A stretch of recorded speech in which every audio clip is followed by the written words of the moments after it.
Chapter 1701 Preparation 6. Bastille was a world that developed similarly to those in the lower world, since there wasn't anything established and the people had to figure out their history on their own in the few tens of thousands of years that they actually had sentience. The world was divided into several territories controlled by kingdoms, sects, and other organizations.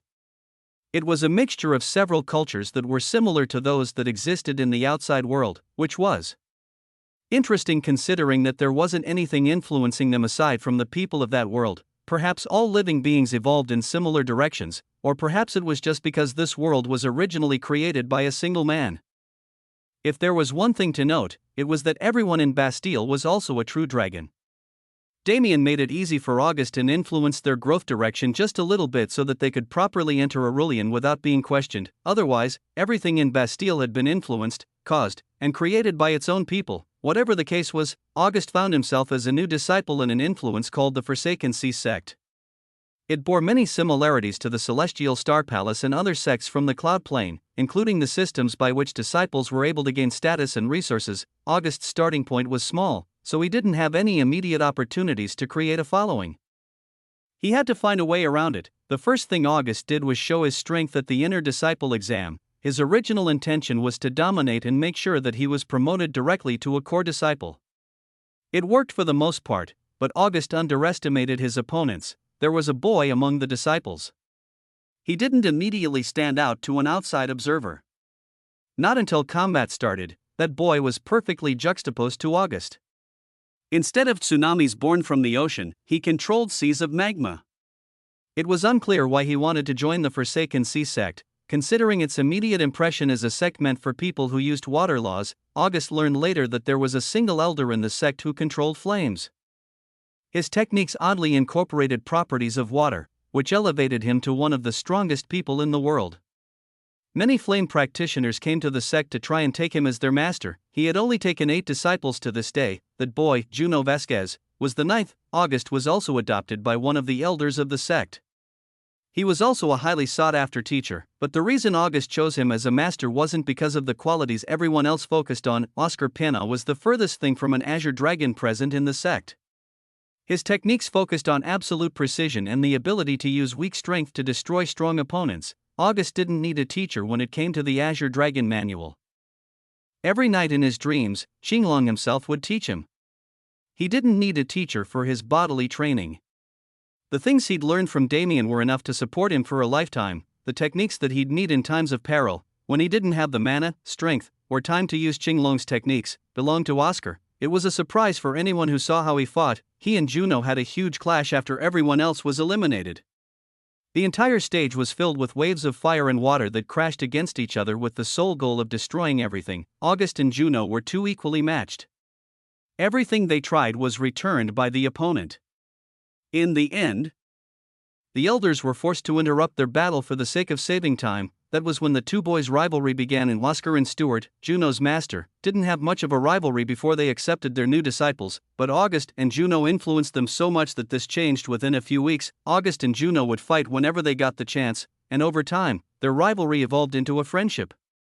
2 months into August's stay in Bastille, the sect was invaded by a nearby enemy, the Burning Sea sect. It turned out that Juno was originally the bastard son of their leader and had killed his half-brother before fleeing. Since the Forsaken Sea sect was sheltering him, they came under fire. Immediately, Juno took responsibility for everything immediately. He told the story of how his mother was brutalized by the sect leader and forced to carry his child. He told of how he was constantly abused by the rest of the sect until, eventually, his mother died and he snapped. His actions were justified from his perspective. They were justified to August as well, and, though Juno didn't expect it, the Forsaken Sea sect stood by his side. The war continued for 4 more months. August and Juno entered the battlefield over and over again, making contribution after contribution until they were famous throughout not only the sect, but also the region. 6 months into August's stay in Bastille, the Burning Sea sect fell, giving Juno and the Forsaken Sea sect freedom. It was interesting, August hadn't been there for long, but he already had an incredible following in the sect. The way he led the troops in battle was impeccable. They somehow gained loyalty specifically to him in that short period of time. Juno knew from the start that he wasn't a general. He couldn't lead people, but he had something that August didn't: brutality. it had been engraved in his flesh by his upbringing. August wasn't willing to do what was necessary all of the time. He had a moral code that he had to stand by, and though Juno did respect it, he also knew that a pure heart wasn't easy to maintain in this world. August's heart was what drew people to him. It was what allowed people to believe that their fates could be put in his hands, and it was what saved people like Juno from their darkness. In order to protect that purity, Juno resolved himself to follow August and do what his closest friend couldn't. That was the beginning of their adventure. August developed a love for the Forsakency sect after being with its people for so long. Unlike Aurelian, which was always enveloped in trouble, the sect was filled with people who were both loyal and kind. This sect specifically only had a few tens of thousands of people in it, unlike most that took in at least 100,000 disciples. There was a yearly examination to allow people in, but only after thorough screening were they truly allowed to join. In fact, the sect's highest authorities likely already knew Juno's circumstances from the start. Nevertheless, August decided to spend the rest of the time helping the sect grow. He took many excursions to the outside world and explored everything Bastille had to offer. He made many friends and allies who became loyal to him, and as he brought them into the sect, it expanded and expanded. Within just 9 months, the elders had to make a decision. August had practically taken control of the sect and Oscar's power had rapidly risen. How were they going to respond? Well, it was probably obvious from everything else said about them, but they easily made the decision to promote August to the young master position. They gave the sect to him, because they knew that he only wanted to see it thrive, but a day needed to come when August told them the truth. He eventually had to tell Juno.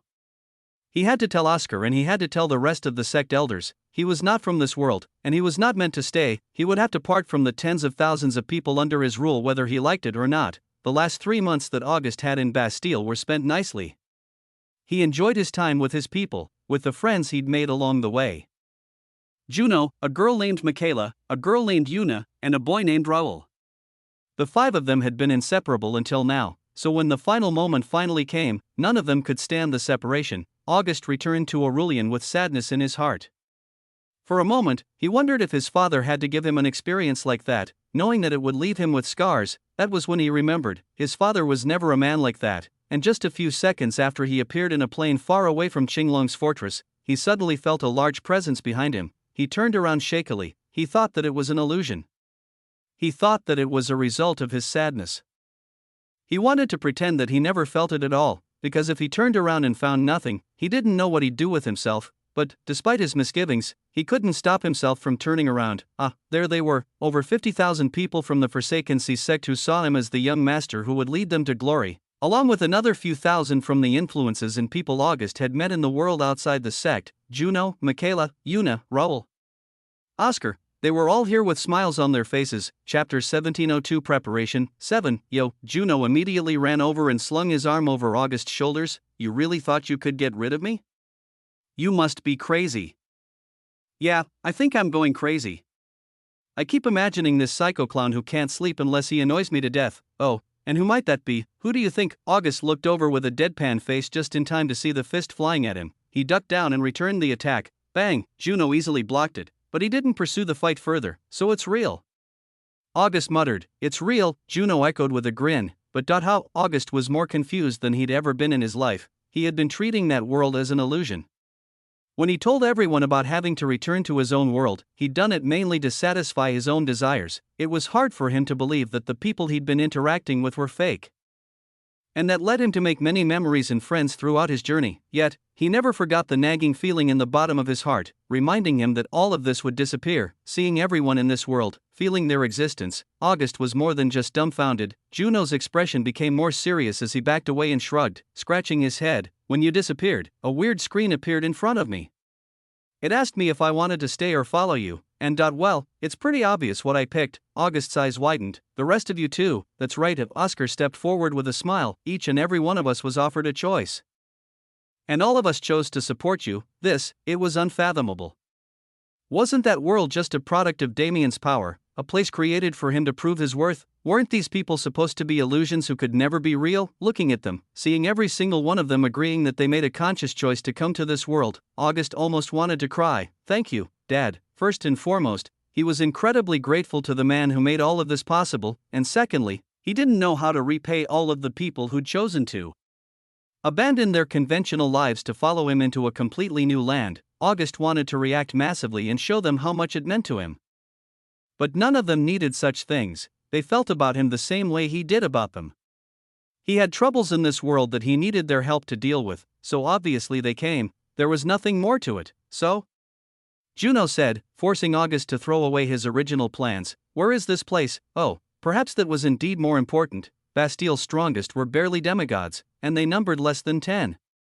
The most experienced experts of that world were in the 9 revolutions of 4th class. If August casually brought them into a world with not only demigods, but true gods galore, what would happen? Alright, August steadied himself and put away his emotions.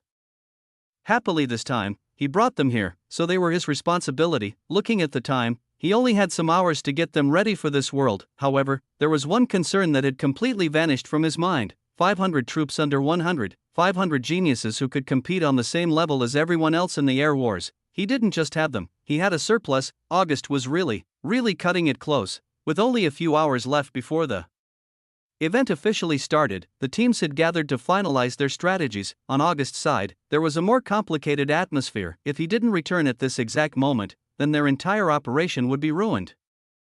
It wasn't just about his pride. If they had half of the soldiers that the other side had, then their loss was guaranteed. Raphael hadn't said anything yet, but his expression was a sight to see. Even Sirius and Sarah were starting to lose hope, despite being on more friendly terms with him. It was silent only because they were trying to remain calm. If they were letting their feelings govern them, then this entire fortress would have been up in flames already. But it was good that they held themselves back, because, as a majority of the team expected, August did return. The fortress was already filled with people. The geniuses and their troops would be transported to the arena grounds together. So it was necessary for them to stay in close proximity during these last few hours. Everyone was gathered, and they all felt the massive aura that was approaching closer and closer. The 16 geniuses immediately rushed outside to be greeted by one of Raphael's mercenaries. "Boss, there's an army approaching. How many?" Raphael asked, his expression serious. "It looks about 500. All above 4th class. TCH, it was an army with roughly the same strength that they had.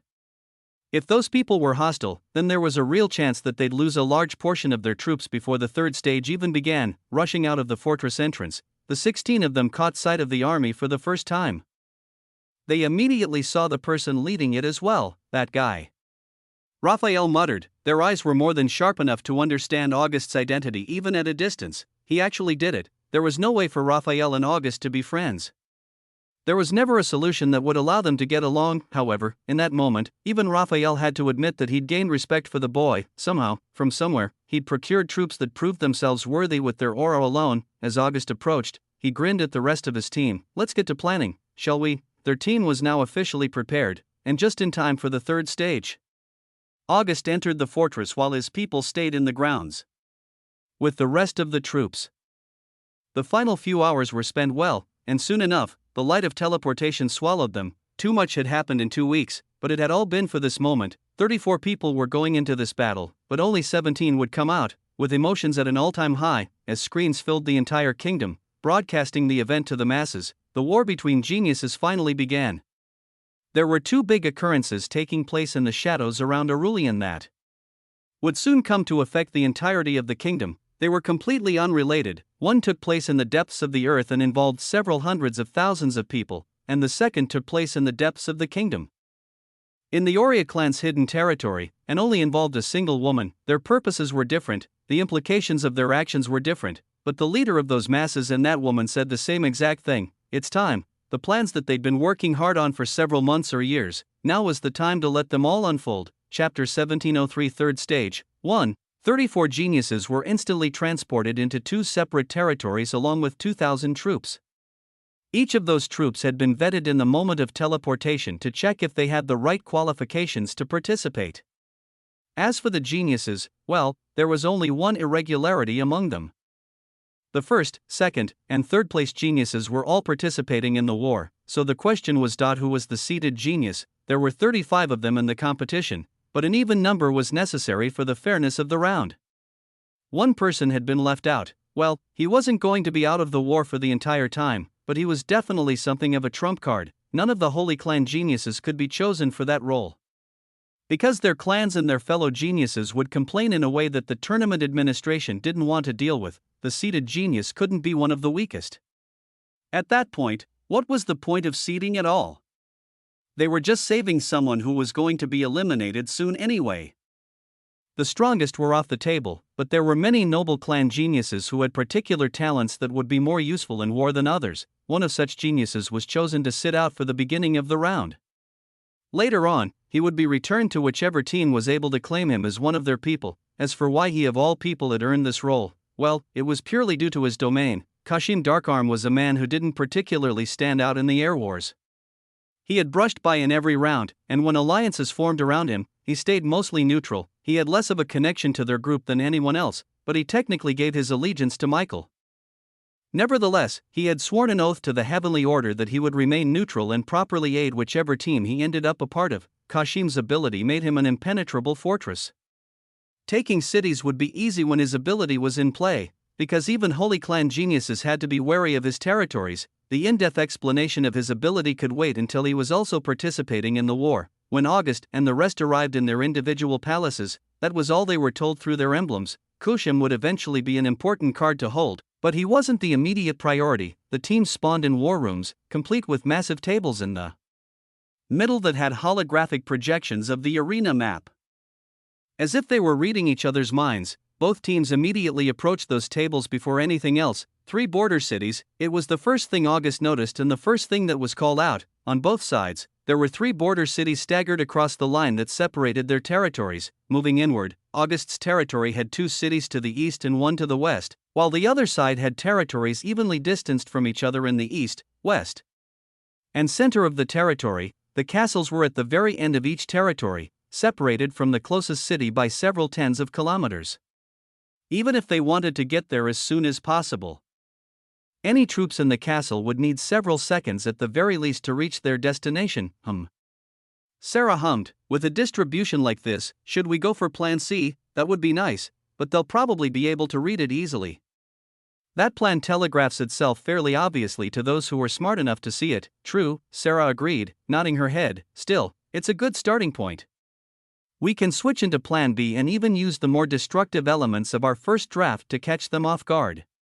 It really just depends on how they respond, right? As you said, we can start there and figure out the rest after we see what they're up to. Regardless, the first step is to distribute our troops and do some reconnaissance. They're likely thinking the same. Until this point, only August and Sarah, as the team's tacticians, were talking. Now that the conversation had continued into something that the rest could also contribute to, others joined in, mainly Raphael and Iridia. Raphael already had his army. The mercenaries he hired would only listen to him. After all, he did it to make sure that his position would remain stable, but he unintentionally left Iridia with only August's troops at her disposal. Let my mercenaries take the front lines for now. We have not vetted your people, so they can wait until they've proven themselves. August narrowed his eyes, not appreciating the man's tone, but didn't say anything. In the first phase, most of the troops in the border cities will become sacrifices. It's better for mercenaries to take that role, especially since my people will be more useful for the rest of the battle. Raphael was strong. He also had a lot of training since he was one of the Ignis clan's best prospective talents. However, he had never seen war. It was fine to let Raphael take some embarrassment first so he could take the rest of the war as a learning experience. As for Iridia, I agree. Even if they are your troops, they will have to accept me as their general for now. Before we enter combat, I need to meet them. She supported Raphael for a reason different from his own. It was definitely a more rational approach as well. August had already informed his people that they'd be led by someone else at the start. They had accepted it, but it was still unknown if they'd get along with Iridia. Logically speaking, keeping the 500 of them in the cities closer to the palace was a better decision for now. Somehow, everyone's opinions lined up. Valerie and the rest, Sirius, and the Aurora clan geniuses abstained from the conversation, merely observing as the 2 generals and 2 tacticians continued to make plans despite being somewhat unaware of their enemy's intentions. They were unaware, but they made plans because that was only temporary. The second they achieved their first victory, they could move their enemies along a predetermined path and manipulate them into playing into their hands. For now, everything that needed to be done was still preparation, but the third stage had already begun. The announcer wasn't in the same arena as them, nor were the crowds, but they were all watching eagerly through the invisible cameras that recorded every move that both sides made. Inside a massive swath of land, enveloped in a golden light barrier that disallowed any communication between that place and the outside world. A little over 2,000 people prepared for war, and outside of that place, a far greater number did the same. It was obvious which war would start first. But, would it be able to end before a similar situation manifested on a far greater scale? None of these geniuses understood how close the situation in Aurelian was to erupting. Hell, even the holy clans didn't properly understand the storm that was brewing, but those few that knew that it would come, it was safe to say that all of them had fled far, far away from the kingdom of dragons. Chapter 1704 Third Stage 2. It was like a game of chess, at least at the start. Both teams moved their pawns into position along with stronger pieces that would control the game. The three border cities were immediately occupied by roughly the same amount of troops. Raphael was there, as were Valerie, Melania, and Gio from the Aurora clan. Meanwhile, August, Sarah, Bianca, and Iridia stayed back. The nobles on their side were placed in the three inner cities and made to survey them before the troops arrived, and Sirius had mysteriously disappeared, off to accomplish a task of his own. There were three geniuses in the border cities mainly for the sake of appearances. To make sure that the other side couldn't move rashly, they had to present a sufficient threat. If it was anyone else, perhaps that goal couldn't be achieved, but with Valerie and Melania taking those support roles, everything changed. The two of them had shown insane performances thus far, and more importantly, they had grown impossibly in the small amount of time between rounds. Nobody could predict what their current strength looked like, so the nobles who mirrored them on the opposing team had to be careful. It was odd. Since the other team was controlled by Wilhelm and Eris, it acted a lot differently from August and his people. Originally, they had only sent 3 nobles to take the border cities. That changed, and one was replaced by Estevian Liqua, Wilhelm's fellow genius. It looked like a clash between holy clans would spark from the start, but it didn't happen as people hoped. Raphael was looking forward to it, but there was a reason why the Ignis clan looked down on them so much. Unlike the true Azure Dragon clan before them, the Liqua clan was sneaky and filled with people who only knew how to scheme. It was impossible to expect them to play fairly or fight properly. They tried to make themselves look better for the crowds in the air wars, but Raphael knew what was at the core of their techniques: dirty, scheming bastards who only had a position as a holy clan because of a technicality. He hated the Azure Dragon clan just as much as anyone else in his position. But at least they were honest. Raphael was rearing to go at the opportunity to take down the pseudo-holy clan that the Liqua clan was. There were far better clans that could take their position. Nevertheless, it wasn't time yet. The other side's moves were oddly similar to theirs. The only difference was the distribution of troops. He was a general, sure, but the first move in this war didn't belong to him. There were only 2 geniuses actually moving around the map instead of waiting for the other side to move. On August's side, it was serious ether. From the enemy, it was a woman named Gianna Noct. They were in charge of reconnaissance. Both of them were in enemy territory already. The entire momentum of this battle would depend on which one was caught first. Eris, as a member of the Noct clan, knew a lot about concealment. In the same way, she knew how to detect it. It was a bit more difficult when the method was using space instead of darkness, but darkness mimicked the greater law in many ways. In a sense, Eris understood how Sirius would hide himself. The palace was already filled with traps that would undo his concealment. There were people in every city waiting for him to appear so they could mark his aura and take him down. Sirius could feel the presence of these mechanisms from the instant he arrived past enemy lines. It would definitely cause problems. Sirius couldn't easily enter any of the areas they'd blocked off with traps and formations. But did they really think that was enough? He didn't know if he was being overconfident or if Eris was.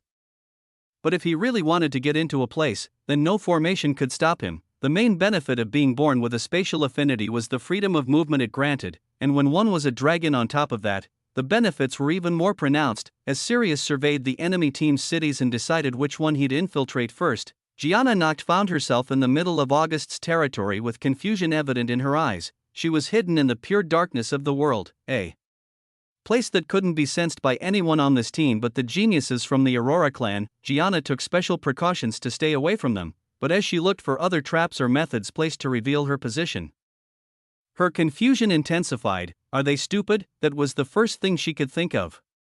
They had to be on another level of idiocy to leave this entire territory as free of traps as it looked. Unlike her team, the enemy was casual. It seemed as if they believed in their strength enough to forego some basic defenses.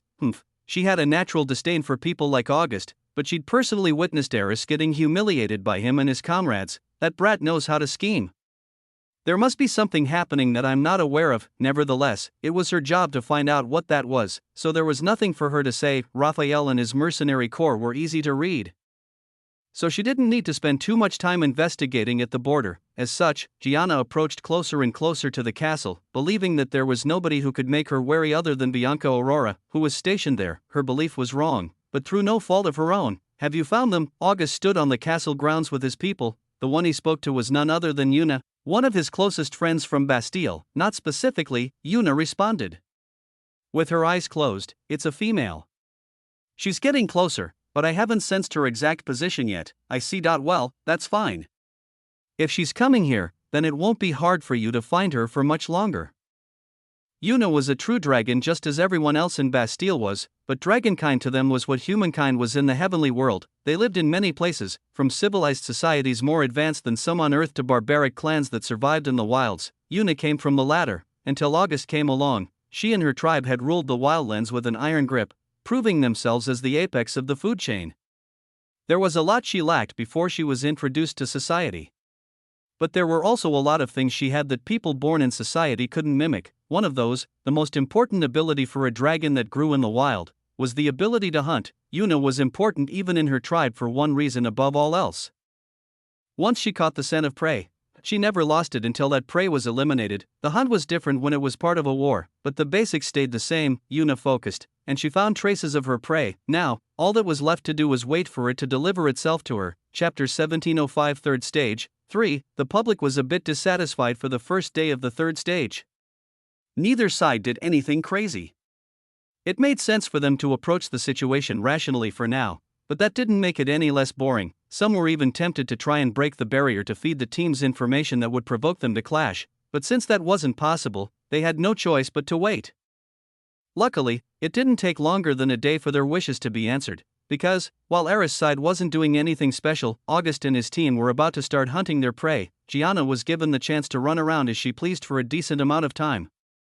She was allowed to tell her people that most of their enemies' troops were still at the castle and that the inner cities were empty aside from the simulated populations that inhabited them, and she was allowed to tell her team that there weren't any traps in place to reveal her. That put them at ease and made sure they wouldn't be checking up on her as often. It created an opportunity for August and his people. Gianna was, in almost every way, isolated from her people. They could only contact her through the communication artifacts they had, and unlike Sirius, she didn't have any safety measures to immediately return her to her home territory in the case of danger. Maybe since she was a Holy Clan genius, maybe since they'd been so dominant thus far, nobody believed that she would be taken down by August and his ragtag bunch. But August's people weren't a ragtag bunch, were they? August had a conversation with Iridia the day prior. In essence, it went like this: let me take their spy out with my troops. Come along with us and you can learn how to command them properly. Why would I do that? I'm willing to respect them as soldiers under my command. But you can't expect me to do something like this and completely diminish my authority. I don't know why you see it like that, but this will be helpful to both you and them. Plus, if you can show proper synergy, then you can one-up Raphael and get out of his shadow. Iridia was obviously offended by that last statement, but it was definitely tempting. In the end, she did submit and decide to join August on his hunt to learn how his troops operated. It was a small operation. Only August's main friend group of Juno, Raoul, Michaela, and Una were going with them, but these four were the most important. As long as they were willing to follow Iridia, the rest would do the same. Gianna had been staking out the castle for the past few hours. She had already found a way in, but she had to be certain that they hadn't concentrated their precautions in that area before she entered. After all, the castle was the most sacred place in both territories. If it was infiltrated, then there was no point in the rest of the stage. The team that allowed such a blunder would lose from the start. Gianna was obviously hoping that August left the palace as unsecured as the rest of the territory, but no matter how much she didn't want to acknowledge him, he had obviously come this far in the tournament through skills alone. She refused to be blinded by prejudice at a critical moment like this.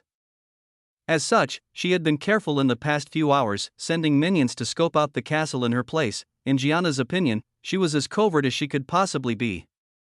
The members of the Aurora clan hadn't sensed her movements, and judging by the movement of the troops, nobody else had either. Overall, She was just about ready to infiltrate the castle and gain real information that could benefit her team, but she was only able to get this far because August allowed it. The first move in any large conflict was gaining information on the other side. Those who knew more would win 9 out of 10 battles with that information. As such, any sane person would do at least a little bit of reconnaissance before rushing into battle. That was why the battle had been so boring for outsiders. Still, if someone was going to be sent to gather information, it was necessary for that person to be aware of their limits. Gianna was pushing hers from the moment she got close to the castle. Now that she was getting ready to fly into the sun, it was high time for August to cut her wings off. He and his friends, along with Ignis, were currently in a field relatively far from the palace. It was separated from everything mainly to make sure that the person who was soon to arrive here would have no way to escape, and more importantly, is everything ready? August asked. The preparations were completed yesterday. Now that we are here, everything is in place, Raoul responded. Like Yuna, he was someone August met during his adventures in Bastille.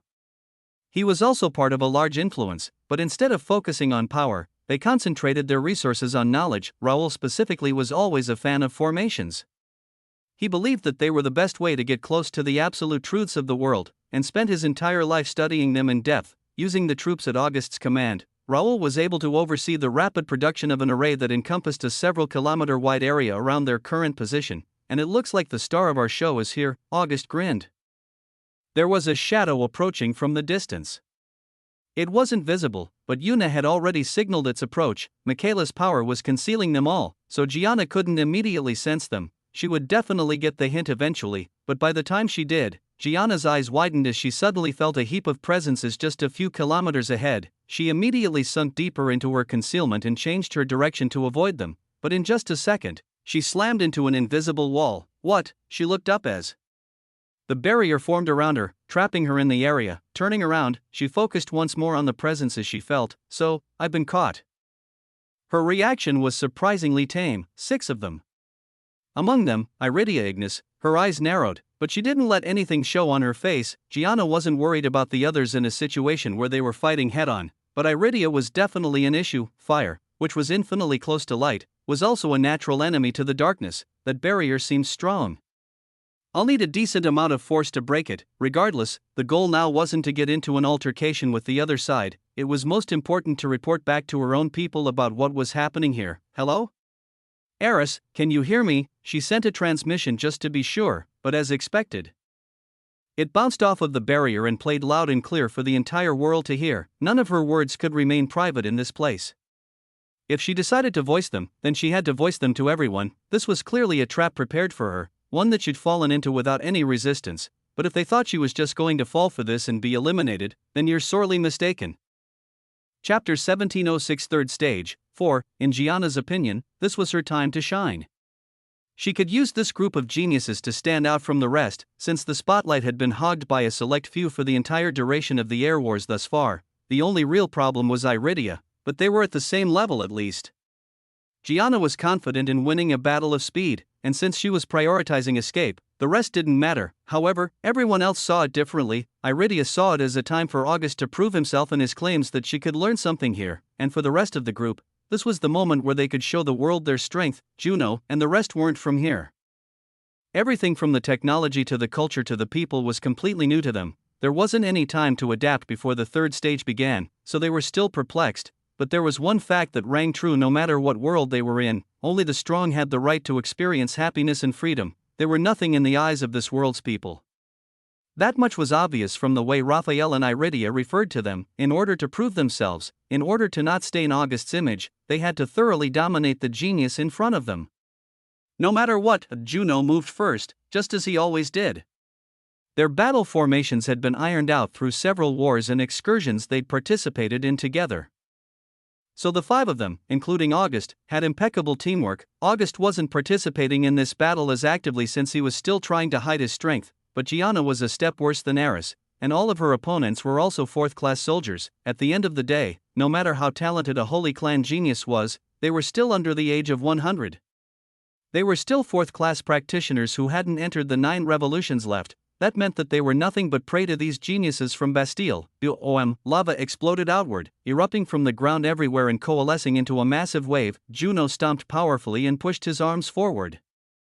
controlling the wave to attack Gianna. Humph, she snorted at the relatively simple attack. Did they really think that something so basic could ever hope to corner her? A wall of darkness erected itself in front of her, solidifying as the lava came closer. Boom, Gianna's expression changed the instant it made contact.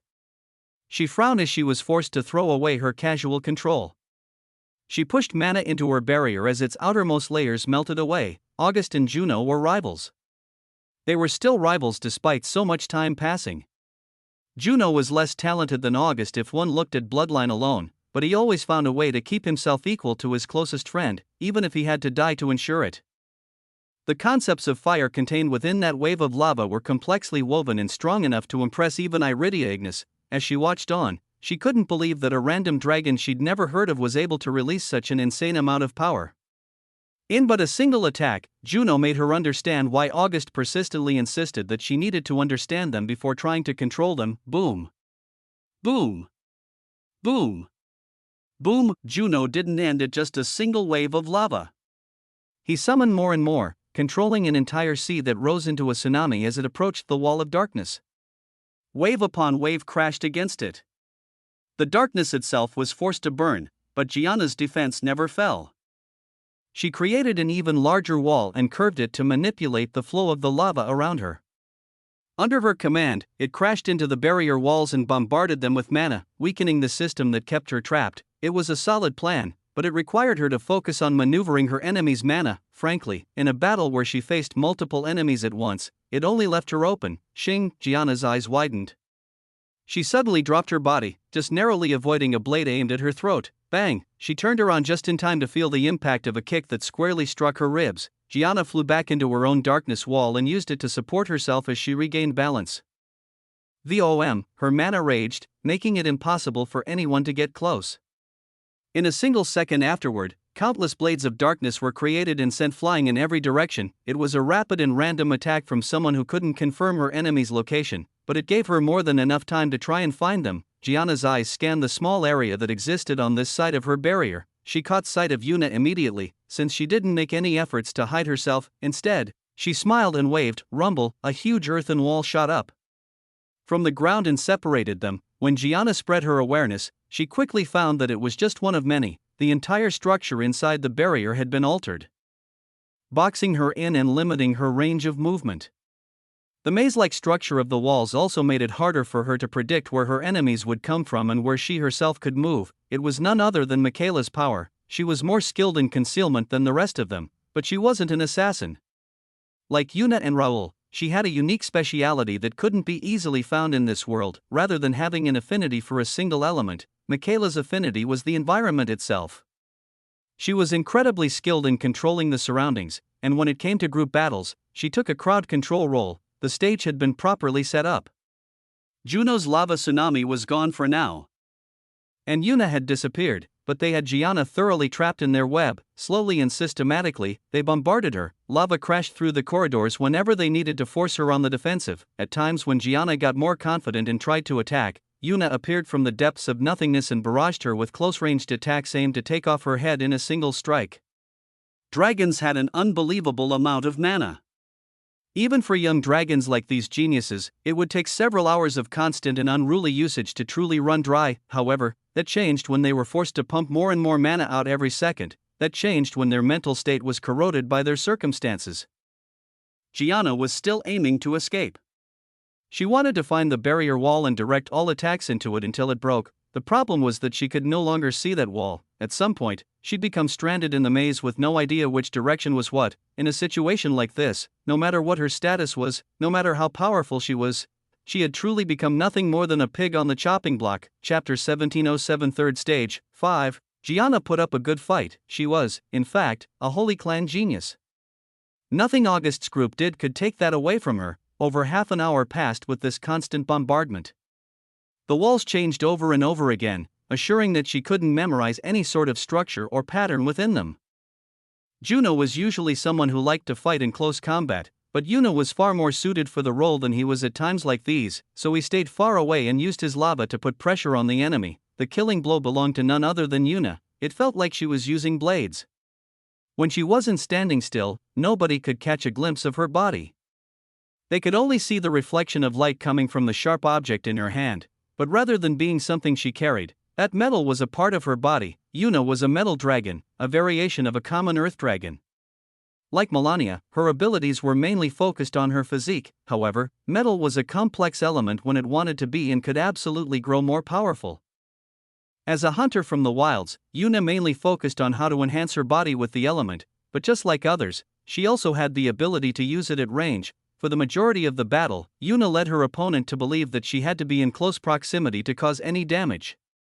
That built an expectation in Gianna's head, so, when that defining moment came, when Gianna was delirious from the chaotic battlefield and relatively low on mana, she changed everything. There was a constant barrier of darkness around the genius from the Noct clan. She never let it diminish, because it was her main lifeline. Her eyes darted from side to side as she followed her awareness and picked up on any small movement in the surroundings. She was also playing the long game. Since she was depleted far more than her enemies, they would likely believe that she was on the verge of giving up. However, it was far from that. Even now, Gianna was waiting for her chance to turn the tides. Yuna's next approach would be the moment. When that woman arrived again, she would fall, and the rest would follow her to their elimination. All she needed to do was wait for the proper moment. That was all she needed to do if Yuna truly was as she'd characterized herself to be. Unfortunately, she was not. The ground beneath Gianna began to change. Because the maze had taken on metallic properties beforehand, she barely noticed before it was too late. Bang, bang. Bang. Bang. Spikes made of metals that many humans would do anything to take hold of erupted with the intent to impale Gianna. She jumped into the air to avoid them, but it was already too late. Now that they'd appeared, Gianna's chance to escape was gone. Bang. Bang. Bang. Bang. Bang. The spikes chased her everywhere she went. Gianna was forced to withdraw her large barrier and create several smaller ones to defend against every individual cluster. Boom! A wave of lava appeared around the corner and split into several tens of snakes that moved with sentience. They wrapped around each other and occupied the entire corridor on both sides of Gianna. She glanced around. Still in the air, and frowned deeply. She had to choose: either she defended against the lava or the spikes. There wasn't a way to do both. In that split second, forced to make a choice, Gianna grumbled to herself, "Well, this is just unfair." Status and power no longer mattered. There was one thing that this battle proved to the entire world. From the moment the air wars began, the gap had been getting smaller and smaller, and by the end of the third stage, it probably wouldn't be noticeable anymore. Now that everyone else had access to great resources, teachers, and techniques, it was going to be hard for Holy Clan geniuses to reign supreme just because of their origins. Boom! In the end, Gianna chose to defend against the lava. As she fell to the floor, the spikes rose to meet her, and under Yuna's precise control, they morphed into formless blades that cocooned Gianna's body. The rest wasn't visible through the chrome exterior of that structure, but the sound was enough to confirm the suspicions of those watching. Blades piercing through skin, the screams of a defeated genius, in that moment, facing an onslaught of people not far from her level. Gianna Noct was defeated. She was the first person to be eliminated from the third stage, and despite the violent nature of her departure, not a single soul realized that she was gone. The barrier came down to show a clean terrain to all outside viewers. All of the lava, metal, and earth that had transformed that few kilometer-wide area disappeared, leaving only the 6 geniuses inside. "Raul, how is it?" August immediately asked. The barrier never lost functionality. All fluctuations of her elimination were dispersed before it was taken down. Raul responded simply, "Nice." Juno joined in with a grin. It should take 2 days at most for them to realize that she's gone. The certified hunter in their group knew it best. They had been able to hide it for now, but the other side would get suspicious after too much time passed without contact. These 2 days are our opportunity, August said. During this time when their information was steadily flowing in and the other side was stuck in the darkness, they had the opportunity to take control of this battle's momentum. August glanced at Iridia. "Have you understood a few things?" he asked. She nodded with a complicated expression. "You could say that." August nodded. It was sufficient enough to show Iridia that her arrogance was misplaced. The way she interacted with his people would change from here on, and perhaps she could even become someone he called a friend. But that was a story for the future. For now, it was time for war. "Someone call Raphael," August said with a grin. "I'm sure he's been dying to go wild. And now that we're done here, he can finally get his chance." Iridia felt a little bad for her fellow Ignis clan genius. He was definitely going to get a chance to shine. It didn't seem like August had anything nefarious planned either, just, with the way he spoke about him, It felt like August considered Raphael a child. He is a mysterious guy, he was like an open book that allowed everyone to read him. But that forthcoming exterior was nothing more than a facade. The August that brought her here and showed her a scene like that was a schemer beyond schemers. That kind of person was the tactician controlling their armies from the shadows, and though that was definitely a good thing for them. Iridia had the feeling that every Holy Clan genius on his team would become nothing more than a pawn in his schemes. That, for them, was the most humiliating outcome possible, but, unfortunately, it was already starting to look like indisputable fact. Chapter 1708 Third Stage, 6. Raphael got the message soon enough, "You're clear to attack." It was the message he was waiting for. He went to the front lines to fight, and that was exactly his original plan, but he was forced to promise that he wouldn't act without orders. To August, it was a pretty easy negotiation. All he had to do was give up some vain privileges to make Raphael listen to him. If that kind of mentality wasn't enough to make August see him as a child, then nothing was. Raphael had a simple mind produced by a simple and straightforward upbringing. He had never experienced real struggle, and he'd been granted anything he ever wanted as long as he performed well enough. That kind of person could not easily become a general. He wasn't nearly level-headed enough to command people through tumultuous tides, but in a scenario like this one, he was probably more than enough. After all, the people on the other side were just like him, and this wasn't a struggle, it was a competition. In this setting, power was more important than all else. Raphael immediately gathered his troops and approached the border separating the two territories. He didn't give many orders, only to kill anyone they saw on sight. They knew enough about who they were facing. Sirius sent back plenty of information on the type of soldiers that were recruited by the other side. Unlike theirs, who came from multiple places, the soldiers on Ares' team were exclusively sourced from holy clans and noble clans. Each one had a name that was at least somewhat recognizable, which, in most cases, would be a problem for the opposing army, but it only made Raphael grin. He knew of his own inexperience. He understood where he was lacking, and that was exactly why he chose to make a mercenary corps loyal to him instead of only gathering people from his clan. They were experienced in war, they had seen more blood than anyone else who was participating in this war, or so Raphael believed, but the truth didn't really matter. They had more experience than the people they were fighting against. That was most important. "Ready your arms," Raphael shouted, raising his arm into the air. A row of 100 stepped out of the masses and gathered their mana. Aim. They formed their arms as if they were preparing to shoot bows, but they weren't holding anything. Mana eventually coalesced to form a shape, but it was not that of a traditional bow that one would expect. Even if dragons used arms, they only used weapons catered to their species. To maximize their power in their human forms, and to do so in a way that showed their pride in their species, the dragons recreated human weapons in ways they claimed to be far better. These weapons couldn't be related to their human equivalents unless one had special knowledge, but even humans had to admit that when dragons used their arms, they could truly create havoc. The 100 bowmen took aim, raising their bows to the sky. Their aim was focused past the city wall roughly 100 kilometers away. It was a decently long distance, but for trained draconic archers, fire. Raphael roared and swung his arm down. The archers let loose their arrows, and immediately, a whizzing sound filled the air as countless mana projectiles blasted through the atmosphere. It was quiet for a few seconds as the arrows flew too high into the sky for their sound to project. As they came over the horizon, everything changed. The sky was dyed red and orange. A wave of mana rushed into the surroundings as the aura of those attacks presented itself to the world, and though the enemies being struck felt their presence extremely clearly, what were they supposed to do? This wasn't just an attack of provocation, this was a move meant to completely eradicate anyone who stood in that city. As for those who survived, Raphael's eyes blazed with the flames of glory. Charge. He led his troops across the border. Survival for those people simply wasn't an option. Estavian's city was far more orderly than Raphael's operation. He was a strategic genius. Not at the level of August or Sarah, but as a member of the Liqua clan, he had to know how to scheme. It wasn't because they all liked to scheme against their enemies.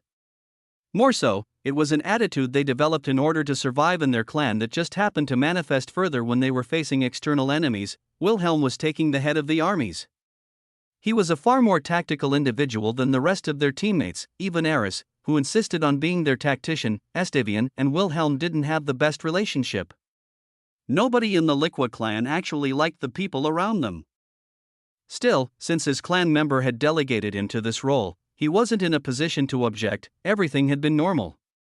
There were some curiosities about why Gianna wasn't responding to messages, but it was just like her to act on her own, so there wasn't much to be concerned about. Until she finished her mission, nobody else was planning to move. Sirius Ether also hadn't been caught yet. It was getting a bit boring even for him. Perhaps that was why he entered a house and took a break from the war. It would have been fine if he was still coming out occasionally to check on the situation, but after a day passed, he was practically spending all of his time holed up inside. When is this war even going to start? He stared at the ceiling and asked himself, as if it could only ever start if they decided to start it. But he was about to face a rude awakening in the form of a flaming hell, right about now. In fact, as Damien faced the ceiling, he noticed that it was starting to feel heavier, which was strange. Heavier. That wasn't right, was it? I should probably, boom. The roof exploded and the entire house crumbled as the entire city erupted into a ball of flames. Boom. Boom. Boom. Boom. Boom. Arrows rained down hell upon the simulated citizens of the city. They screamed and cried like real people as their loved ones were turned to ash. But there was nobody there to help them. The noble clan geniuses under Astavian's command were already panicking. When their defenses failed and they were exposed to the calamity around them, the only thought in their heads was to run. The geniuses brought from the Liqua clan itself fared a little better. They managed to survive and keep themselves calm, but there were only a few tens of them in the army of several hundred. Left with no leader as Astavian never showed his face, they could only react passively to the ongoing chaos. That was the kind of situation that they were in when the city walls crashed down.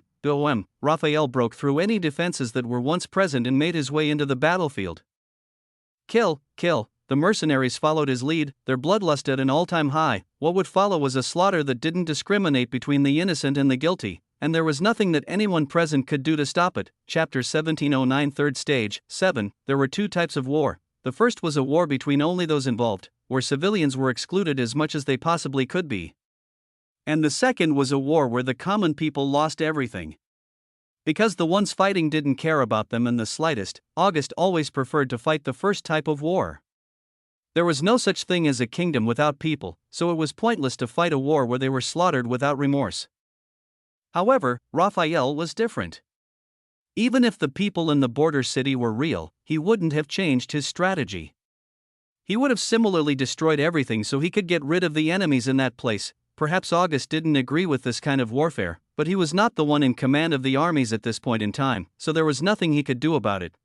He had to be careful about what he let Raphael do in the future. Nevertheless, it was too late for anyone to stop him now. Raphael crashed through the city walls with his mercenaries and instantly started slaughtering anyone he came across. Anyone who had an ounce of life left in their body as they fought against the rain of fire was swiftly decapitated or chopped in half.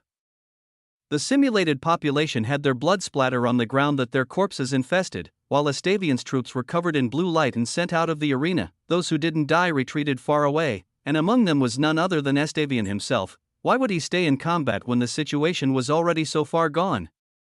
Rather than trying to save the people who he deemed doomed from the start, he thought it was better for him to regroup with the rest and prevent any further marching from the opposing army. Raphael knew his limits. If he tried to move further than the middle border city, then he would absolutely be confronted by a force that he couldn't stand against. Instead of risking his own untimely defeat, Raphael ordered the fires to be put out as he took the city for himself. Raphael's movements were only a single step in August's plan to control the entire border. At the same time that he moved, Melania and Valerie pushed forward as well, branching off into the two other border cities to confront the geniuses stationed there.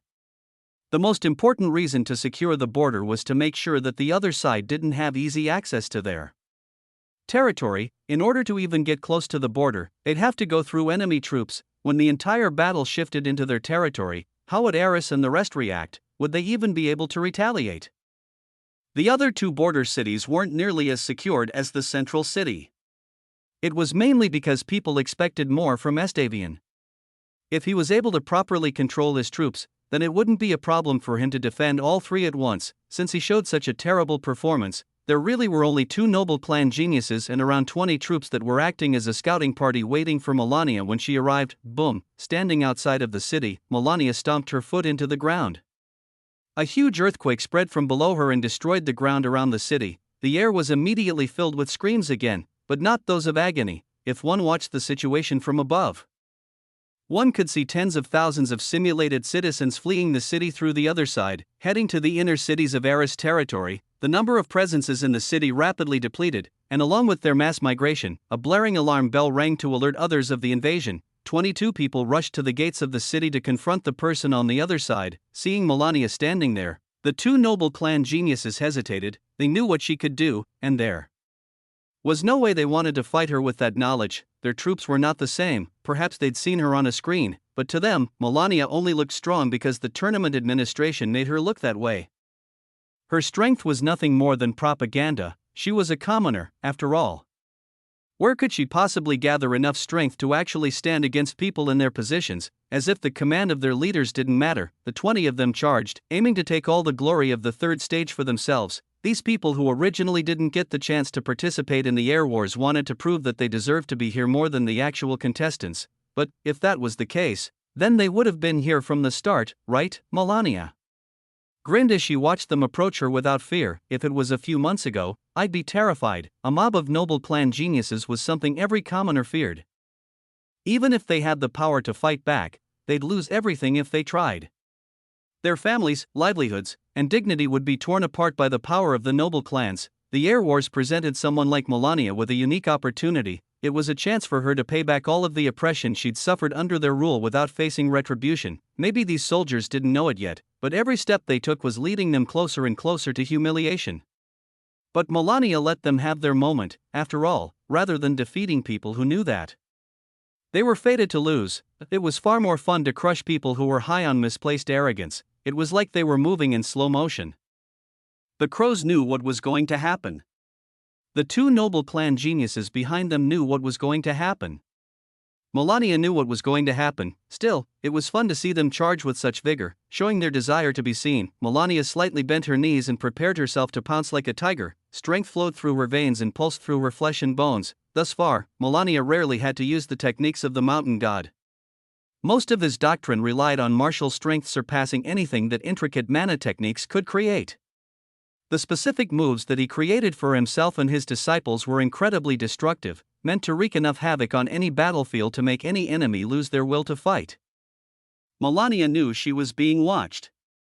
Eris Nacht, Wilhelm Liqua, and the rest of the geniuses in the castle were probably watching to see what she, Valerie, and Raphael would do. To an extent, it might have been unfair to these poor soldiers, but now was the time for Melania to make a point. Boom! She launched off of the ground and flew several meters into the air. She gathered mana in her legs and circulated it through her body in a specific pattern to maximize her output, and as she crashed back down to the ground. Tsunami, the most simple skill of the mountain god, Draga. A tsunami of earth consumed the heavens. Chapter 17:10 Third Stage, 8. Raphael still had some troubles to deal with before he was completely in the clear. Melania had a clean sweep of the few nobles and troops that she had to face, but there were reinforcements on their way to take her down. But, compared to what was headed towards Valerie, it wasn't anything much. Valerie moved with a platoon of 10 soldiers. Obviously, she didn't need their help just as Melania didn't, but they refused to leave her be. The few noble soldiers on their side refused to follow their lead. Instead, they only obeyed commands from other nobles and holy clan geniuses, so most of them were delegated to Raphael's part of the army. Valerie was the only one among the commoners who was able to find troops, since she had something of a holy clan supporting her as well.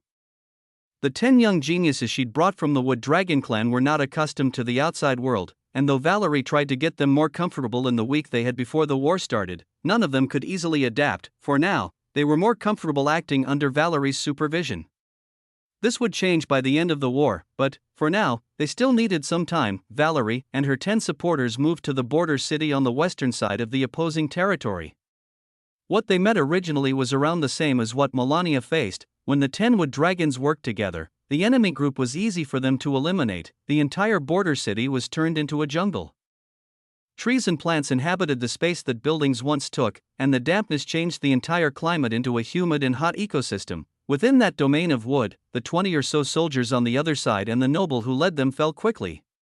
Under Valerie's orders, her own platoon started to move through the city and secure it. Meanwhile, Valerie left and scouted the perimeter, making sure that there wasn't anything nefarious waiting for them. There was countless explosives that could be detonated at a distance, countless tripwires and other devices that would activate deadly mechanisms within the floor, and countless other traps laced the city. all controlled by a formation that was etched along the outer wall. I have to get rid of it. Theoretically speaking, a formation etched with a method like this could be destroyed as long as she broke down the wall. It was the most vulnerable method of creating arrays, but it was also the quickest, so it made sense why they used it. Valerie was preparing to take down the existing wall and replace it with one made of her power. That was when she felt it. Someone's approaching. There was evident hostility in their aura, which was completely visible, as if the individual in question didn't have the time to try concealing it. That kind of aura was extremely telling. Myriad clan, metallic yet esoteric. As if related to both material values and the most ethereal concepts in existence.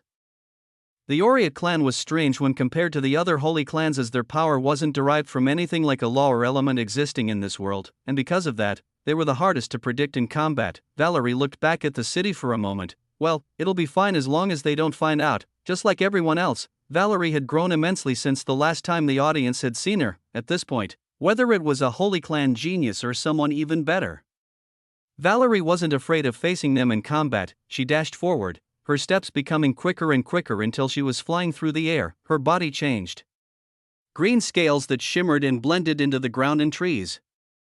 Eyes that would terrify any human child, and a head crowned with horns made of the most ancient wood in the world, all contrasted by a tan underbelly that seemed unprotected, yet was anything but. Her wings expanded into the vicinity and flapped fiercely, pushing her forward at an even faster speed than before. The enemy was approaching in his dragon form, so Valerie did the exact same. Now that the third stage had begun, she didn't need to hide it anymore. It was right about time for her to start spreading the Revel clan's name, to force people to remember those who had been buried in history. The first step was to show the world their majesty. Dragon forms were never banned from the Air Wars.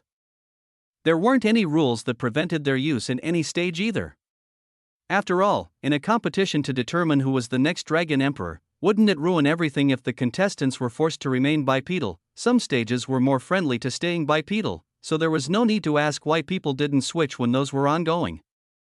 In other cases, geniuses were eliminated before they could ever show off their true power. There were plenty of reasons why people refrained from transforming thus far, but the main one was the same for almost everyone remaining in the competition. In the dragon form, they had access to the most power they could possibly output. Their attack forms were simplified.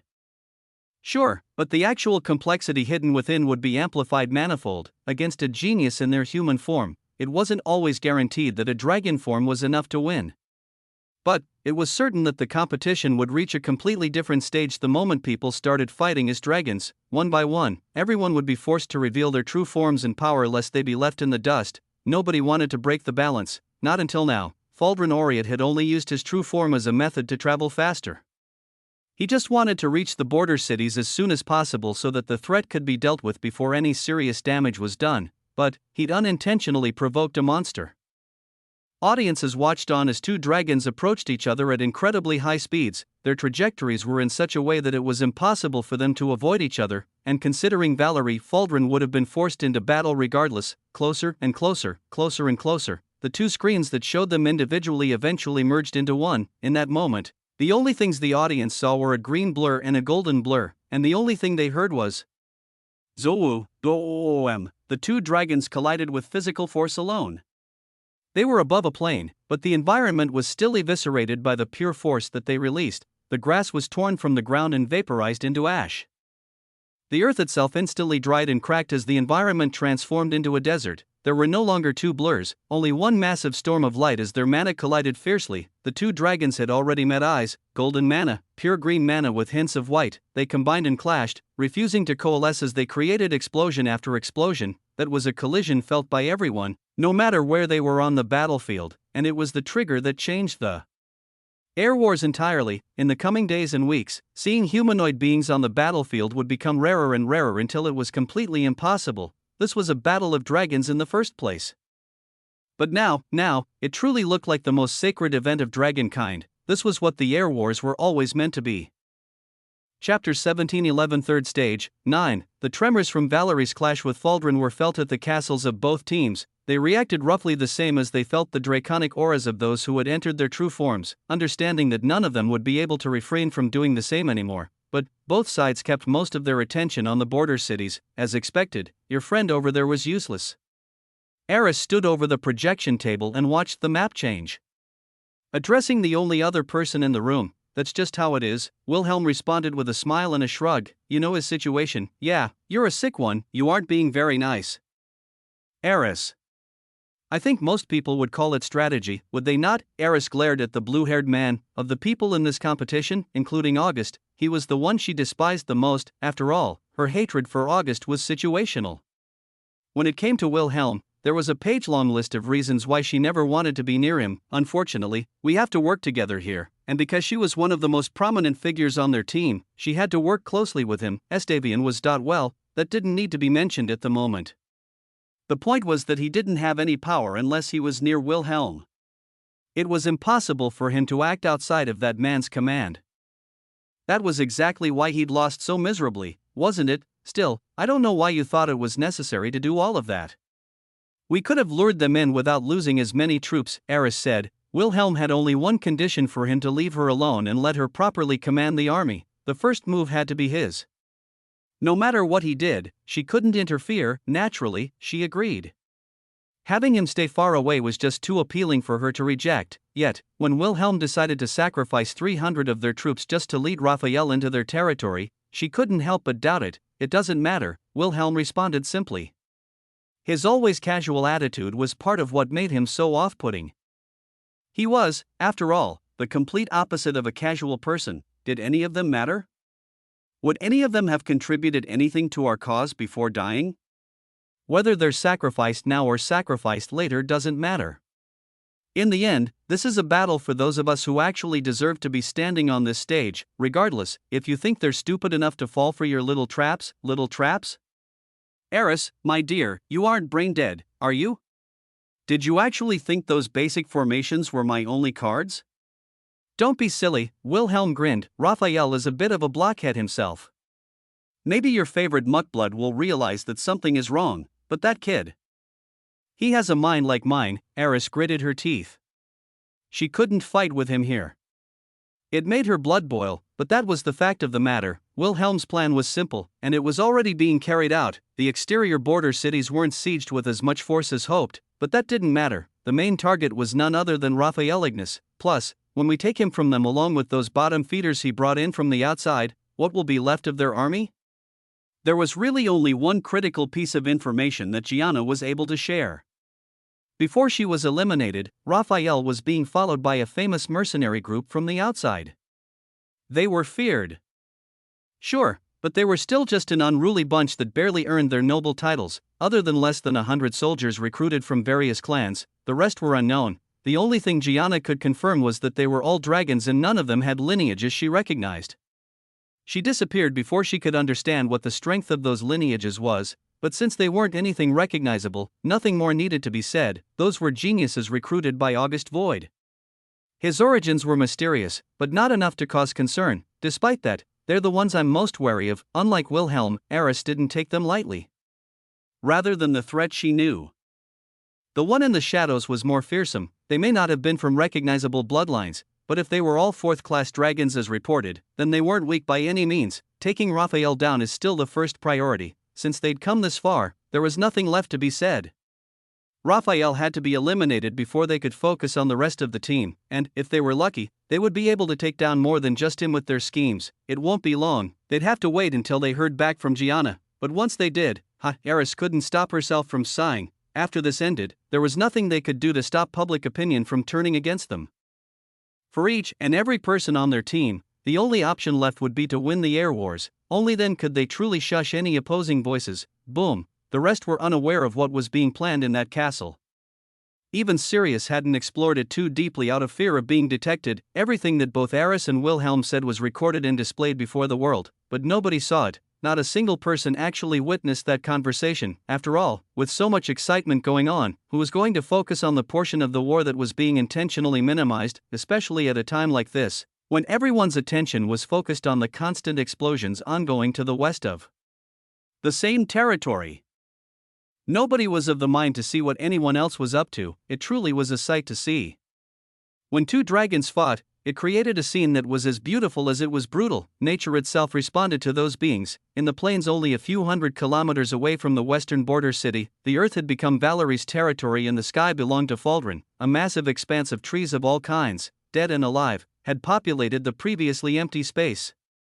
Flying above it was an emerald green dragon that looked far too majestic to be of common descent. Meanwhile, the sky was entirely gold. The energy of fate flowed freely, causing a myriad of phenomena throughout the clouds.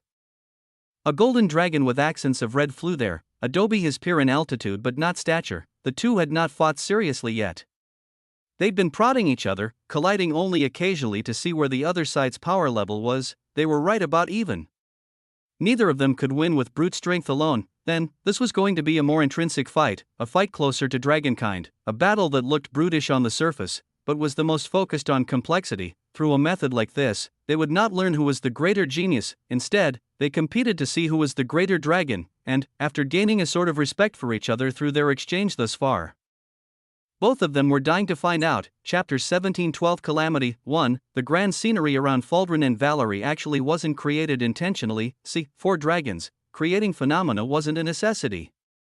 They learned how to do it only so they could more efficiently release power in their human forms. When they returned to their original forms, the need to have a medium to release power disappeared. Humans created great forms for their abilities, copying mythical creatures or even natural beauties in order to execute their abilities properly. It seemed like the most natural thing to do exactly because it was, Mabna was a mysterious energy, and humans, who didn't have a particular closeness to nature yet had an immense aptitude for adaptation, had to find a way for them to exert this energy without melting their brains in the heat of its activation. To mimic myths and legends meant quantifying that power, making it more easily understandable while never diluting the concepts within. It was a genius solution to the problem they faced as a species, so much so that even dragons were impressed by their accomplishments. Still, that was the end of it. Dragons didn't have the need to take such detours. With their natural affinity for the energy and their heritages that gave them all of the information that they could possibly need, they were able to release mana in all its intensity without manifestations. Sure, to humans, dragons seemed unskilled in precise control because they didn't fight the same way, but that was simply a false assumption made with lacking knowledge. Where it was needed, precision could be used at any time. However, a true battle of dragons didn't contain anything like that, to fight with nothing more than the strength of law comprehension, to only acknowledge the person who won as a victor if they fought without tricks and schemes. That was the dragon way. It was the reason why people like the Ignis clan, who faithfully adhered to it, were disgusted by the Liqua clan's mentality and actions. It was also why the crowds were so captivated by Faldrin and Valerie. The two had done nothing but release wave after wave of energy, but somehow, the environment responded to their presence and changed. They had only ever attacked each other. Yet the manifestations changed and morphed along with their strikes to make their battle visible to anyone who couldn't understand their laws. That was an entirely natural process, not something they provoked. It was beautiful exactly because nobody and nothing could mimic the feeling that a sight like this gave, and neither Faldrin nor Valerie paid it any mind. They were more focused on each other. In a battle like this, it was impossible not to gain respect for the enemy. They were showing each other the greatest truths hidden within their laws, so naturally, they were forced to acknowledge each other, and since their battle had started in full, there was no need for them to hold back anymore. It was hard to explain to someone who couldn't feel the aura of that battle, but in the simplest terms, it was a fight between fate and life. The Aurea clan's fate manual didn't have a specific route for their geniuses to follow. Fate was such an elusive element that it presented itself to every individual differently. A genius had to first understand what fate was saying to them and what it was willing to give them before they developed a style that worked only for them. Faldrin was a top genius of their clan because he had been granted the ability to alter fate. He could both take it from people and give it away. It was incredibly rare for people to gain both, and when they did, it was almost impossible for them to actually control both sides properly. Faldrin was able to overcome those struggles. With his power, he could boost his own fate and give himself more luck and opportunities than his peers. In the same breath, he could doom his enemies by severing their fates, leading them to an eventual death. Faldrin was not an absolute god. His power was conditional, and he couldn't just kill anyone regardless of level or ability. There was a reason why Valerie was still fighting him. The concepts of fate couldn't be as easily defined as those of proper laws. That which Faldrin was currently using against Valerie was best defined as the futility of existence. This was one of the greatest concepts of fate. It deemed that, when fate was a concept that led and controlled all lives, what was the purpose of existence? If all people were but puppets under the control of this elusive force, then was anything they did truly something they achieved on their own? Struggle, tragedy, the determination to overcome, Did they ever mean anything? Waves filled with such a concept flowed towards Valerie, then, she had to match it with a concept of the same strength. What had her comprehension come to? At one point, Valerie was actually the worst in comprehension. She reached 4th class, but she was never able to understand what her new position entailed. Through the Air Wars, Valerie learned a lot of things. As she saw people who were supposedly at the same level as her do things that she could have never imagined and realized her inadequacy, she ended up growing at a similar pace to Melania. The key was her fight against Remelia in the labyrinth. To realize that wood dragons were not just apostles of the forest, but apostles of life as a whole, the forest was their homeland. It was where their vitality shined the most. But, for a wood dragon to truly reach their full potential, they needed to understand that their lives did not end in the forest. Valerie started with only understanding what she could achieve with vitality, but it was more than that now. As she watched such an esoteric concept, created from the heavens' response to the hearts of people through a multitude of already existing concepts, she didn't feel fear. With sharp eyes that mirrored her determination, she released a wave of power of her own choice. That was the concept she chose. Life, in the opinion of someone who wielded fate, was just something to be controlled. However, for those who truly understood the law, it never adhered to that opinion. Life was a series of choices. One would see the impact of a choice they made far in the past in their lives decades or centuries later. Every choice mattered, and if even one choice was made differently, then one's entire life would change. Could the luck involved in good choices be attributed to fate? Could the misfortune from bad choices be attributed to fate? Some people used fate as a way to remove responsibility from themselves. If their actions were the result of some mysterious force, then there was nothing they could have done, right? No matter what, their life would always be as fate deemed it. Valerie completely rejected that idea. Choice was the clearest and most obvious way to show that fate didn't exist. Fate could not influence the soul. A choice made in the depths of one's heart could destroy anything that fate had planned. Living beings were born to go against fate, to carve their names into history, and destroy any paths that led them to misfortune. Even if they didn't succeed, they could always make the choice to keep fighting until it was no longer possible. No mere concept could form that kind of determination. Only the pure will and choice of a living, sentient being could keep them fighting even when hope and fate were against them. Maybe fate existed. Maybe it was always trying to control every little part of every little person's life. However, as long as they willed it, fate could become nothing more than a petty excuse that held no power. Those two opposing concepts, those two opposing beliefs clashed in the space between Faldrin and Valerie. The beautiful manifestation of light that they created was a sight that audiences would remember for a lifetime. Chapter 1713 Calamity 2. If there was one negative to a sacred battle like the one that was currently taking place between the two young dragons, it was that a battle like this could go on for days before reaching a conclusion. As seen, both geniuses needed to take time to release their most powerful concepts.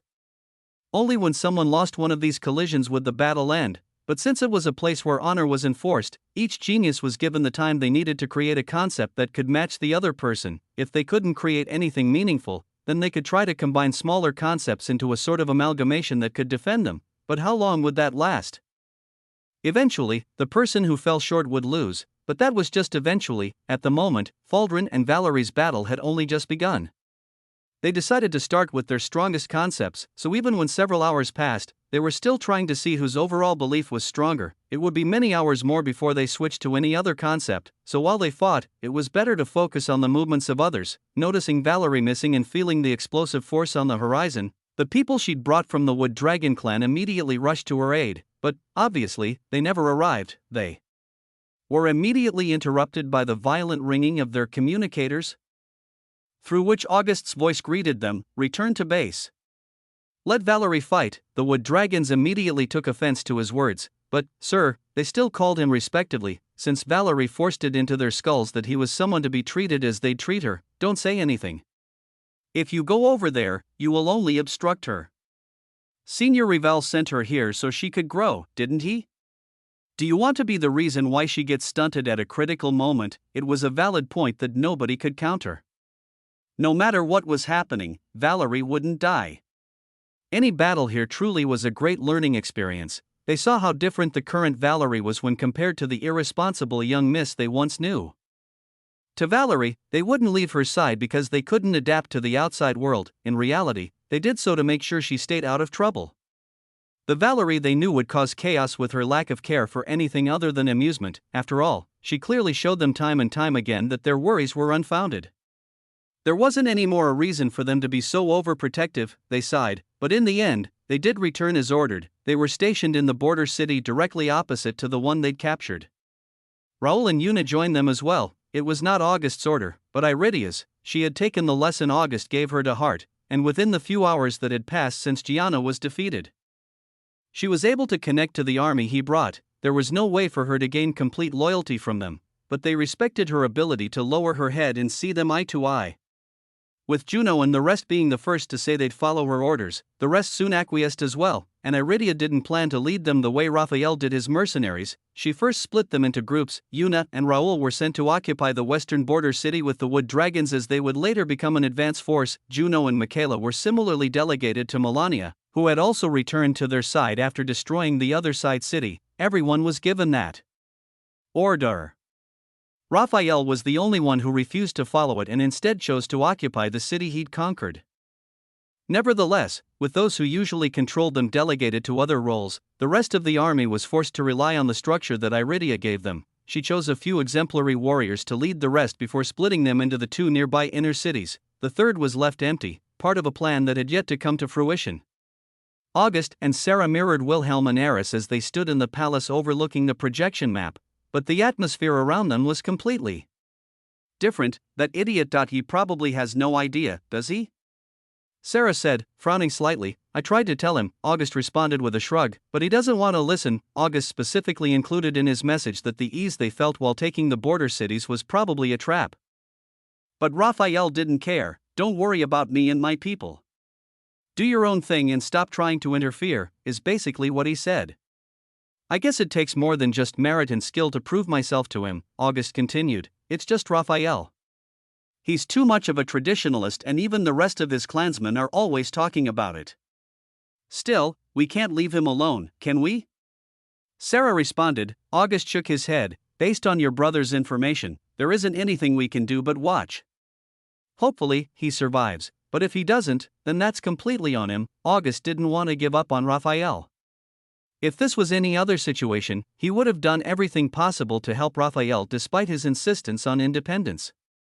But, just like with Valerie, this was an opportunity for Raphael to learn and grow. Whether he lost here or found a way out, he'd understand the consequences of his brashness. In this place, that was the most important thing. After all, I never had Raphael in mind when I planned our victory from the start. What was that? Nothing. More importantly, since everyone's in place, we just have to wait until they move, right? With all the chaos Valerie is causing, they'll realize that Gianna is gone pretty soon. Tell Melania and Iridia to get ready. It was better that Sarah didn't know what he said. She nodded and went off to prepare the things he asked for. Meanwhile, August looked at the projection map again. Wilhelm Liqua, that man was the one leading the other side, wasn't he? August had heard so much about the Liqua clan. No, at this point in Xinglong's memories, August had seen exactly the kinds of atrocities they'd committed against dragonkind. Even if everyone else can be saved, even if August was willing to spare the other holy clans and give them a chance for redemption, not them. When August first received Xinglong's memories, he was only acting out of filial piety. Now that he had seen more, he had truly taken his ancestors' grudge as his own. By his standards as well, the Liqua clan needed to be eliminated for good, otherwise, dragons would never be able to thrive.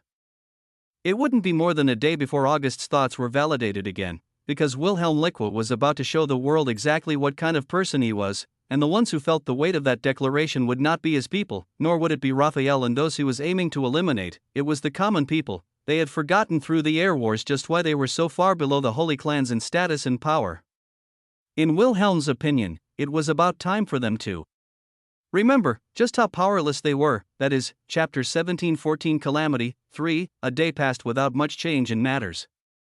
Faldrin and Valerie occupied the western half of the battlefield. Raphael kept his ground in the central border city, and everyone else waited where they were assigned for their leaders to make the next move. If there was one thing to note, it was that Damien had gathered the roughly 200 soldiers who managed to escape from the city's destruction and formed a line to confront Raphael. Well, that was what Raphael believed their purpose to be, but he was severely overestimating his importance in this war. Because he'd been allowed to gather most of their army and make them loyal to only him, because He was able to get whatever he wanted from August through trades that he believed only benefited him. He believed that he was the pivotal point of everything, and in a sense, he was, just not in the way that he expected.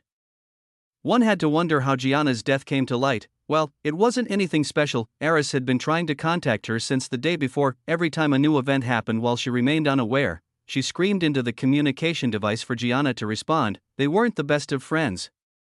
Eris was clearly aware of Gianna's jealousy towards her, and she understood that the other woman would be willing to take on radio silence if it meant that she could monopolize rewards, but that wasn't enough to explain this level of silence.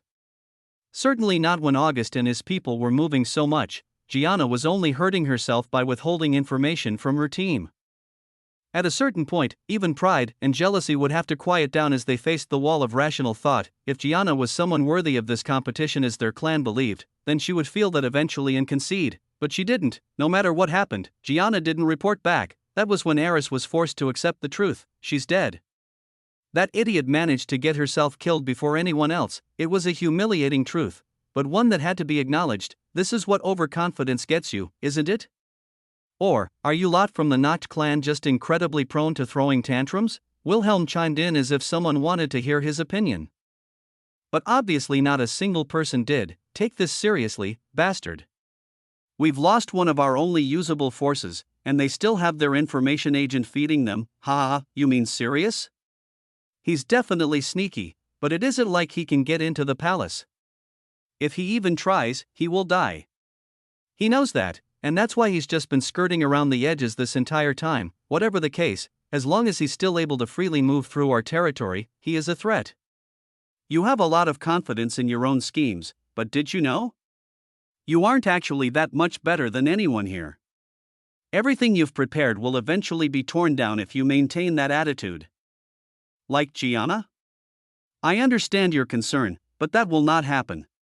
After all, unlike her, I am not overconfident. I am only as confident as I deserve to be in my position. Put simply, even if he and Gianna had the same attitude, he deserved to have it and she was just pathetic. As always, the man named Wilhelm Liqua had no such thing as a connection to reality. Everything in his world was a fantasy meant to raise him up. Putting that aside, he said, his eyes never turning serious for even a moment, if Gianna is dead, then it's fine to do whatever I want, isn't it? I've been dying to see what happens when they receive my gift. Their cue was supposed to be Gianna reporting back the enemy's movements. But that wasn't a possibility anymore. Without certainty in their movements, they needed to be even more careful about when and how they acted. But Wilhelm disagreed. He wanted to do it, and he wanted to do it now. He wanted to see destruction rain down on the world, slaughtering anyone and anything that he hadn't personally acknowledged. Wilhelm was not someone fit to be a ruler of people. No, he was a slaughterer. If he was ever put in control of a kingdom, he would do everything in his power to watch it fall. This was only a simulated environment, but it gave him the chance to do something he'd never been able to do in real life. His face showed an expression unlike anything Eris had ever seen before. His eyes shined with a murderous light as he grinned darkly. He looked like a wolf hunting for prey to torment. Do it, he said only 2 words, but the individual on the other side of the communicator knew exactly what he wanted. Aside from Eris and Wilhelm, he was the only one. He was in charge of pushing the button. It was the only job he'd been assigned in the war thus far, and, eager to make achievements, he pushed it without hesitation. He was in the palace, so he didn't feel it immediately, but for the people that were in the thick of it, the entire battlefield changed at that moment. It was an eruption that nobody expected. Even August and Sarah, who'd predicted that there was something hidden there, didn't think it would be this insane. That button was pressed and all hell broke loose. An entire strip of land containing all 3 border cities on Eris' side was separated from the rest of their territory by a massive barrier. It started with just a few cracks, but they soon expanded into massive chasms reaching far into the depths of the world. The earth crumbled, and immediately, those 3 cities were destroyed. Stay calm. Use mana to hover. In the middle of it all, Raphael tried to command his troops to deal with it. They were surrounded by the screams of common people as hundreds of thousands of citizens were swallowed into the earth. Magma soon rose from those cracks, melting those who couldn't run in time and making them experience pure agony. Boom! Boom! Boom! Huge explosions were happening everywhere, claiming more and more lives. Amidst all of the screams and cries, amidst the undeniable aura of death that spread through the border cities, Raphael was forced to defend himself over anyone else he saw. He was going to die here. The thought flitted through his mind and unsettled him to his core. damn it. He roared as he maintained the mana barrier around him that diverted any force that headed his way. That force went on to strike and kill many civilians around him, dyeing the ground with blood, but even that proof of his sin was swallowed by and submerged into magma. Never to be seen again, everyone was already dying. The barrier that erected itself around the area made it impossible to escape. As if this level of chaos wasn't enough, there was something rising from beneath the surface, a huge maw, the mouth of something that should have never existed in this war, burst through the magma, and swallowed everything whole. Chapter 17-15 Forced Change. 1. There were no words that could be said to describe that moment. Audiences watched with bated breaths as that thing shot out of the ground. It was too big to understand what it actually was. The only part of its body that people could actually see was the huge mouth that swallowed all three border cities whole. It snapped its mouth shut with such speed that it sent a wave of turbulent air in every direction. It hit the barrier and didn't spread further into Eris territory, but there were no such protections on the other side. It hit August's border cities like a terrifying storm, destroying the walls entirely. If it wasn't for Valerie, Melania, and their people protecting the citizens inside, all of them would have died in that moment. In the grand scheme of the war, it was nothing unexpected.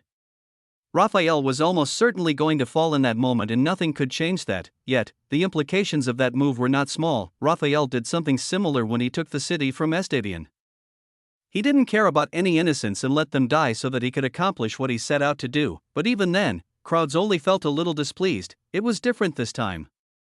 The brutal realism through which each and every simulated citizen died was too much for many onlookers to stomach. When they thought of themselves in that position, sandwiched between two holy clans who didn't care about what happened to them, it became even more terrifying. Wilhelm made his message clear: the lives of the common people meant only what he decided they did. If he wanted them dead, then none of them would be able to retaliate, no matter what kind of power or status they held. What was the point of all of the politics and schemes of their social hierarchy when there was a class of people so far above them?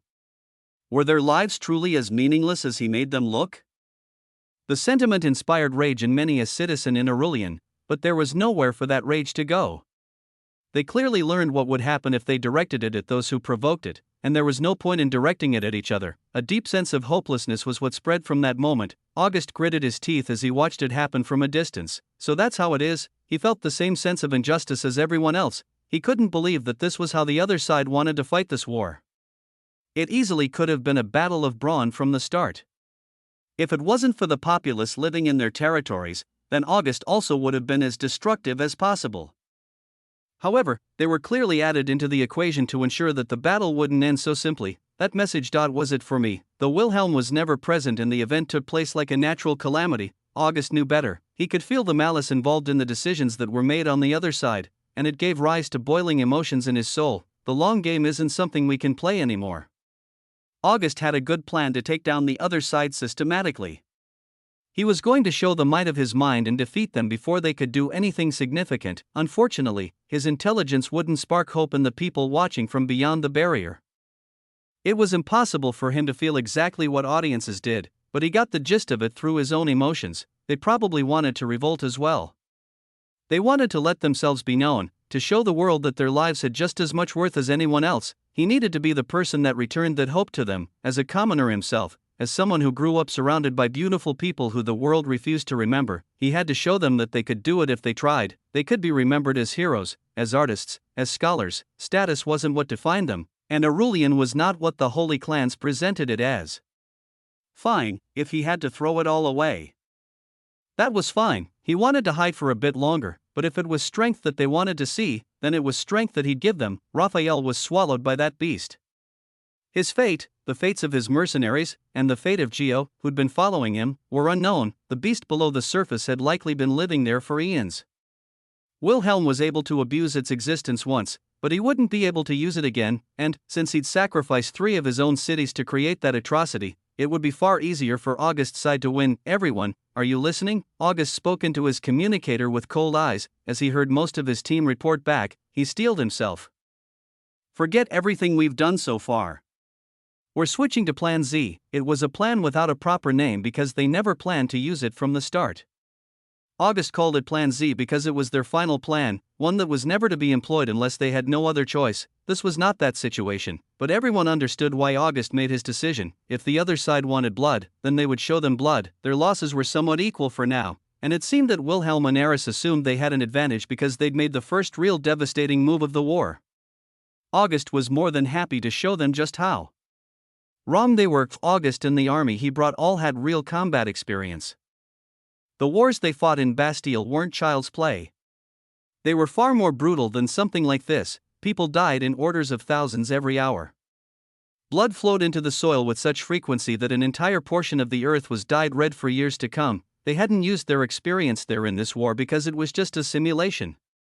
When August declared that they'd be using Plan Z, all of that changed. Wilhelm's actions directly influenced the systematic destruction of his army. Most of those troops were in the 3 inner cities that had remained untouched until now. The entire territory was now separated from its sister territory by a massive chasm in the center. But it wasn't hard to cross, especially when those geniuses who wanted war decided to change into their dragon forms. Under August's orders, massive attacks were carried out in every possible region of Eris territory.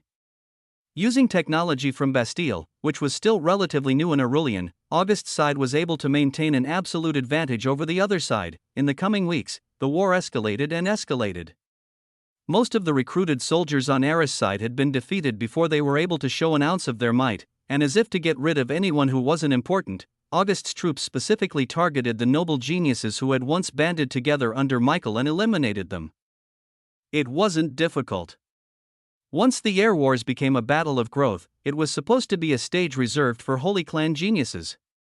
The noble geniuses had been outperformed constantly, and now that the competition was in its 3rd stage, they no longer stood a chance. Even those like Remelia, who caused problems for Valerie in the Labyrinth Challenge, were forced to die before showing anything notable in the war. Within a month, the only people left on the enemy side were the Holy Clan geniuses, apart from Gianna, of course. Valerie and Faldrin kept fighting in their isolated corner where nobody bothered them, but that was the only part of the battlefield that didn't change. August lost troops as well. In the more reckless combat that was taking place now, it was impossible for everyone to survive, and since only those who actually had a chance of winning the competition were being kept in the war, everyone who was part of his alliance, barring himself, Melania, Valerie, and their Holy Clan geniuses, was eliminated. Lucas and Ophelia went down after taking all of the nobles on the other side with them, so their performance wasn't to be overlooked. Still, in the end, there weren't many who could confront Holy Clan geniuses and win. There were only 3 outliers from the commoner faction and 4 more who August had summoned from thin air. Nevertheless, August had an advantage in both numbers and power. The only question was how the other side would react to their current predicament. After all, Eris and Wilhelm never left their castle. Whether they were hiding like turtles or preparing something more devious than their last move was still unknown, but it was high time for them to be confronted, those 2 geniuses who liked to act like nothing that was happening concerned them. August was patiently waiting for the moment he could slap them across their faces. Chapter 1716 Forced Change. 2. More than just a few spectacular events had taken place in the past month, but in the end, not much changed. The chasm actually made it impossible for either side to raid the other's territory covertly, and though the inner cities had suffered through many battles, they had yet to fall. On August's side, it was because of their planning. The 3 cities had become inaccessible unless one knew how to get past the mechanisms protecting them, so every time a force was sent to raid them, it fell under pressure. This was the main strategy used outside of just slaughter to bring the armies of the other side from over 700 to just around 50. August still had 200 people at his command, but in the current situation, the armies had faded into the background. Wilhelm seemed to hate following the rules. Whenever possible, he stirred the pot and absolutely ruined the civilized warfare that was going on. He made it impossible for August and Eris to have the tactical showdown they were trying to have, and more importantly, he completely ruined the essence of the 3rd stage. There weren't any civilians left on his side of the arena. They weren't killed as collateral damage from battles, nor had they been slaughtered by August's troops as they marched. Each and every one was murdered in a terrorist attack performed by none other than Wilhelm Liqua. He just wanted to see chaos. For Wilhelm, the air wars were just a game. He didn't care about who won, and he had no interest in winning, because, at the end of the day, the newly crowned Dragon Emperor would still be a pawn for the Holy Clans to control. All of these geniuses were trying to win the competition so that their clan could hold more power over Aurelian, but did they think that was actually possible? As long as the Liqua clan existed, anyone who tried to break the balance would die. They did it to Qinglong, they did it to the dragon emperors who came after him, and they did it to Zenith. Wilhelm was the most arrogant person August ever had the displeasure of meeting. But there was nothing he could directly do about it, not yet. That man was from the clan that ruined his ancestor, but he was also technically a distant relative. The Liqua clan stemmed from the blood lineage that August carried in his veins. Even if he had measures keeping the aura of that bloodline hidden, he couldn't be sure that he wouldn't be detected by someone who shared a portion of his lineage. The audience's perception of the battle had changed since Raphael's elimination as well. Rather than a competition between the kingdom's best geniuses, it had become a battle of good and evil. August sighed, filled with people who kept the common populace in mind and attacked in ways that didn't affect them. Was the side of justice. Meanwhile, everyone around Wilhelm had been sucked into his vile reputation. Whether they agreed with his actions or not, everyone on that side of the competition was now a villain in the eyes of the crowd. Thus far, the main focus had been territory. Eris was the one who controlled the armies in most matters, so she and August properly underwent the challenges they were meant to, fighting in the light and in the shadow to see which one was the better strategist. Eventually, Wilhelm's schemes led the competition into nothing more than a combat test. Genius against genius, they were to fight until only one side still stood. It was annoying, quite frankly. Nobody wanted to see the stage be ruined by an unruly brat, but that brat had too much power. His influence had woven itself too deeply into the nature of the third stage, which left everyone else dancing in his palms. Eventually, I have to confront him. August thought to himself, that day had to come, but it was not now. It was a miracle that Valerie and Faldrin hadn't found a way to end their battle yet, but that truly was the case. He had even been over there to see what they were up to, but it truly was a stalemate. Everything they threw out was properly countered. With the passing of time, they ended up learning from each other, which gave them even more ammunition to use. Still, they had to be running out of comprehension. Their battle was already in its final stage. Melania was currently with Juno and the rest, confronting Nathaniel Laureate in their quest to seize the palace. Wilhelm and Estevian were being cornered by Sirius, Sarah, and Bianca, while Iridia led the remaining troops to lay claim to the 3 inner cities on the enemy side. Everyone was busy except for him. Well, for now, he was waiting for an opponent of his own. She was coming over the horizon now as if they'd agreed upon a time and a place. Well, that's because we did. The third stage was, for lack of better terms, going to shit, because of Wilhelm. August and Eris secretly communicated just a few days prior. And came up with this: the two of them would fight, settling the grudge they formed in the first round. The goal was to settle everything before their fight ended. August sent his troops out without keeping anyone in reserve. It was easy to find everyone else, but it took Eris' help to catch Wilhelm. Their unlikely alliance was the only thing keeping the third stage from sinking entirely into chaos, but it was made only out of necessity. This stage needed to end so they could move back into a proper competition again, and this stage needed to end so they could get Wilhelm out of this competition. At the heart of Eris territory, there was a great battle taking place. Several separate clashes in close vicinity were creating a scene that all audiences would have loved to witness. However, their focus remained on these two. It was subtle, the rivalry they'd formed. At first, it was just Eris, chasing a pointless grudge against someone who beat her. Honestly, as the third stage went on and the two of them tried their best to compete under Wilhelm's tyranny, it evolved into something more. Even August wanted to see who would win between them.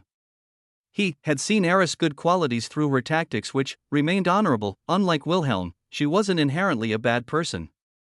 She just had a bad personality, though. It wasn't like August was going to tell her that.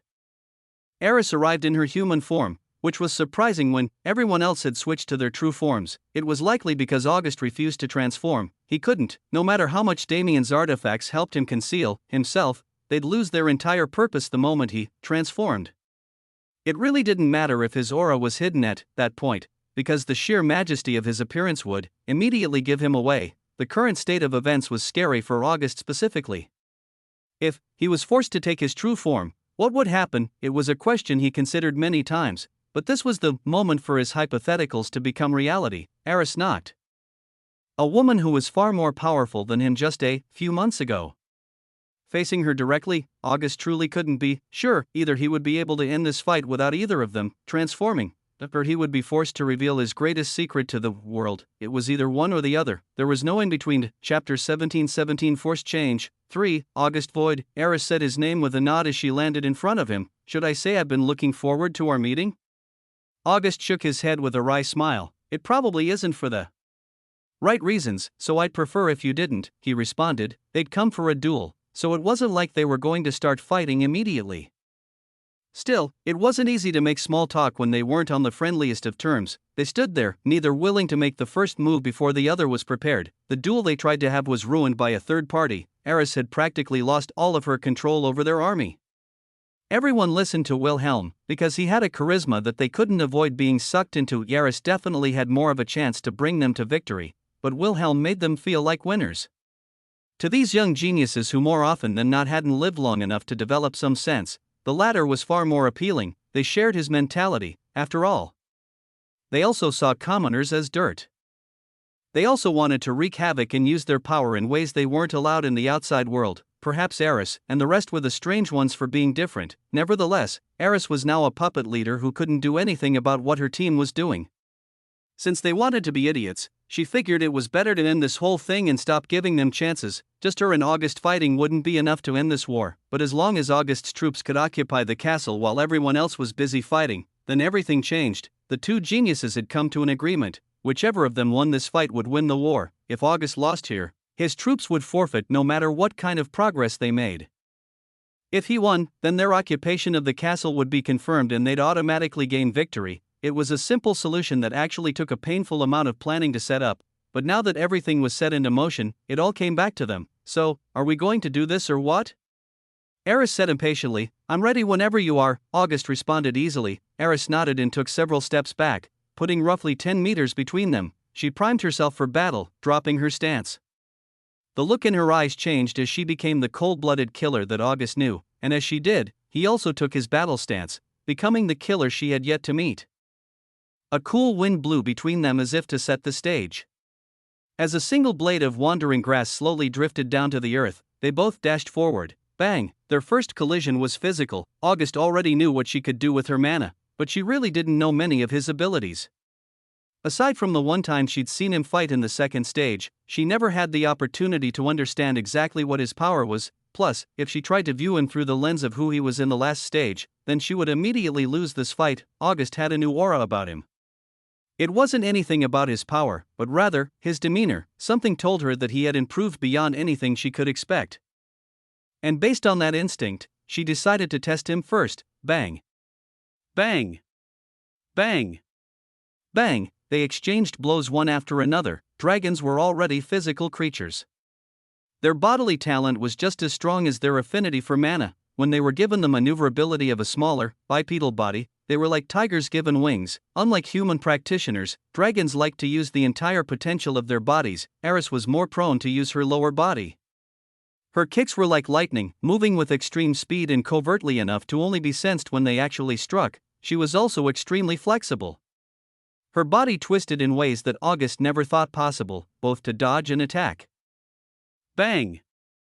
Bang! Bang! Bang! Bang! She was always in motion. Her legs generated insane power from all directions, barraging August and giving him no room to maneuver around her. August blocked in the best way he could. He matched her in flexibility, but he'd never fought someone with this kind of lower body focus. She kicked out and he blocked with his forearm.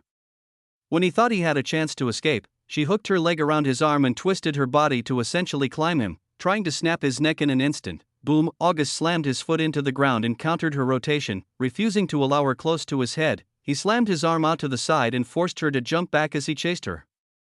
Boom! Boom! Boom! Boom! It had a different effect when August attacked. He and Eris both moved a lot when they were on the offensive, but they did so in different ways. Eris was always pushing forward, but August liked to strafe around the enemy and make his attacks less predictable. She had more speed, but his every attack had more power. On top of that, August used his fists. He swung from both his left and right as if he didn't have a dominant arm, and though he couldn't maneuver his arms like Eris could her legs, he had more than enough experience to understand how to use them. Boom! Eris' entire body was pushed back through the dirt by the sheer force he exhibited. It wasn't hard for her to block his attacks. But the force transmitted through her arms was still enough to cause serious damage. She had to match him and move constantly so she could dodge as much as possible within his unpredictable routines. In terms of physical skill, there wasn't a huge difference between them, but it was definitely there. August approached again with extreme power and struck out. Boom! The impact hit only air as Eris ducked below it. She twisted her body and kicked upward with the aim of disrupting his momentum, but August had already moved. Bang! Two fists slammed into her stomach and sent her crashing into the ground. Without being able to lower her leg in time, she lost her footing and lost the ability to correct her fall. Yet, if she hit the ground here, then she'd be at an immense disadvantage. Damn, in their first clash, she was the one to lose. Though she summoned her mana, turning into a shadow that teleported several meters away. Now that she'd used it, mana was no longer disallowed, but that was fine. In this aspect particularly, Eris was certain that she'd be the one to come out on top. A sea of darkness appeared around her. In the same breath, the ground rumbled and water responded to August's call. This time, it was a battle of precise control of mana. Eris definitely thought she was better. With the resources in her grasp, it was hard to think otherwise. However, August had a teacher that others could only dream of having. And when it came to control, he was particularly talented. Perhaps many people thought the battle would end here, but little did they know, it would be a lot closer than any of them expected. Chapter 17-18 Duel 1. In terms of immediate impact, Eris' actions definitely had more. The darkness she summoned instantly encompassed a wide area around her and created an impenetrable domain. August, on the other hand, didn't summon a massive amount of his element immediately. This space wasn't really able to contain an ocean. August had taken control of the underground rivers and reservoirs and was keeping their power hidden until he needed it, though they wouldn't remain hidden for long. The battle had changed from close combat to ranged. The two geniuses didn't approach each other and instead summoned their power with the time they gained from their separation. Eris moved first, Dance of 10,000 Demons, her arm raised parallel to the ground and a huge amount of mana burst forth.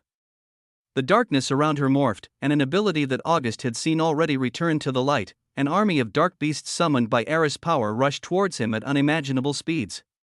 Individually, they weren't the most powerful, but their strength in numbers couldn't be underestimated. If they were allowed to approach, they could cause damage that August had personally experienced. They got his legs first, and once his movements were limited, they swallowed him whole. If it wasn't for Eris defeating him before they could, his elimination from the first round would have been much more painful. Luckily, August was no longer the same person he was back then. Boom! His mana immediately raged. In that moment, there was no more concealing it. Both Eris and the onlooking crowd realized that August had successfully reached 4th class. Now, that didn't mean he'd have an easy time by any means, but the notion that he'd easily lose was wiped from everyone's minds. I don't really have cool names for my skills. Damien told him that naming the skills he used in his human form was important only for remembering them properly. Having an aim and an action reserved for an attack allowed for faster visualization and mobilization of mana. For that purpose, simple names were best. Efficient names that could be recalled at the fastest speeds to put his attacks in motion were all he needed. So, instead of something like Wrath of the Ocean God, August merely thought a single word: arise. Rushing water burst from the ground in the form of countless geysers that formed in the earth. The only difference from a normal geyser was just how much water was being produced. The entire area was soon turned into a muddy mess, and once the soil couldn't absorb any more water, it flowed out in rushing waves that slammed in every direction. The army of shadow beasts crossed only half of the distance between the two geniuses before they were intercepted by the powerful water currents. It started with a bang as the first wave faced the sheer physical impact of such a large body of water, and it was followed by an array of squeals and screeches as they were drowned within. Darkness and water didn't particularly clash, but they didn't particularly meld either. If darkness and water wanted to be one and the same, then they could absolutely accomplish it and show a completely different kind of power. However, in the same way, if they wanted to be opposed, then darkness would be like oil to waters. Water, the dark beasts were made with the earth in mind. They were meant to walk, not swim. When they were placed in a situation where they were surrounded by nothing but water and its pressure, they bursted and dispersed. Eris' eyes narrowed as she prepared her next attack. How did a dragon's darkness work? Naturally, it was a darkness created to swallow the world. Eris' darkness specifically was more similar to the night and death than any other element. Through death, she was able to corrode the world and summon creatures from another plane, and through night, she was able to control space itself and turn the world into her own domain. It was like day turned to night when Eris released her mana for the second time. A canopy of darkness shadowed everything, throwing August into a world of darkness. August's eyes sharpened to get used to his new conditions, but this artificial darkness didn't give him a chance to perceive anything but it. August felt like he was covered in a tight blanket. His every sense was being overloaded by the darkness close to him, which made it impossible for him to perceive the threats that were further away. He stomped his foot on the ground, making sure that it was still the ground he knew. He summoned more geysers to surround him and created a makeshift barrier before taking further control of the water to make it swirl around him. He was just in time. Shio! Shio! Shio! August's attention shot to his left as 3 arrows cut through the blackness and struck his barrier. The centrifugal force stopped them and turned them into nothing more than particles, but they were only the start of Eris' assault in the blackness. Shio! Shio! Shio! Bang! Bang! Boom! A myriad of impacts, all made by attacks in different forms, slammed into the barrier. They came from every direction, clearly delineating Eris' constantly changing position. I won't be able to counterattack as long as I'm stuck here. Either he had to find a way to break her pattern, or he had to form a domain inside of her domain. He didn't think it was yet time to start competing in their ability to dominate. But it wasn't impossible to make it out of this situation with brute strength. Okay. Stay calm. Even if he didn't show off his power, at this point, his lineage was already in question. Nobody believed that he was a commoner anymore. That much could be affirmed. Since it's come to this, I just have to make them think that I'm anything but an azure dragon. It was a good thing that August was currently using groundwater. Until he summoned the power of the sea, they didn't have any reason to suspect that he was from a bloodline considered long eradicated, right? Wow, I never thought of it like that. The second he realized that he could just cloak the true nature of his bloodline instead of hiding his power, August's entire world changed. Great, he grinned to himself and connected his senses to the underground water sources. Come, he summoned it all. August's awareness as a fourth-class dragon went several hundreds of kilometers into the ground and awakened the essence of the earth that slumbered within, water. Without it, the world could not exist. It was a force taken for granted more often than not, but it was just as crucial as something like space. Without water, life could have never appeared. Though they'd never admit it, even dragons were once merely lizards who relied on the water to survive. That force of life, that force of death, August forced it to remember exactly what it was worth. Every ounce of water that would answer his call rose to the surface, and in one cohesive wave, a huge mass of liquid crashed through Eris' darkness domain. Boom! Chapter 1719 Duel 2. It was like they'd teleported into a completely different environment. Really, when the groundwater tore through the earth in its desperate rush towards the only man it deemed worthy to control it, the floor beneath both him and Eris crumbled away, the soil mixed into the massive waves and was swept away to somewhere random. Massive chunks of rock and stone were broken apart until they were crumbs and thrown out of the newly created lake entirely. The battleground on which August and Eris had been fighting was sunken deep into the ground. They were now fighting an aquatic battle in a field of August's creation. Naturally, the darkness domain was disrupted by the sudden appearance of so much water. Even more so when Eris was swallowed into it, she diverted her focus to precision control. Using the darkness present inside the water itself, she propelled herself out of the waves and into the air where she currently stood. Meanwhile, August was in his element when he was surrounded by water. He didn't follow her into the air, but instead immediately attacked from his position standing atop the waves. August twisted his hand, and the waves morphed into twin dragons. Charge! The dragons rushed into the air. They chased Eris down and opened their maws, ready to devour her. Damn! Eris gritted her teeth. She put up a hasty defense, but it wasn't anywhere near enough. Boom! The two dragons slammed into and through her darkness, and she was instantly drowned in their power. The laws of water allowed both flexibility and rigidity. When they were used offensively, they could manipulate the enemy's body into positions that completely disarmed or even killed them. Eris was a flexible person, sure, but she wasn't anywhere near the level of water. Her body was contorted by the currents inside of the water dragons, twisted in unimaginable ways. Before she could right herself, the water turned rigid, trapping her in her uncomfortable position. It would have been comedic to see her like that if it wasn't for the situation. Besides, August wasn't finished yet. Pierce her. With another command, multiple streams rose out of the lake and turned to ice. They followed their dragon-formed brethren on their path and pierced as they were ordered. Shio! Shio! Shio! With the sound of them whizzing through the air, first blood was taken. the icicles cut through the water dragons and put holes in Aerith's shoulder, thigh, and stomach. HSSSS, she hissed in pain as her eyes sharpened. Boom, an aura of darkness spewed from Aerith's body and polluted the surrounding water. As it corroded into poison, August lost control over the dragons that contained her. They instead became Aerith's power. She stayed within the poisonous substance only because it provided a natural barrier for her.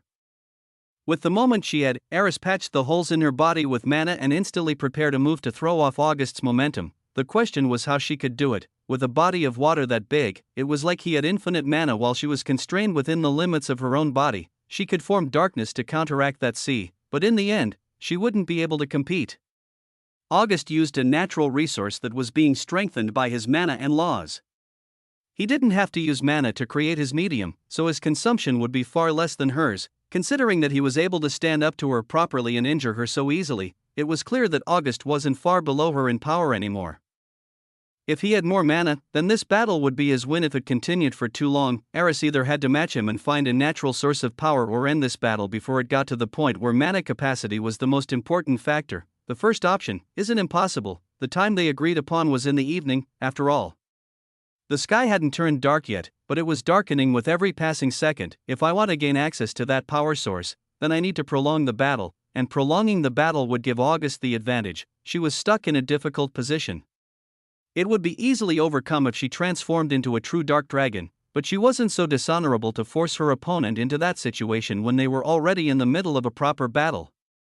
If she had no choice, then she would transform either way. Judging by the way they were currently using their laws, a battle in their dragon forms wouldn't last very long. What mattered now was bringing the battle back to its starting point, on an even playing field. Her eyes went to the lake that supported August. That, at the bottom of every body of water, was darkness.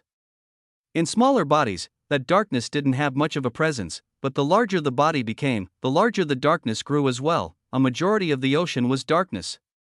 The creatures that lived there had to adapt to it just as much as they had to adapt to water pressure. This lake wasn't nearly as deep as the ocean, but it was still considerably large. Almost a kilometer of rock had been destroyed in the creation of this lake. With the amount of darkness contained within, it was definitely possible. Aerith put her arms out and controlled her energy. She focused her will on the depths of the lake, connecting to the darkness where only a handful of creatures could survive. It was a conceptual darkness, nowhere near as definitive as the shadows caused on the land. Still, if she could find a way to harness it, then this battle would turn in her favor. August felt the subtle change in her demeanor. She was no longer releasing mana, focusing instead on maintaining the mana she already had existing in the world. Her attention and focus had been diverted elsewhere, and when he followed the flow, he was able to see exactly where that was. I see, he remarked to himself. So you want to make this a domain battle after all. Her domain had been crushed and his had been created. In retaliation, she was doing exactly what he refrained from doing earlier. But if you want to create a domain within mine, then you'll have to work harder than that. The stupidest thing August could do was give Aerith the chance to make a big move. As long as she was restricted to only using smaller, more precise abilities, she wouldn't be able to take the upper hand or injure him. It was wishful thinking in a sense.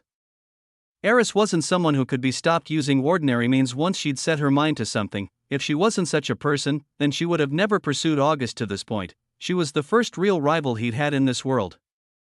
Juno was different. They were friends and would never actually do anything to hurt each other. Aerith was purely a rival. She was someone he strived to surpass and someone who refused to be surpassed by him. For a second, August thought that this battle meant more to him than he originally expected, but that thought didn't last long. Whoosh, the waters of the lake fluctuated. They swished from side to side, clashing against each other until a massive whirlpool was formed. In the middle of the lake was a gaping hole that led deep underground, and at its bottom, the only thing present was darkness. It was as if that darkness opened its eyes and grinned a grin filled with malice. August knew what Aerith was trying to do, and he was already in the process of creating a counterattack, yet, she'd already completed her move before he had the chance to do anything. That's a real genius. She was also someone with the blood of a holy dragon flowing through her body. She wasn't someone August could defeat easily like the noble clan geniuses, but a competitor that had both the same starting point and potential as him. Against someone like her, tricks wouldn't work.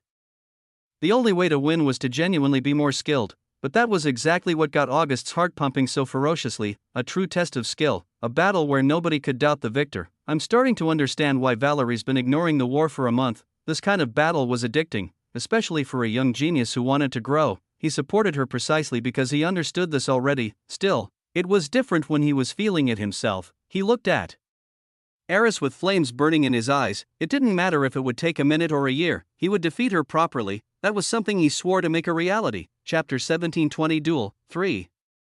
The sinkhole that was created in the lake was exclusively caused by Eris' attempts to seize control. Her darkness wanted to find a way to make their connection stronger, and the best method it discovered was to remove all obstructions that stood between them. The darkness spread throughout the water, so it wasn't as if Eris could only control what was in that small area of the lake, but that was where she directed her will. Through the sinkhole, which contained a darkness she was more familiar with, she was able to connect to the more elusive form of the element that existed in the depths. It was August's water. That much never changed. But, swimming within it were the shadows she controlled. Neither of them moved. They stopped attacking each other, because the nature of their battle had changed. They were now vying for control over the domain. This was a similar concept to the true sacred battles that dragons could have, but simplified so it could be undertaken in human form. August and Eris had their eyes closed as they merged their minds with their elements. August felt the water from the surface to the depths. He could confirm that it was all his to control, but the depths were going through immense changes. The darkness was becoming more concrete. The water was being morphed into something that could no longer be called as such, and with every molecule that shifted, August's control was dispersed. Eris was on the offensive. Separating the darkness from the water was difficult at first. Since it was naturally occurring, it didn't have the same tactile nature as darkness created by mana. Still, because she was using a medium to control it, she was able to abuse some loopholes to mimic the separation. Once that step was accomplished, the rest was easy. Death and darkness were always thoroughly connected in the hearts and minds of people. Their fear of death, their fear of the unknown manifested itself in the color black and made them fear it. At first, this kind of association didn't mean anything. However, the laws of the world were always changing in accordance with how they were perceived and comprehended. Eventually, even darkness, which started as nothing more than the absence of light, gained a more esoteric meaning. That was why Eris could perfectly control concepts of death despite it not being her main element. The waters of hell were not the same as the waters of the overworld. In that place, the rivers and lakes were made to torture those who had done wrong, to erase their egos and memories and refurbish their souls to be sent back to the land of the living in a different form. When Eris started to transmute August's domain, turning the water into a murky, liquid, yet extremely tangible darkness, it made even August himself feel sluggish. He could no longer abuse this domain to pressure Eris. Instead, he had to find a way to counteract the spread of her influence. Then, how was he supposed to do that? Eris had the inherent advantage of using the darkness within his water against him, but the substance she was transmuting it into no longer fell under August's dominion. It was so far removed, in fact, that he didn't believe he could transmute it into water again. Eris had properly secured herself a region of the lake that was untouchable. That murky darkness, thick like ooze yet able to maneuver freely, slid through the lake, infecting every ounce of water it came across. There has to be something I can do. August sunk deep into thought. The best temporary defense he could use was ice.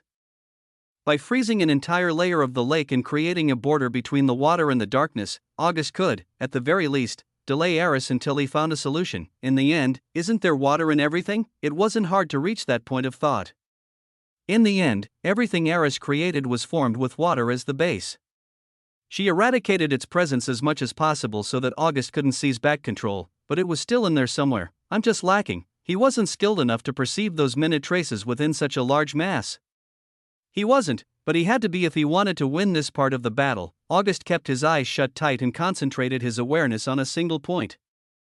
A single fleck of water. He observed the droplet in as much detail as possible, understanding the materials within and the way they connected to create a single, perceivable drop of water. Minutes passed by, with Eris constantly on the offensive. The ice wall that August made was practically destroyed already. She encroached further and further on his territory while he continued to look for a way to fight back.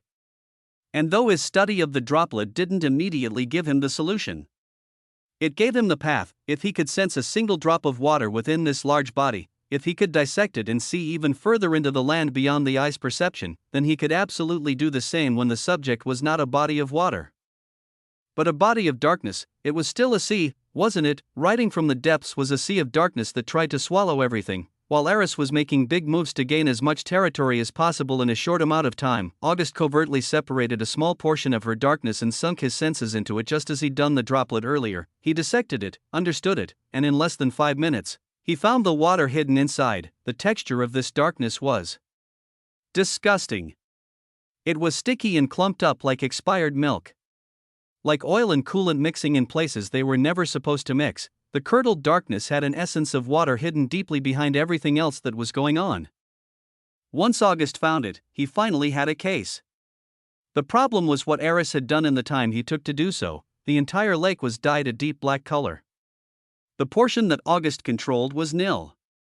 Despite being confident in taking back his territory, August was forced to jump away from the lake's surface and into the air. After all, the darkness was already grabbing at his feet, trying to pull him into the deepest and darkest depths of its existence. He pushed his arms out and focused again, knowing that he wouldn't be attacked at his current altitude. Water, it was there, hidden, yet screaming out for his aid. It was waiting for him. August merely needed to know how to sense that call, to understand what it wanted, and with the knowledge he gained through rapid experimentation, he did exactly that. He visualized the darkness as oil and pulled it away from the water. Creating barriers around the base element alone, he slowly connected each little trace he found until they got larger and larger. It was just a speck in this sea of darkness, but it was a hint of blue nonetheless. Over time, it would spread and spread and spread until there wasn't a darkness left to control, or, well, that was what would have happened if August wasn't in the middle of a fight. See, Eris knew exactly what he was trying to do, and she knew exactly how to stop it. Mana control and domain control were her biggest strengths. No matter how strong her opponent was, no matter what kind of talent he had, she refused to lose in these aspects. So, when August started to spread his influence, Eris immediately moved to suppress him. That was the first large clash of their domain battle. Chapter 1721 Duel 4. Strangely enough, sparks flew. They obviously weren't actual sparks. Neither water nor darkness in a situation like this could produce such an effect. The sparks that manifested were actually bits of mana that were produced by the collision of these two opposing concepts. August's domain of pure blue water was only a few meters long. It was surrounded by Eris darkness on all sides, and that darkness was constantly pushing against it as if to force it to turn into something it was not. August gritted his teeth as he was forced to focus on maintaining what he had. If he let go of his focus for even a second, Eris would certainly take back everything he'd taken from her. But, with the darkness in such close proximity, he was also presented with an opportunity. All he needed to do was split his focus and divert a small part of his awareness towards the task of consuming darkness and turning it into pure water. It sounded easy, sure, but it was not anything close to simple. Every drop of water was like a soldier. These soldiers were guarding the borders, making sure that the army of millions that sieged them could never break into their land. There were only a few thousand of them in this impossible defense mission. Even if they only sent a squad of 5 soldiers into enemy territory, they'd be losing a significant portion of their available forces. They couldn't allow any weak points in their defense, no matter how minuscule. After all, the enemy was far larger than them.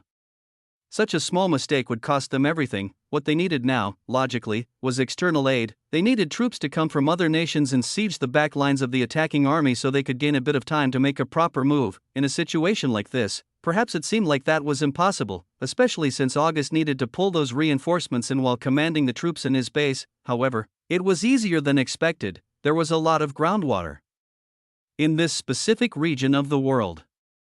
The tournament administration didn't choose the area while knowing this. But it would have been the same no matter where the war took place. Aurelian was incredibly fertile. It hardly ever rained, but the climate and conditions still allowed for lush grasses to grow in almost every part of the kingdom. For the third stage, the staff needed to find a plot of land large enough and separated enough from civilization to conduct a prolonged trial. Any place that met those qualifications would have been closest to farmland. In other words, the subterranean world in these regions was filled with flowing and still water of every variety, both near and far away from the surface. To create the lake as fast as possible, August summoned everything that could immediately answer his call. But there was still plenty of water below the surface that had been making its way closer and closer despite his call taking place many minutes ago. When August sensed the presence of that liquid, coming from the deep underground cave systems that remained unexplored to this day, he couldn't help but grin. Perfect, boom, it burst through the ground at the bottom of the lake and spewed into the darkness-controlled territory. Immediately, August gained a maneuverability that was impossible in the previous stalemate. He controlled the spewing water to force Eris into corralling it, while simultaneously pushing outward with his original territory and consuming all of the nearby darkness. For the next few minutes, the roles reversed and August was placed on the offensive. He aggressively drew the water out of her darkness, weakening her and expanding his domain until the lake was practically split into two halves for the two geniuses to control. In the process, Eris' darkness became purer, resembling water despite being nothing like it. The two seas crashed into each other. With each wave that splattered back into the surrounding liquid, their territories shrunk and enlarged as they constantly stole from each other. Eris and August both had their teeth gritted and their eyes shut tight. In their minds, they had truly become those waves, each time they clashed. Each time they hissed and exploded as they contrasted, the two young geniuses attacked each other. In a sense, it was now a matter of mental strength. Who would be eroded first? Who would fall to the mental shocks they experienced when they collided? August was just barely above her in physical strength, but her refined techniques made it relatively difficult for him to gain the upper hand. His mana control might have seemed to be better at the start since he was the one to injure her before she could make an impact on him, but that assumption was disproved when their domain battle started. Now that they'd reached this stage, it was clear that they were equal in controlling mana. No, considering that Eris forced August into this evenly matched situation from nothing, she was better. Originally, this was his domain, after all. He was forced to destroy her power source when he was placed in the same situation, and he couldn't say that he'd be able to do something like this, taking control of her mana and turning it against her. This duel went through many changes as it progressed. Through them, the two geniuses learned that their strengths and weaknesses were in different places, but their strength was roughly the same. The battle of minds taking place now was the last thing, as they were not demigods with access to their souls yet. Their minds, their bodies, and their mana were the three categories they could compete in. The war imagery shifted. In the minds of the two, they had entered their true dragon forms. They imagined their opponents sending waves of conceptual law at them. They imagined the laws they would use to fight back, and when they lost, they reeled back as dull and sharp pain both struck their minds together. Minutes passed and passed and passed. Eventually, their stalemate continued for over half an hour. The waves had been getting larger with every clash. The huge pitch-black and ocean blue waves were thousands of meters high now. Both geniuses were sweating fiercely. Their eyes wriggled as they endured the monumental pain they experienced for the sake of victory. August and Eris had done as much as they could in their minds. They were nearing a point when they'd be forced to take this clash to the extreme, to enter their true draconic forms. Well, that was the thought in Eris' mind, but August was hoping to do anything he could to make sure that didn't happen. He hadn't yet figured out a way to hide his azure dragon appearance. After all, if he had the power to do so, he would keep that reveal hidden until the last possible moment. There was only one problem: August did not have that kind of power. It was like time slowed down. No, time truly did slow to a crawl. A strange wave of energy, completely independent of the air wars and even Aurelian as a whole, spread through the hidden world. Rather, that wave of energy spread through the entirety of the heavenly world. Everything it touched was disrupted, and as if it was an effect of the wave, all mana was dispersed, the mana being used by anyone and everything, including mana-based trait that beasts used to transform their bodies. August felt something push through his every molecule. It was a visceral and indescribable feeling, and it only gave him time to understand what happened after it had already passed. He thought, a wry smile on his face. For the first time ever, he felt the desire to curse, as his body transformed and enlarged, a change he could not control. I'm fucked. August uttered his first curse word in this life. From any point of view, it was more than understandable. After all, he said it better than anyone else could, with this sudden and mysterious change destroying any effort that was made to keep his identity hidden. He was, by all intents and purposes, fucked. Chapter 1722 Chaos 1. Aurelian had been moving at an incredible speed. It was as if August's appearance in the kingdom provoked all the small things that had been hiding in the shadows to come to light. Especially with him spending 10 years inside of a time dilation, it was hard to believe that only a few months had passed in real time. In fact, it had been less than half a year since August first hatched out of his egg and latched onto Damien. Unbelievable, wasn't it? It was even more so for the people in the heavenly world.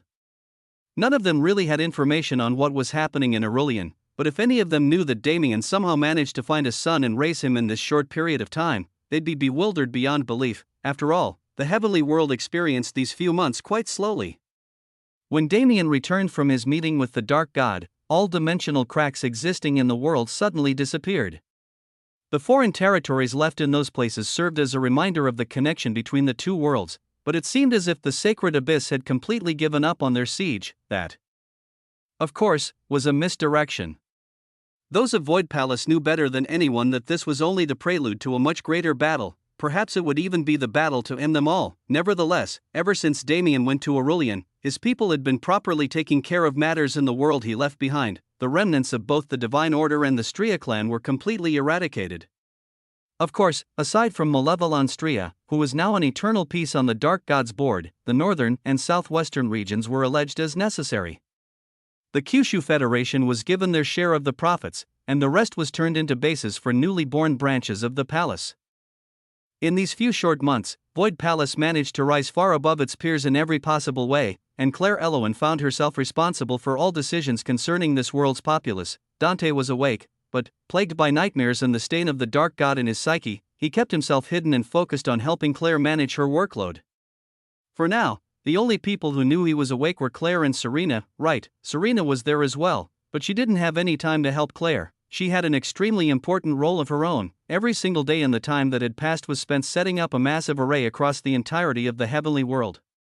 Tens of billions of people were employed and spread across the lands to lay small parts of the whole, which didn't connect and form a circuit until the very last moment. Forming the array wasn't the only thing that needed finishing. After all, for context, this array was something Serena had to come up with after Damien revealed his wager with the Dark God to her. It was made to slow time throughout the heavenly world.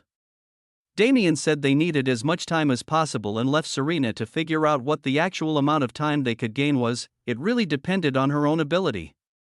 Since she, a supreme goddess of time, was someone that even Damien acknowledged as more skilled than him in the manipulation of the law, Serena spent several months brainstorming and putting all of her comprehension into gaining more time. She started at only 5 extra years.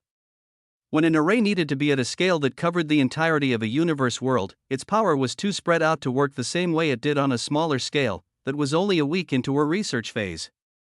It was a miracle for Serena to gain even 5 years on her first draft of the array, with months of planning following that moment, with repeated testing and experimentation, along with a great understanding of laws that couldn't be matched. Serena increased that duration manifold. The actual final time limit was unknown to even her, because the array that gave her the most successful results was also the one she had the least control over.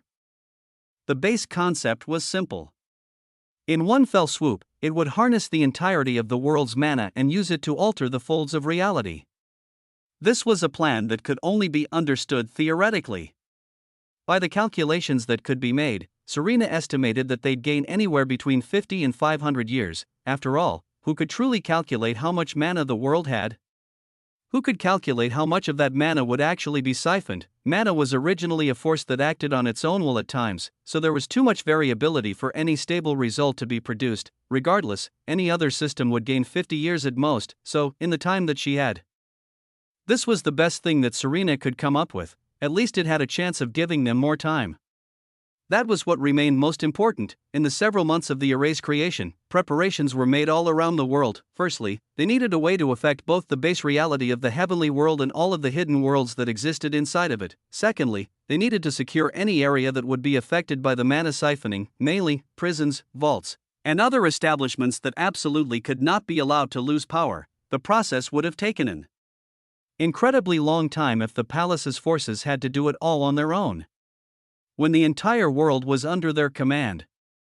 However, things were different. The amount of power that Void Palace held nowadays really couldn't be underestimated. 2 great clans had been torn to the ground because they'd made an enemy of the palace. Whether they had help or not was a non-issue. Just that fact alone was enough to put reverence into the hearts of most and pure fear into the hearts of the rest. The people of the heavenly world could no longer refuse their orders. If the palace said something, then it was law. Everywhere around the world, special devices were installed into the most important facilities to exist. In a sense, that was the moment when the palace gained complete control over this world, but that was never their goal. It was merely a necessary privilege to have if they wanted to turn this world's people into an army that could fight against the sacred abyss. Putting everything else aside, unlike Aurelian, the heavenly world was fully equipped to survive the mana dispersion without bearing themselves to chaos. Unfortunately, their draconic brethren were so intent on staying isolated that it was impossible to send them a message about what was happening. The array was to be activated as soon as possible. Was there another reason to put such a small amount of time between the introduction of the idea and its inception in reality? On that day, everyone in the heavenly world stayed in their homes, awaiting the great change. For the first time in history, there wasn't a single sentient being outside. It was silent on a worldly scale, with only the sounds of nature inhabiting every inch of the countless billions of kilometers of the world, and, under Serena's direct supervision, the members of the Crone clan installed the final link in the array. The entire clan came together and transferred the entirety of their combined mana into the array. The strip of runic letters they surrounded glowed with a bright golden light that immediately shot out into the world. There were 334 great rings that encircled the world from different angles. The golden light spread through the ring it first originated from until it reached both points where all of the rings connected simultaneously. That was the moment everyone had been waiting for. The light exponentially multiplied and instantly spread through every single ring, and in that moment, a mystical thing happened. The silence in the world was amplified to an extreme degree. Even the winds quieted down as the atmosphere of the world transformed. Time slowed to a crawl. A wave spread through the air, dispersing any and all mana and sending it on a path towards the runic lines of the array. In the heavenly world, countless individual specks of light illuminated the places where alternative energy was used to temporarily sustain function, and though hardly anyone could actually sense the change, aside from their bodies being somewhat sluggish for a moment, the activation of the barrier was the start of something monumental, both for the heavenly world, where an army of quintillions was soon to be raised, and the dragon kingdom of Aurelian, where only chaos was in store for the people. Chapter 1723 Chaos 2. It all happened so fast that August couldn't even properly perceive it. He changed. Eris changed as well.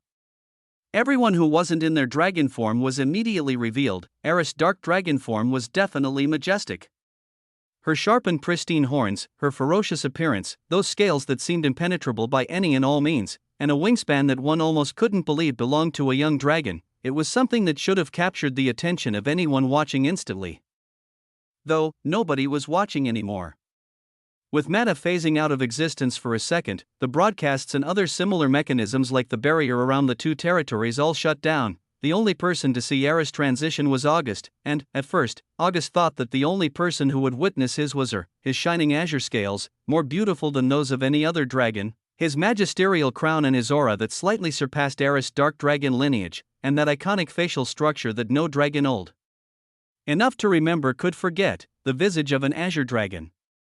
For the first time in millions of years, it had appeared in Aurelian, and though the barrier couldn't be easily replaced, as it was only created through the efforts of several dragons over many days, the projections were different. They were maintained by a system that brought them back on the second mana return to the atmosphere. So it was not just Eris that saw what he had become, no, his appearance and his aura were transmitted across the entirety of Aurelian. That was when the surreal events began. Massive auras swarmed the sky.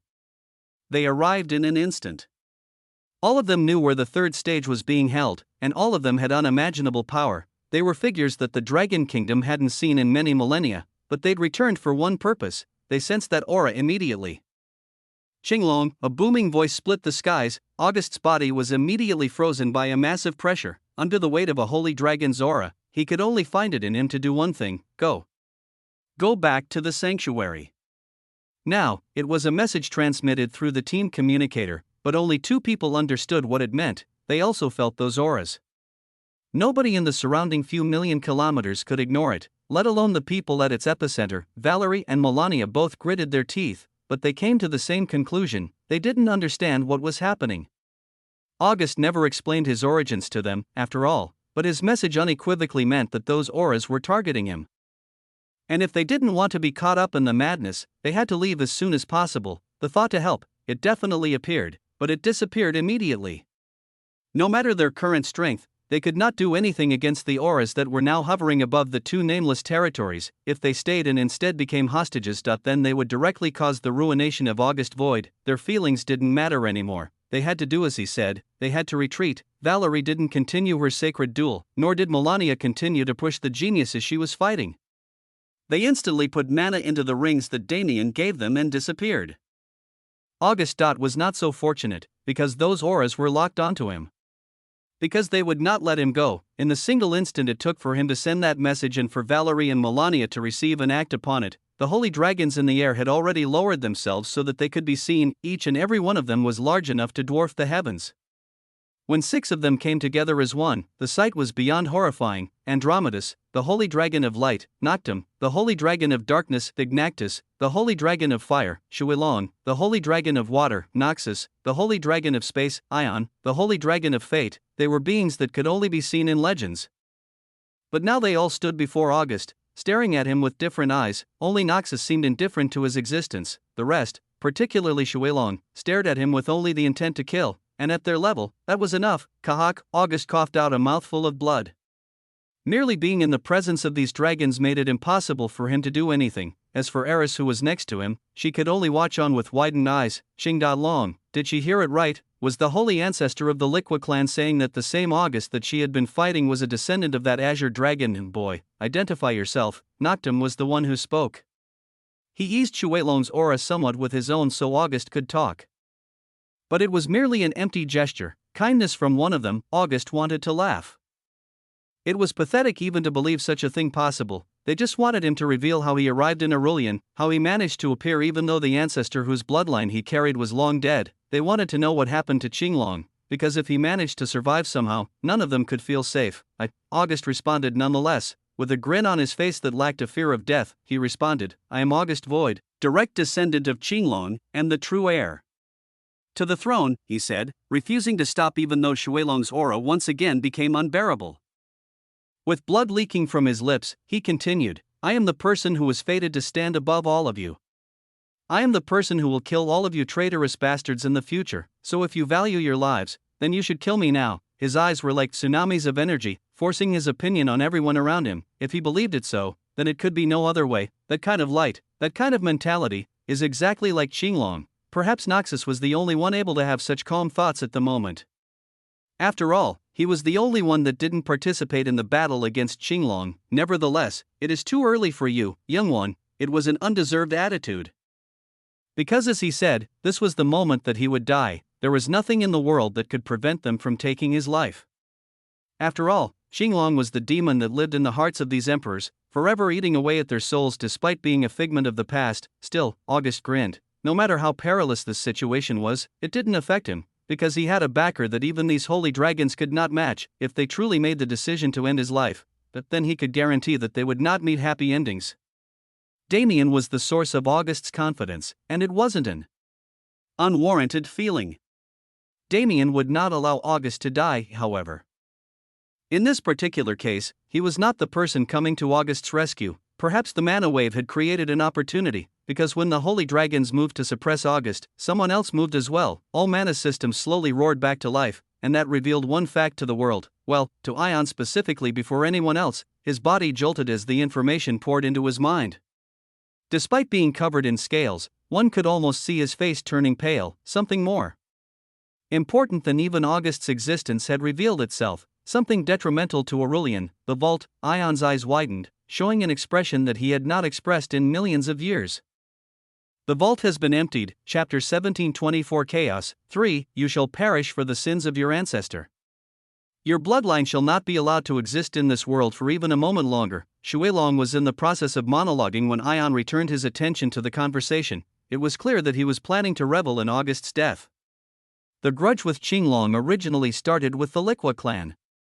His emotions in this moment were more heated than any of the rest. However, they did not have time. It would take but a moment to kill August, but they did not have even a single moment to spare.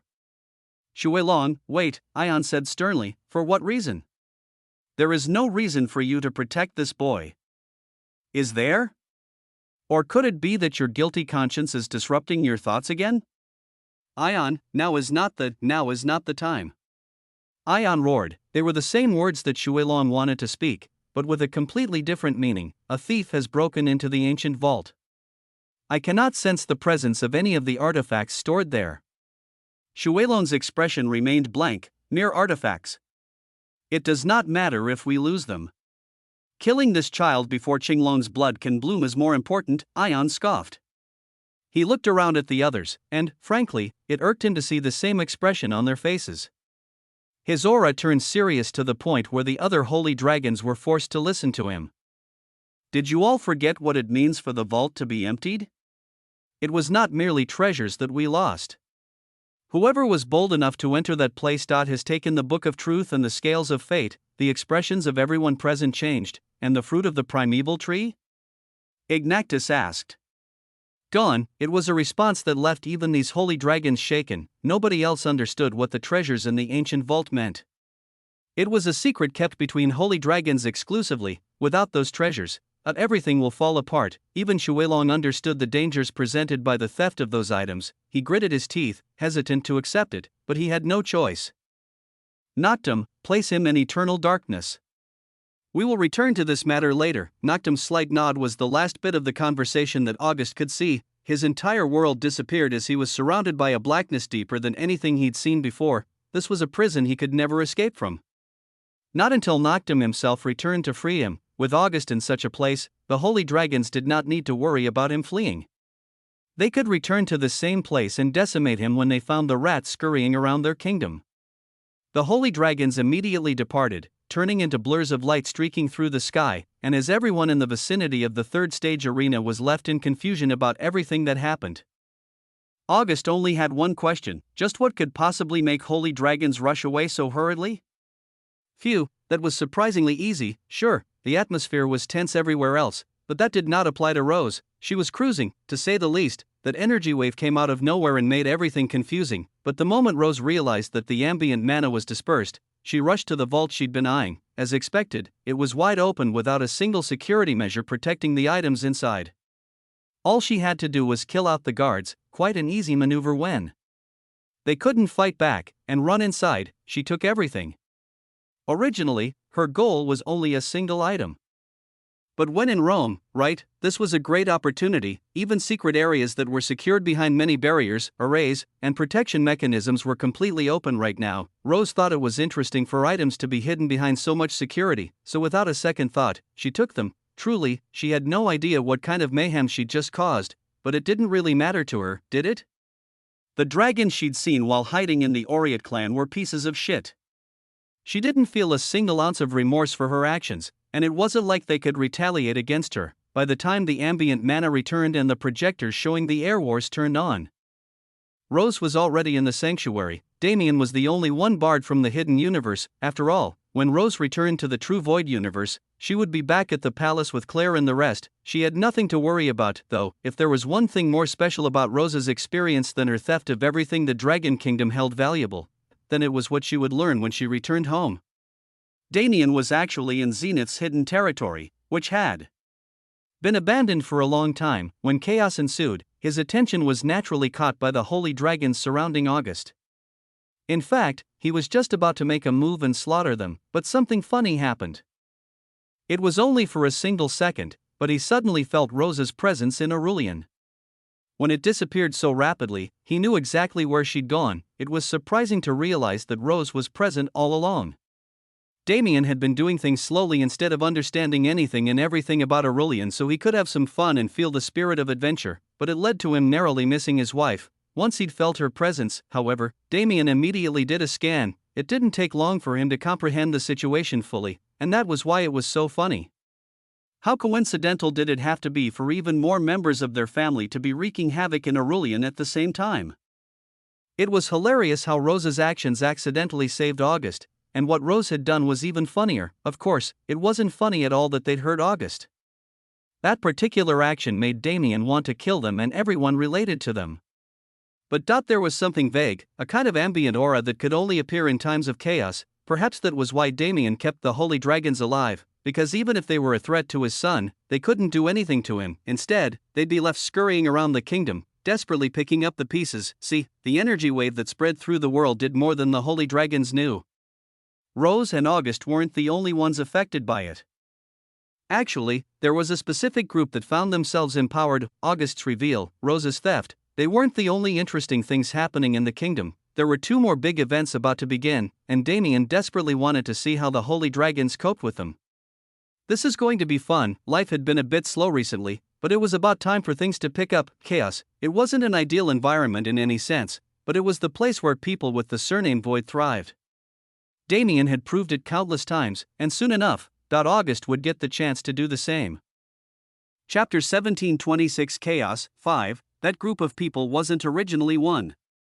They were many who acted for different purposes who ended up sharing the same tragic fate and bonding over it. Generations of living as one and breeding into each other's families led them to create a diverse society of united people. They, naturally, needed a ruler. Not an entity like the source of their tragedy, but a fair and just ruler who truly cared for his people. The system they employed was a branch of democracy created exclusively for the use of their society. It was strange, as they had to account for their curse and other matters exclusive to those who were enemies of the sun, but the essence was still the same. The society itself chose who was worthy of standing at its head. Currently, it was a man named Hendrix Urson. He was a large man. His skin was the color of earth, as were his eyes. He had a muscled body that had clearly been through countless hardships, and bright golden hair, the only feature he inherited from his original lineage. The conditions of the underworld produced many different ways of survival. Some members of the society turned incredibly pale as the lack of sunlight affected their skin. Their physical bodies didn't adapt as well to the environment, but in turn, they were able to develop many new skills that eventually created their current semi-thriving society. Others were dark, ranging from shades of brown to obsidian black. These people came from family lines that took to the subterranean world extremely well. They adopted properties of the stone, metal, and earth around them into their bodies and wore their skin pridefully as an eternal sign of their great accomplishment. As dragons, they all had specific elemental affinities within their bodies. However, those had been suppressed by the curse and disallowed from blossoming in newborns. These dragons developed entirely new methods of using power, taking inspiration from the environment and the legends of their time. Hendrix was the man who revolutionized their skills in the modern era. He did not come from the metal or mineral factions, which were usually seen as more talented, but he proved that anyone from any faction could have power if they worked for it. Those first few steps up a tunnel that had been long filled with boulders hiding what lay on the other side were terrifying. Knowing that he was experiencing something unheard of, he didn't know how to respond. He came from humble circumstances, so he was always considerate of the people around him, but he possessed the undeniable air of a leader that suppressed opposition. In accordance with his personality, he left the underworld first. If he lived, then he would live with his people. If he died, then he died for their sake. Those first few steps up a tunnel that had been long filled with boulders hiding what lay on the other side were terrifying. Knowing that he was experiencing something unheard of, he didn't know how to respond. Still, my people must quell their thirst. Their curse had been lifted. In some time, the vengeful spirit that polluted their blood would clear away, but it was unknown whether that would be in a few weeks or a few generations. Hendrix sensed the growing waves of discontent from the populace. They were getting restless. More so after the plans to raid the surface were created. Many of them must have realized that they would heal with time, but their minds were too far gone for that option to remain viable. Hendrix was not a man consumed by his thirst for blood, but as a member of the forsaken dragon races, he possessed just as much of it as everyone else. He knew that they'd never be able to properly live if they couldn't vent the accumulated frustrations of millions of ancestors. That is why, though I am sorry for those who will be caught up in our madness, I must allow this to happen. One step after another took Hendrix closer and closer to the surface. He soon saw the creeping rays of sunlight shining into the tunnel from the outside world. It is comforting to know that my death may be painless. If it was instant, then he would not suffer. His heart was calm as he took those last few steps. His muscles tightened slightly as he slammed out with his fist and crushed the last border separating him from the world, and he bathed in sunlight. His eyes were forced closed by the immense light levels. They had evolved to be accustomed to underground conditions, so naturally, they didn't immediately function. Luckily, through the experimentation of the root clans, those whose skin had turned pale, a technology had been developed to counter its effects. Hendrix tapped twice on his temple and slowly reopened his eyes. This time, he saw not only light, but also everything it allowed his eyes to process as information. The sweeping meadows and plains of the most rural parts of Aurelian. The mountains in the distance that were more plentiful than people. It was a scenery that only existed in bloodline memories manifested right in front of his very eyes. Just the fact that he could see it and survive meant that the wishes of their people had truly been granted. There was nothing left to prevent them from bringing hell to the earth, and for that, I truly am sorry. That was how it started, from a pitiful and unfortunate society with their own reasons for why they needed to commit atrocities, but that was not how it would be received from the people they were victimizing, was it? When the forsaken dragon clans began their siege on the world, they hit the outermost western point of Aurelian's central region. It was the first bit of society they came across, so it felt the brunt of their fury, and it just so happened to be near the same regions where the air wars were currently taking place. The first few cities they found were small, housing only a few thousand people at most. They were promptly burned to the ground, and every man, woman, and child present was left as nothing more than a corpse on the ground. The original 10,000 dragons had more than enough time to multiply. With tens of millions of them alive today and several million equipped for combat, they spread out fast and immediately laid waste to every part of Aurelian's west. From there, they took many teleportation arrays and altered them to fit their needs. That unbelievably large mass of people had spread out across the entire kingdom with only one goal in mind. They just wanted to slaughter anyone they came across. They did so while smiling, laughing, and crying. They were ashamed of themselves, but so deeply enamored by the pleasure of releasing their hidden emotions that they could not stop killing. The entire dragon kingdom entered hell. Those who could rise up to fight back did exactly that, and the common populace, well, they experienced the consequences of their oppression. Without power, without will, and without lineage, they were like a school of fish facing a much smaller army of sharks. Numbers no longer mattered when there was such a difference in strength. The chaos in the dragon kingdom worsened until even holy clans had to step in and take a stand against the invaders. A situation of such severity was created only 1 week into their invasion. Melania and Valerie were currently defending Fort Halia. The other geniuses had also left the Air Wars stage on the orders of the people they followed. The entire event was practically cancelled at this point, but there was still one person standing on that small plot of land. August had not moved yet, nor had anybody come to find him. The holy dragons were too busy searching for their lost treasures to even pay attention to the kingdom's destruction. But, now that Damien had finished plotting with the Dragon Emperor, it was about time for him to be released. Go, Damien said, looking off into the distance from his place in the skies, show me the depths of your conviction. With a snap of his fingers, the eternal darkness around August was dispersed. For the first time in 7 days, he saw the outside world again. However, it was no longer the same world he left behind. Chapter 1727 Chaos 6, Whoosh, the setting completely changed. If there was a benefit to the eternal darkness, it was that time didn't exist. Its perception depended entirely on the individual, which meant that prolonged periods in the realm could lead to the perception of eternity and shatter the victim's mind. August wasn't trapped for nearly that long. He was still exploring the darkness and trying to brainstorm a way out of his current predicament when it was solved for him, so he didn't realize that even a week had passed. In his perception, it had been only a few hours. Perhaps that was why he faced such confusion immediately upon his return. Eris was gone, and the environment was in shambles. He could sense in the distance that both castles and all cities in this area were now in ruins, and though there weren't many people present, there were a few. Those auras. What are they? The dragons, definitely, but a species he didn't recognize. Why were they here? What happened to the rest of the geniuses? No, what happened to Aurelian? This isn't right. August didn't take long to comprehend that the time he perceived was not what passed in reality. The only question in his mind was if it had been too long. After all, the stench of blood was overwhelming. Not just from the territories, but from everywhere in the surrounding area. I need to find the others. Before he moved recklessly, he had to meet up with someone he knew to learn about what took place during his absence. But first, it was better for him to gain a preliminary understanding before moving at all. From the looks of it, the people in the territories were scavengers who didn't have much individual power.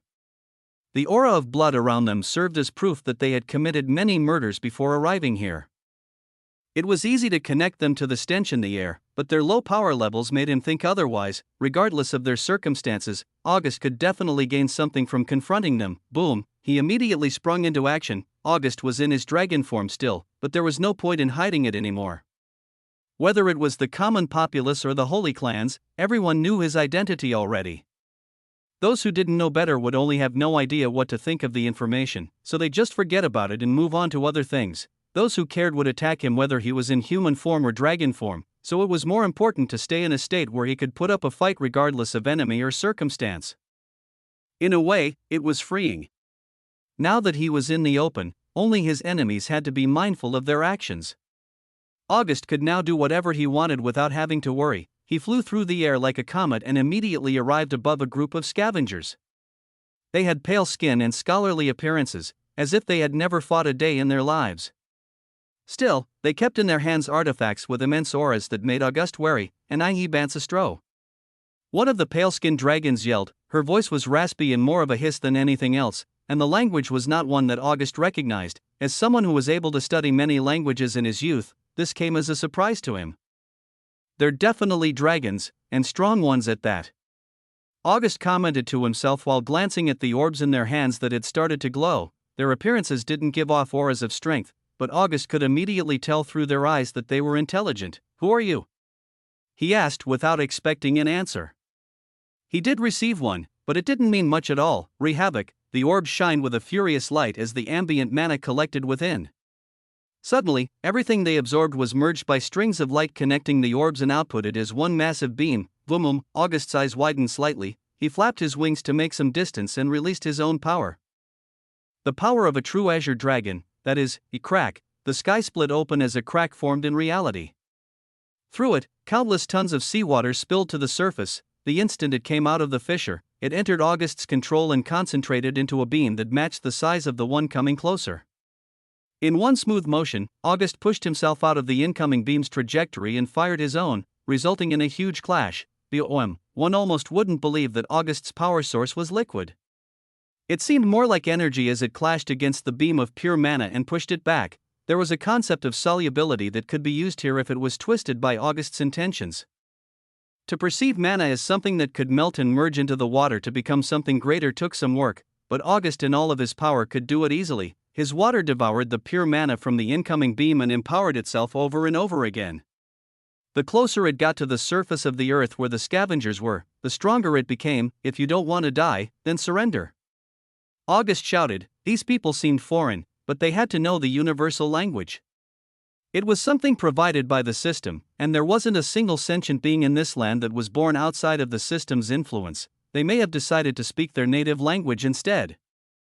And that wasn't an issue with August, but if they didn't want to be turned into ash, then they needed to stop being stubborn and start communicating. If they cared about their lives, that was the rational choice, but all August got in return were hostile hisses in a language he couldn't understand. August was never one to kill without reason.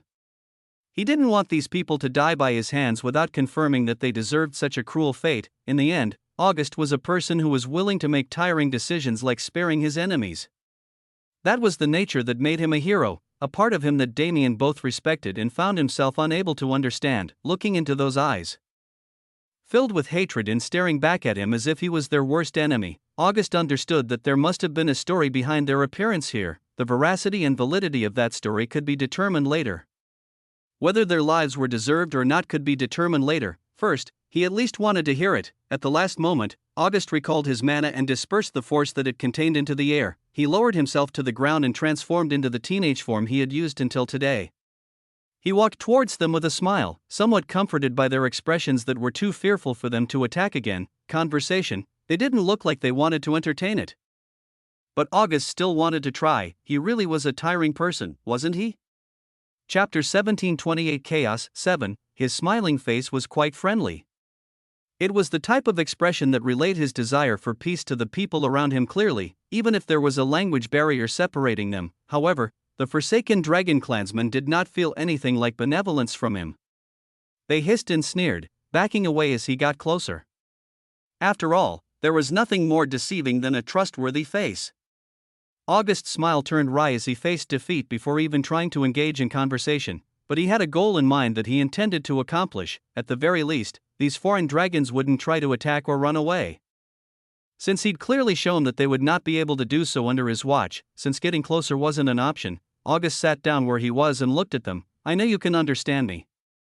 I don't know why you refuse to use the universal language, but life becomes more convenient when you can actually talk to people instead of considering everyone around you an enemy," he said. Hissed and snarls were already starting to get annoying. That feeling was pushed to another level when they continued even after he tried to be friendly. They were obviously a civilized people. If not, then how could they have created such great technologies? The attack they used against him wasn't much in the grand scheme.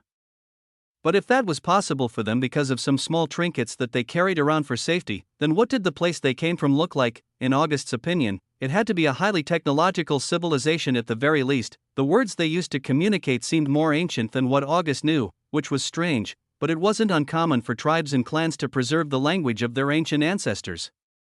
More questionable was the way they presented themselves to him. "I'm not quite sure what's going on, but I intend to hear it from you before I make any assumptions of my own. The auras around you. The aura covering the kingdom doesn't spell good news.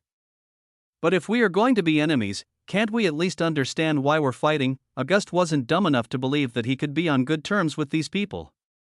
They clearly had the blood of Aurelian's dragons on their hands. However, their position was important to him, because if they could be understood even in some capacity, then the entire meaning of whatever battle was ongoing would change. The hisses quieted down as he continued to talk. He looked bored but interested at the same time. It was the first time any of them had seen such an expression from the people of this world. Honestly, they had not been acknowledging the people they killed as innocents or civilians. In order to maintain their sanity and separate guilt from their consciousnesses, the people of the Forsaken Dragon Clan had allowed their instincts to take over. Their barbaric behavior was not characteristic of them, but even they knew that they were sinning. In the end, their sin was directly caused by the holy clans. If not for them, then such a situation would have never arisen. Their current actions were a necessity for the survival of their civilization. That was the thinking of those with some rationality. Those without it killed out of envy. Anyone who was fortunate enough to live happily on the surface was an enemy who needed to die. It may have seemed impossible for them to justify their actions with anything but excuses. But they were not excuses in the minds of those who spoke them. They were indisputable truths. You don't want to communicate, one of the women in the crowd spoke suspiciously, using a broken and olden form of the universal language. Luckily, August was able to comprehend her words. Right. You must have a reason for killing, right? I want to know it. The problem was that August didn't know anything yet. He was leading the conversation in this direction because he felt like it was the best way to make them talk, but he didn't even know what their people had done. He had to assume that they were invaders. He had to assume that they were hostile. He had to assume that they were more than just a few and had caused chaos throughout Aurelian. All of his assumptions were correct, but was he supposed to act on them without confirming? Still, he didn't lie. Assuming that the things he assumed were true, he really did want to know what their reasons could possibly be. There was a strong possibility that nobody else had taken the time to ask, after all. That same woman was the only one confident enough to engage with him. The rest hissed at her in their own language, expressing their discontent, but she acted without considering their opinions. You are young. Do not get involved, or else you will die. August smiled slightly. It's nice to see that you care, but as you can see, I can look out for myself. More importantly, he used his eyes to reiterate his previous question. The woman gritted her teeth. Very well. I cannot sense their blood from you, so I will share with you our purpose. Frankly, she didn't have a good reason. August wasn't the most trustworthy person. He also clearly was not on their side. They would inevitably be enemies in the future, and they'd likely kill many people that each other cared for. Still, the deepest emotion within each and every member of the Forsaken Dragon Clan was their desire to be heard. They wanted their story to be told to the world. They wanted their history included in the records.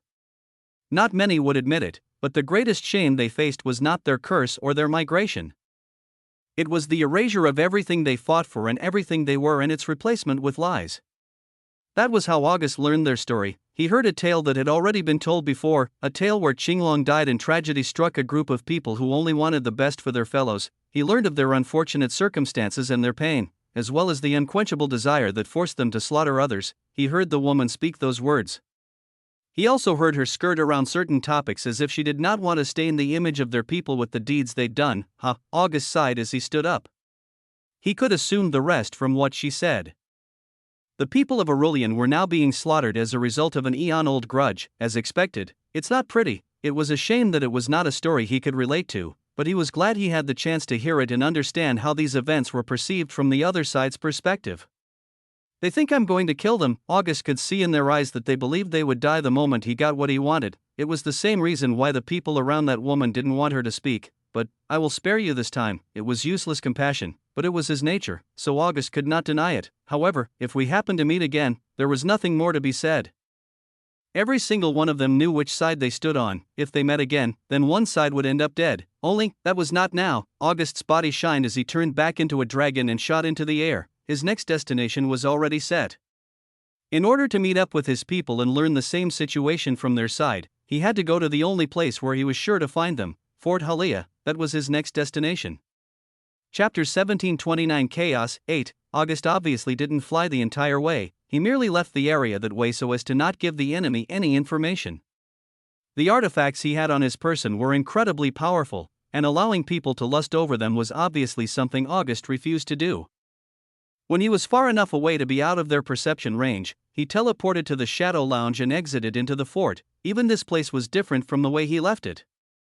The atmosphere had changed to the point where he almost couldn't see the bustling society that used to exist here anymore. The streets were empty. If they didn't have the power to fight, then they stayed at home and refused to leave. Those who had even a bit of ability were all within the fort's combat regions and walls, helping defend it from the forces beyond. August's eyes narrowed as he scanned the city. The population decreased. Immediately, he found that there was only around half as much life aura as there was before the third stage. Such a monumental change could only mean that civilians died in droves. Once again, he was forced to sigh. Maybe if you didn't lay your hands on innocents, things could be different. It wasn't as if their cause itself was the problem. The holy clans had slighted the entirety of the dragon species. The people who had been killed in this place, the people who were being killed elsewhere, all of them were victims just like the Forsaken Dragon Clan. They did not deserve to die. Killing them immediately invalidated any sort of just cause that the invaders thought they were acting upon. Still, from the way that woman spoke, it doesn't seem like they're killing willingly. Didn't it sound more like they were being forced to kill by the insanity that polluted their bloodline? If I can find a way to cure them, August shook his head wryly. It was just wishful thinking, and they wouldn't be absolved of their sins because of their circumstances. August just hoped that there was a way to end this conflict without spilling too much blood. He was only able to hold such thoughts because he had not experienced the past 7 days. August rushed to the outer walls where he felt a familiar presence. She was on the opposite side of the water, which meant she was far away from his current location, but he couldn't find Valerie. Melania wasn't particularly in the middle of anything. A wave of attacks had just ended and the troops were taking care of their losses and other matters to prepare for the next wave. Melania had some status after her short yet impactful stint in the air wars, so she had been given a more exclusive position. For the past week, she had been forced to put her everything into protecting this city. She didn't have time to think about anything else, not even her own inexperience in real battle.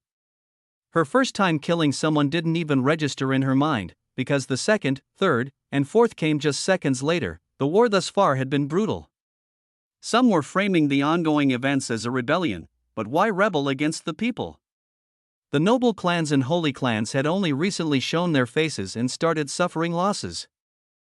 Only those who were weak and oppressed were being slaughtered on both sides. Melania came from the same circumstances.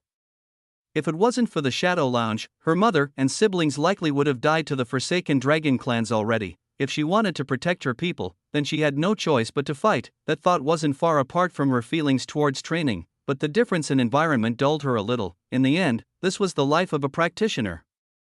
One where killing became commonplace and lives lost all of their meaning. She was just contemplating it. The same way she did after every wave, she looked down at the battlefield from atop the walls and watched the corpses of those who died as they were recovered. She looked at the corpses of her enemies as they were burned and wondered just why they'd commit such cruelties and force her into such a position. It was a depressing train of thought, and one that she didn't expect to be broken in the way it was. With her hands and face still stained with blood, she turned around to sense a surprising aura approaching. He arrived before she could question it in a flash of blue. August? Melania exclaimed in surprise. She immediately forgot about everything else. What happened to you? Are you okay? How did you escape? She rushed to him and hit him with a barrage of questions. Both she and Valerie fled from the third stage, but they didn't take their eyes off of it until much later. They saw the deliberation of the holy dragons and watched as August was thrown into eternal darkness. It was relieving to see that he was still alive, but with his fate unknown, both of the girls were incredibly troubled until the moment they were forced to push their extraneous feelings aside to deal with conflict. The fact that he was standing here was preposterous almost. He was imprisoned by a holy dragon, for crying out loud. It didn't make sense for him to be running around. Melania scanned his body and made sure there was nothing wrong with him as she continued to question him.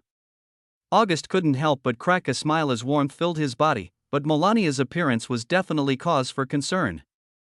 Nevertheless, before he could ask her about it, he had some things to explain. Melania gave notice to a few nearby soldiers that she would be absent for a bit and took August to an isolated room inside the fortress walls where they could talk. There, August told the story from the start. He told Melania the truth about his lineage and the story of his ancestor before leading into his childhood in Damien's care and the mission he'd gained from his ancestral memories. Finally, he told of his experience in the eternal darkness. I'm pretty sure my dad broke me out, but he didn't say anything to me. Melania nodded. She was more familiar with Damien's power than anyone. It was the sole cause of her rapid growth. Still, while she expected August to be more than just a commoner, she didn't expect his origins to be so wild. August's personal story was something he had to tell her, but, in the end, it was not the main purpose of their current conversation. Melania was absolutely willing to support him in his path to becoming emperor. However, that could only happen when Aurelian was once again safe. Since you've been trapped for the past week, I guess you don't know what's been happening, Melania said with a sad smile. August nodded heavily. I came directly to you when I sensed your aura so that I can find out. Hugh, Melania took a deep breath. If I had to describe it in one word, it would be atrocity. That was how she started her explanation of the past week, of the killings that had taken place. August was about to hear a story that completely contrasted the one he heard from the Forsaken Dragon Clan woman from before. Chapter 1730 Chaos 9. What Melania experienced was hell. The initial scare of the holy dragons was already a huge event. It wasn't discussed enough how much a collection of auras at that level could affect a young genius psyche. Unless one could properly cope with the experience, the trauma could lead to consequences beyond belief, even leaving some crippled. Melania's mental fortitude was at a higher level than that of her peers. She wouldn't fold under pressure alone. Still, the impact of the potential death of a friend like August and the sort of inevitability represented by the holy dragons took a toll on her mind. She didn't have time to process any of it, which just made her life worse. Just a few hours after August's situation occurred, the Forsaken Dragon Clan attacked. The beginning of their siege was broadcasted live as the territories were struck. The geniuses within had to be evacuated by their clansmen to avoid death. News continued to flood their minds. Soon enough, everyone in Aurelian knew exactly what had happened, and not a single one of them could avoid it. Images of the bloody endings of those who stood in the enemy's path were spread. And Melania and Valerie immediately jumped in to lend their strength to the closest territory to them, which was naturally Fort Halia. The first day was terrible. The entire fort was taken by the enemy, and the two young geniuses had to gather the forces left in the city to fight them off. They succeeded, sure, but not without losses. Too many people died meaninglessly that day.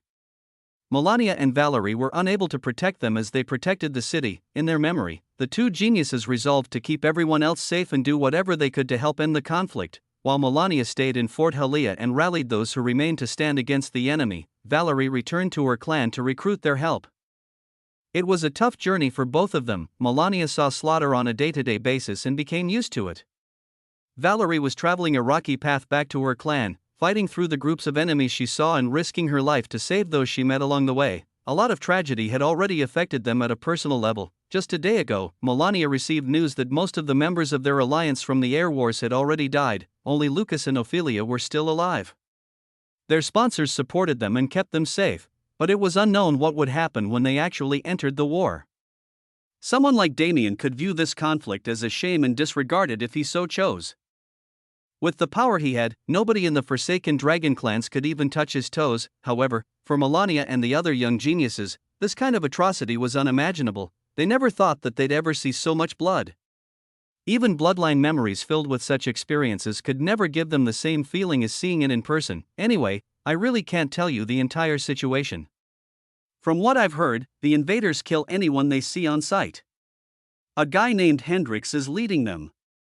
He and the other strongest members of the rebellion are ancient dragons, and the rest aren't weak either. They've taken hold of the West and are using it as a stepping stone to spread their troops throughout the kingdom. Anything more than that, I haven't heard. Communication hasn't been easy. August made a sound of acknowledgement. Simply put, people were being slaughtered with every second that passed. There's really nothing that can justify it, even if it's not something the Forsaken Dragons are doing willingly. August was tempted to share the other side of the story with Melania just so she could know, but he didn't think it was right. She had seen too much for her to feel anything for them. In fact, it might even make her opinion of them worse if she knew their motivations. Rather than that, August had to think of a way to end this conflict. But is that even something I can do? He wasn't that strong. He was a fourth-class dragon. It was hilarious for him to believe that he could damage or stop a force led by gods. But, even if I can't fight them, I can at least do something, right? With the connections he'd built, he could definitely bring a fighting force into the battle and turn the scales in a few isolated areas. Was it worth making more people suffer by roping them into this conflict? Was it worth fighting the battle at all? As August contemplated it, another sudden change took place, but this one was less abrupt. It was something that had been planned long ago, but needed to happen in a different way considering the current situation. A huge aura covered the entire world. In front of every surviving participant that was once a part of the Air Wars, a projection of the Dragon Emperor appeared. They all recognized him immediately despite having never seen his face. That kind of aura was unmistakable. After all, you all must be confused, whether they were safe, struggling, or taking a break from the war. All of them were forced to pay attention to that voice. I am your emperor, the man whose position you all strive to take. He started with an introduction, but he didn't take long to get to his main point. Today, I present all of you with a challenge. As the Air Wars were not able to conclude properly, this will act as its replacement. August and Melania looked at each other in surprise.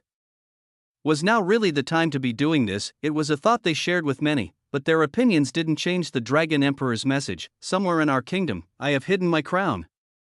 It is the symbol of Aurelian's ruler, and the object that will give you control over the kingdom. If you find it, then it is yours. If you take it, then you will become the next Dragon Emperor. Your candidate emblems will act as a compass. Your hearts will become deciders. If you have received this message, then you are worthy of my throne. However, if you cannot defeat those who are worthy alongside you, then you may be destined for nothing. August's eyes sharpened. Those were provoking words. They were meant to belittle the pride of a genius and force each and every challenger into accepting this race. I see, it was a move made both to provide an heir to the kingdom and to keep the geniuses away from the war. In the end, when all other reasons and justifications were stripped away, it was a move made to protect the younger generation, the future lifeblood of Aurelian. But, at the same time, it was a race for the throne and the simplest, most direct manifestation of what the Air Wars were always supposed to be. The choice that August was trying to make had changed. It was no longer about whether he wanted to participate in the war on a large scale or not. No, it was much deeper than that. August was forced to ask himself a question that he honestly didn't know the answer to. What was more important to him, the throne, or the people? Chapter 1731 Race 1. It was indeed a mechanism to protect the geniuses. Damien revisited Zenith when the invasion began. During their first meeting, they'd already planned the race for the crown. At that time, Damien hadn't scanned the world, so he didn't know about the Forsaken Dragon clans or Rose yet. Still, he knew that there would be a massive change soon. After all, he was the one who asked Serena for help with the time array. Though he couldn't tell exactly what they were doing, he could feel the changes in the world. Aurelian was just as affected as other places. In order to include the secluded plane without alerting its people, the array lines were run through the western region itself and connected to the hidden realm through more esoteric means. When Damien felt their presence and inspected their mechanisms, he learned of the mana vacuum concept that Serena used to power them. The Dragon Emperor's message was originally planned to air right after the wave, pushing the geniuses into a sudden race for the throne. However, when the Forsaken Dragon clans were brought into the picture, everything changed. Zenith knew well that Damien was unwilling to help unless the situation became too extreme. It was hard to call him indifferent to suffering, but he definitely had the demeanor of a supreme. The Dragon Kingdom's issues were for the dragons to solve. He would not step in and alter their fates unless he was left with no other option. Damien stood too high above the clouds. To him, it was not his right to change such large events. He was not a person to take sides based on good or evil because his opinion of evil had changed. His scale of thinking had become disconnected from the reality that others lived in. Was it a good thing or a bad thing? That was up for debate. Regardless, it remained true that if he wasn't dealing with matters that were of his caliber or entertaining to him, then he would only intervene with worldly affairs for the sake of his family. The greatest evil, the person who was willing and able to turn entire cosmos worth of people into his slaves and destroy any other cosmos that stood in his way. No, the man who toyed with other cosmos for fun and saw others as nothing more than playthings who existed to cure his boredom, that was the man Damien saw as evil. His scale of thinking had become disconnected from the reality that others lived in. Was it a good thing or a bad thing? That was up for debate. Regardless, it remained true that if he wasn't dealing with matters that were of his caliber or entertaining to him, then he would only intervene with worldly affairs for the sake of his family. Damien was currently acting as August's helper. He was shaping the world so it would be ready for him when he became the emperor, but unless August was truly in an unavoidable situation. He was not going to help his son, this journey belonged to August. The happenings in Aurelian were his to solve as long as he was enough to solve them, and to Damien, August's strength wasn't an issue. The Forsaken Dragon clan was a threat that he could absolutely handle if he played his cards right. Nevertheless, the race for the crown was a perfect way to provide August with a chance. At the same time, with the geniuses finding their way to the crown, they would move further away from the conflict. Zenith wanted to protect the younger generation as much as possible, and this was the best way he could think of. Only, Damien did not agree. If Zenith's goal was to help the largest number of people, then creating a competition that only involved a group of 10 or 20 geniuses was no longer the right move. Wasn't this a message better presented to the entire kingdom as a whole? If even enemies found themselves blinded by greed and aiming for the crown, then wouldn't fewer people be killed on a minute-to-minute basis? Only the geniuses had compasses leading them to the right location. The general public did not need to know that information, so perhaps property would suffer as people ransacked every possible location in search of the treasure, but the people would stop killing each other to focus on greater things. Damien told Zenith his idea and let the old dragon emperor decide what he wanted to do. It was his kingdom, after all. His choice was clear, yet it did not leave him untroubled. In that way, he was similar to a certain genius who would later be placed in a similar situation, a choice with a clear answer that may not have been the right one. August was facing one too, right? It was a matter related to what kind of ruler he wanted to be. The choice was obvious in his mind, but he didn't like it at all. I have to aim for the crown. There currently wasn't a way for him to reliably deal with the Forsaken Dragon clan without incurring losses that invalidated his efforts. For him to properly face the threat with his measly strength, then he needed surety that he could control those stronger than him. The position of Dragon Emperor was an empty one. It was a shell of what it was meant to be. All of the Holy Clan geniuses who aimed for the crown knew this and were only trying to take the position into their clan's grasp. If one looked at who was in the competition that actually had the goal of becoming emperor and changing Aurelian, there was only August. Perhaps the crown would not give August control over the Holy Clans. Perhaps his holding it would only create a bigger grudge between them, putting him in an extremely difficult situation, but, at the very least, August was sure that the current Dragon Emperor's people would listen to him. The powerful people who had only ever been known as the tournament administration would be there to help him fight against the ongoing threat. And, more importantly, the people would see the crowning of their next emperor. They who still filled the title with value would heed his call and raise their arms. Commoners usually didn't have much power, but it wasn't rare for them to reach at least third class for the purpose of living longer. Those people had enough mana in their bodies. As long as August could equip them with the tools to use power above their means, he was confident that they'd gain enough fighting spirit to defend their homes. It was a good plan in August's eyes, but looking for the crown was a time-consuming task. They couldn't just blindly follow their compasses until they found it, as they'd never reach before others. To first triangulate its location, then find the fastest path to that general area, then enter the race to find it, and finally fight it out with the others to claim it would take far too long. Too many people would die in that time. It didn't sit right in August's heart to just leave them to fate before he got a hold of the crown. A way to do both, it existed, but I'll need a lot of help to pull it off. He chose not to make a choice between the throne or the people, because, at the end of the day, they were one and the same. August steeled himself. He had big dreams, and he didn't plan to give up on them. The connections he'd made, the friends he'd made, even the enemies that he didn't find so unappealing anymore. He needed to call as many of them as possible to put together the wild scheme that was brewing in his mind. Chapter 1732 Race 2. August first proposed his plan to Melania. It had many elements that she didn't have much information on, but August assured her that he could make it all work. It was an assurance that one could only believe if one had blind faith. Melania may have resolved to follow August and be his sword, but she did not want to blindly follow his words. She was her own person with her own thoughts. If she wanted to assist him, she had to be ready to counter him when he was saying idiotic things. Even this time, she got the urge to tell him that his dreams were not possible. He was proposing something far beyond what people of their caliber were capable of. If he failed, then Aurelian would be doomed to fall. Did she want to go along with it despite her opinions? At first, the answer was a flat no. However, when she saw the look in his eyes, she began to waver. He's serious about this. It wasn't just some whim or some childish ideology that couldn't be supported by reality. August had a look in his eyes that said he had put a lot of thought into his plan. He truly believed it would succeed. Not because he was dreaming, but because he had assessed the rationality of every moving piece with a tactical mindset. August's thoughts were filled with that same hope and unreasonable compassion that they always had.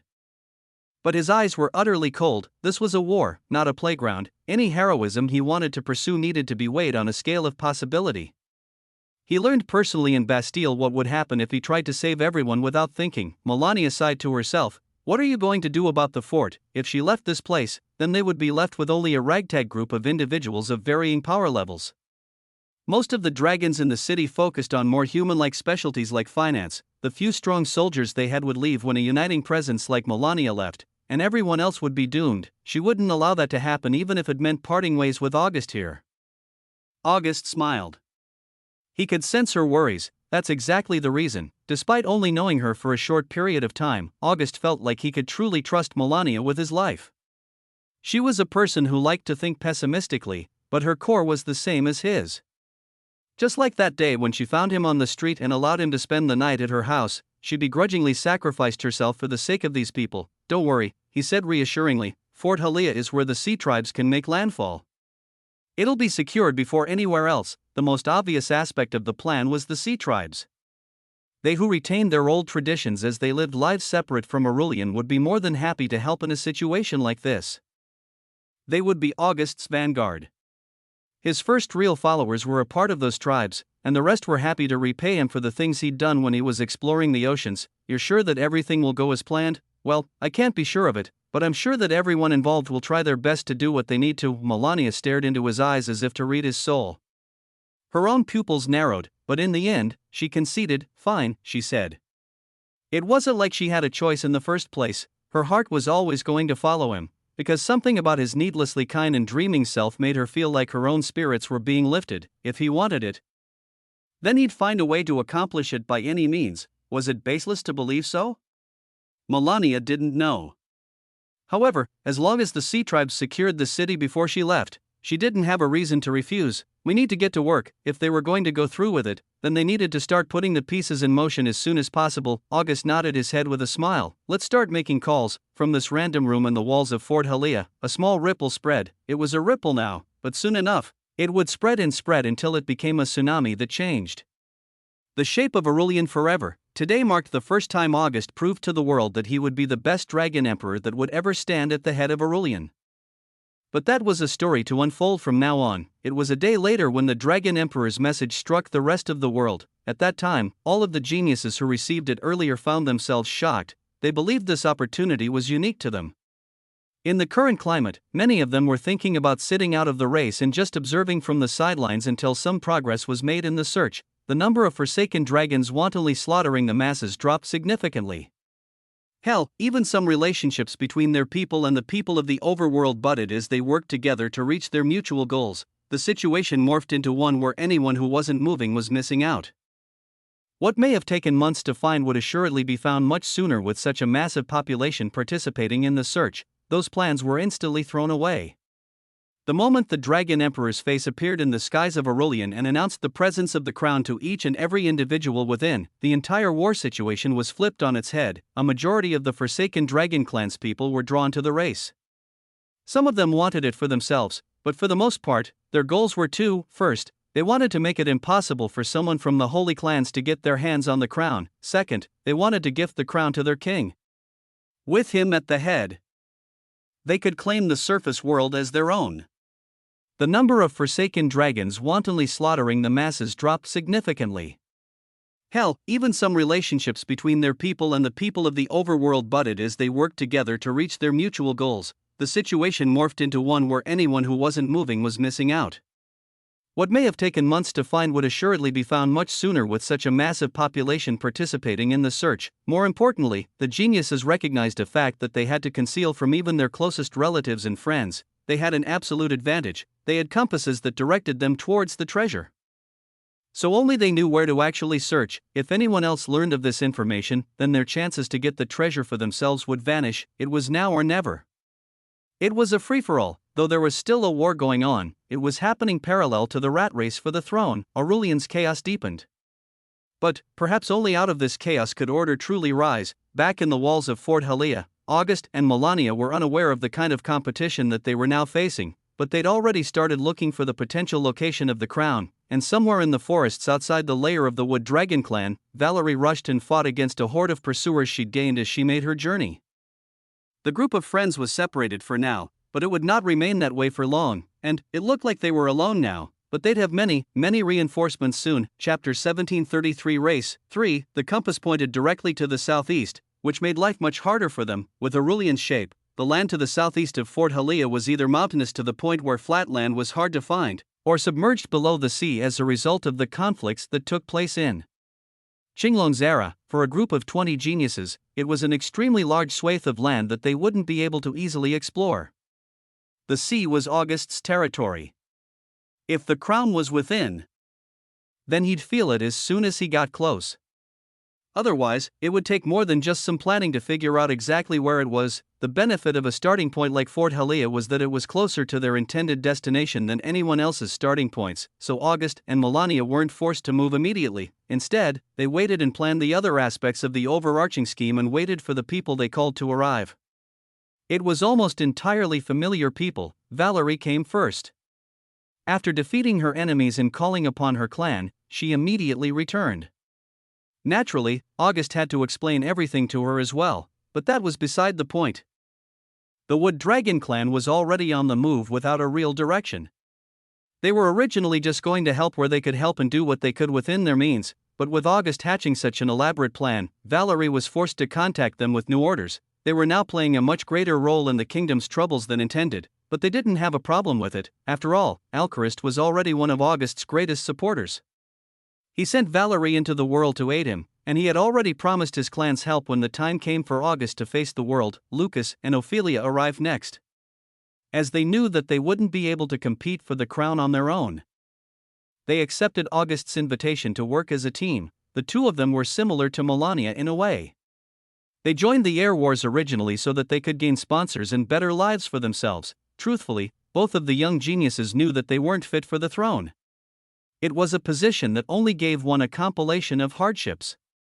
What benefit was there in joining the ranks of high society people who would never respect their opinions? What could they change if they found themselves in that position? The resounding answer was nothing. They wouldn't gain anything and would instead trouble themselves more. Instead of taking the throne, wasn't it better for them to be content with what they had? They did have ambition, but they did not strive for that particular position. Still, they wanted to support a new friend they'd made in the recent months. If August had that desire, then they were more than willing to support him in it. Plus, this kind of expedition would be great for their growth and could provide benefits of its own, so rather than fighting against a powerful enemy in the kingdom, they preferred going on an adventure. Unfortunately, they were all who remained from the originally formed alliance. August was tempted to call the friends he made from the holy clans like Iridia, Sirius, and Sarah, but he knew that it was impossible. No matter how friendly they were, they would not support him in flipping the kingdom upside down and taking power away from the holy clans. It was a shame, but they were competitors and enemies at their core. The rest of those joining him in the race were his friends from Bastille. Juno and the rest were nearby already. They arrived soon and completed the main raid team. There were many more individuals who received calls from August. Most of them responded, but none of them were going to help in the fight for the crown. There was only one more person who was coming for that purpose, a hidden card that August had called in preparation for the worst. Everyone made it to Fort Halia within 3 days. It was just enough time for the first of the sea tribes to breach as well. August met them at the port as the rest learned of the plans he prepared. There were 10 sea tribes living in this area of the ocean. Of them, the Surge Dragon tribe was nearest to the shore. They were pure dragons, however, their bodies were more similar to seahorses. When they turned into their human forms, they kept their unique fin-shaped ears that signified their clan identity. The person who stood at the head of the group of over 1,000 was a man with a weak-looking figure. He was young, at most somewhere in his early 30s, and everything about him seemed to beg others to underestimate him. However, August knew personally just how deceiving appearances could be. The entire Surge Dragon clan had similar features to him, but they were providers for the entire ocean habitat and the ones in charge of making contact with the shore. They were given this position not particularly because they were intelligent, but because they were strong enough to force others into favorable deals. These dragons had a connection to Fort Halia and even had friendships with some of its people. When August called them, they moved instantly. It's been a while, Yusuf, August said with a smile. I cannot say the same to you, young master.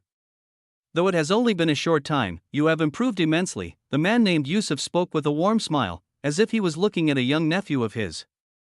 Though, now is not the time for pleasantries, is it? His expression changed in a flash. When he and his group left, Yusuf and his people would be in charge of communications between all of the sea tribes. The rest would encounter them first and learn the situation before moving to where they needed to go. You said that they are killing our comrades, didn't you? I would very much like to hear more about that. August nodded seriously. When he and his group left, Yusuf and his people would be in charge of communications between all of the sea tribes. The rest would encounter them first and learn the situation before moving to where they needed to go. The Surge Dragon tribe was one of two of the most important forces in this plan.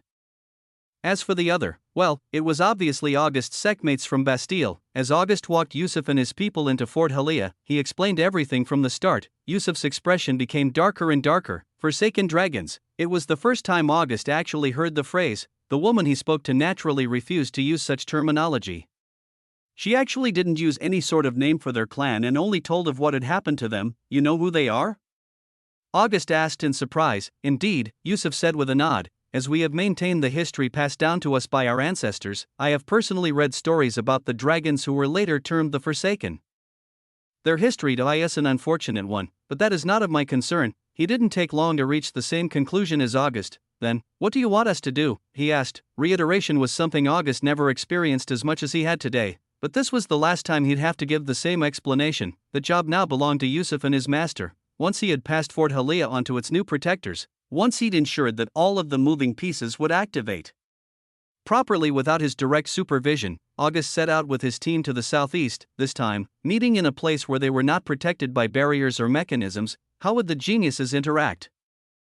August was hoping it wouldn't reach that point, but that if they forced him to do so, then he was not unwilling to let them learn what it felt like to die. Chapter 1734 Race 4. Most of the land in Aurelian's central area was flat.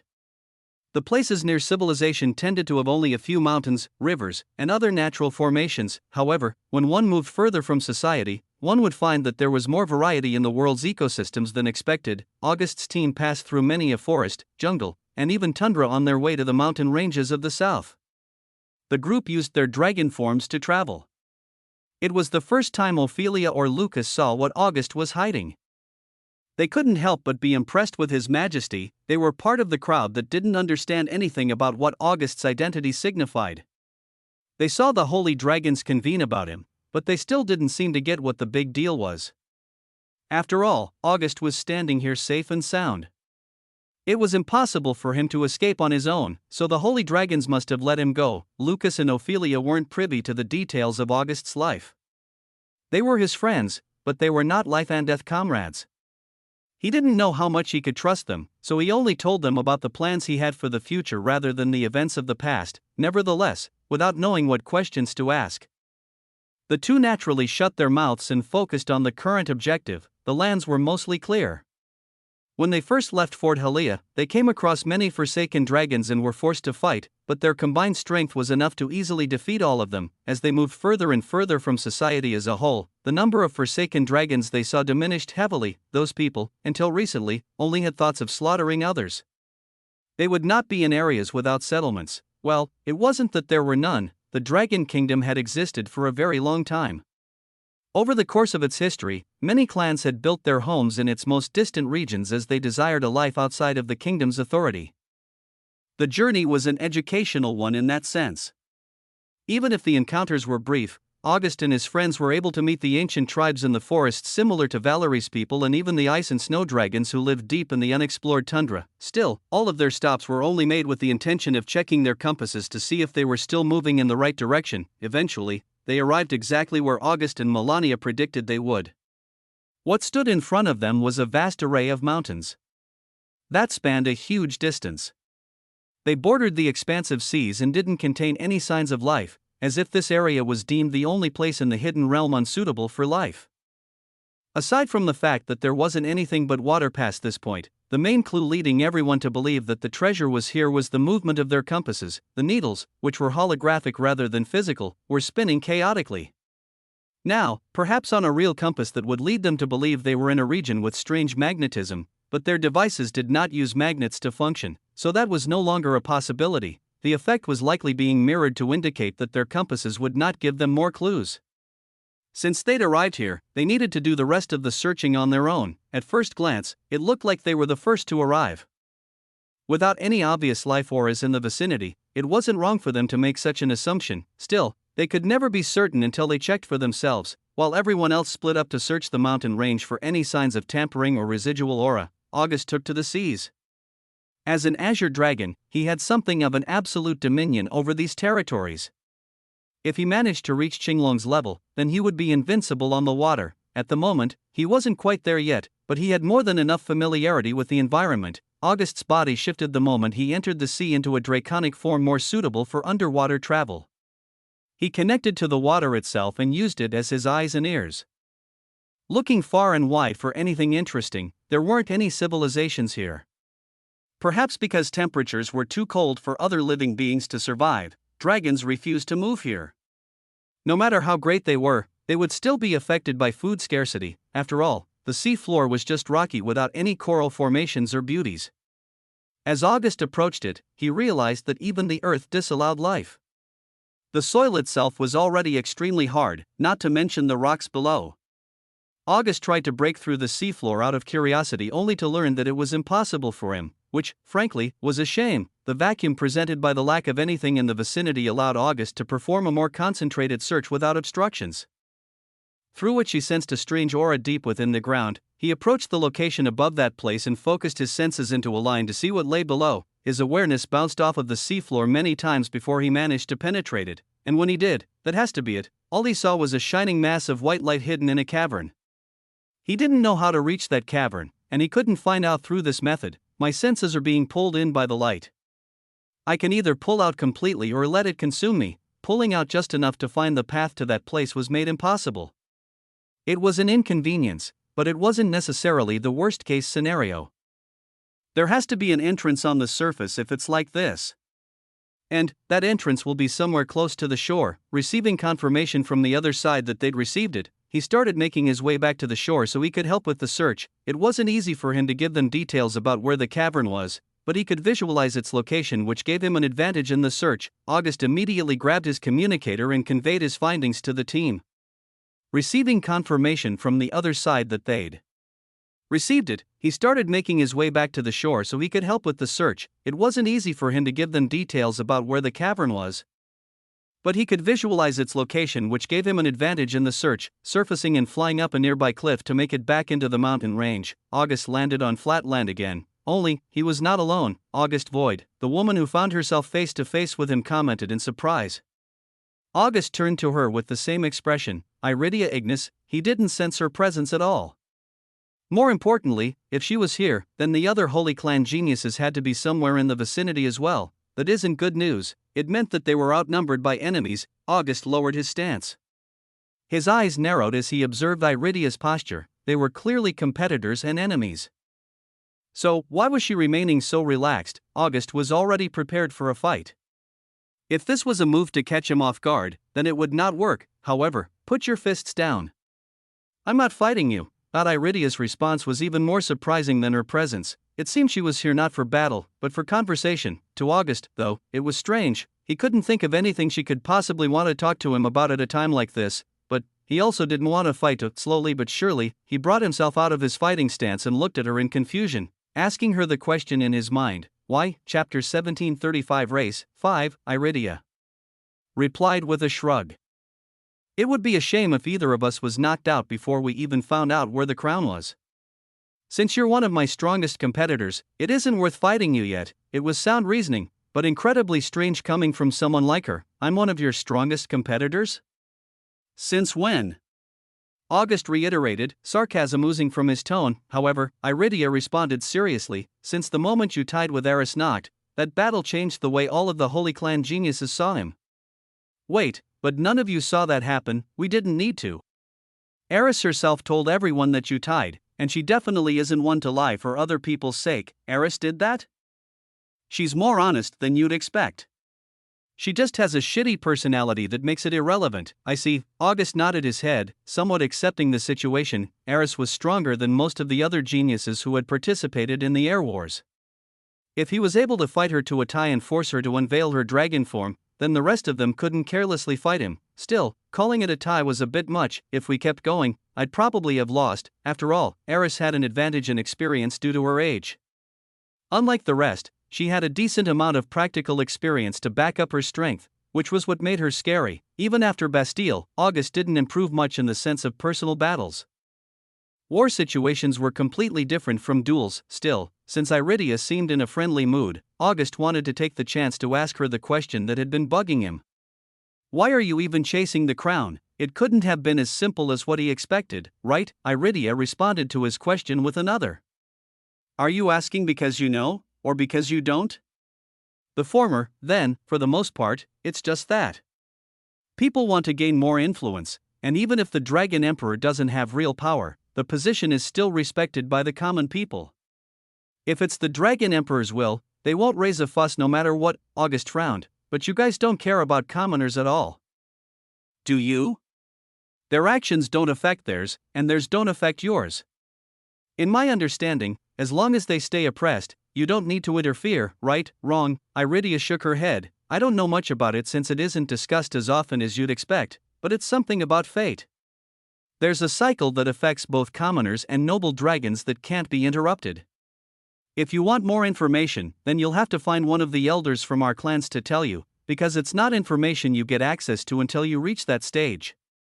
She continued to casually answer his questions as if she wasn't spilling the secrets of the holy clans like a leaky faucet. Her attitude was confusing. Why do you think I'm chasing the crown? August didn't know why he asked, but he felt the need to. He was too curious about the other side's perspective. Idealism, probably, Iridia answered just as simply as ever. If you think that you can change something because you're a commoner with some power, then you're wrong. If you think you can change something because of your lineage, then you're double wrong. From what I understand, you're the last living azure dragon. You won't be able to make an impact on the deeply rooted system that exists already. She genuinely believed that there was nothing to be done. As she benefited from the system, she didn't speak about it negatively. Rather, she looked at it from his point of view and countered his possible beliefs with the facts she had the privilege to know because of her unique standing. It was as August thought. There was something more to the throne of the Dragon Emperor than the Holy Clans wanted others to know. Its importance was likely crushed by them so that nobody else would expect that taking hold of that crown meant so much. Iridia didn't know everything, but that wasn't a problem. August could infer what he needed to from her statements, and he could find the rest out for himself when the time came. August responded to her with determination. It's not idealism. That was one thing he'd never act upon without reason. I'm confident that I'll change this kingdom if I get my hands on that crown.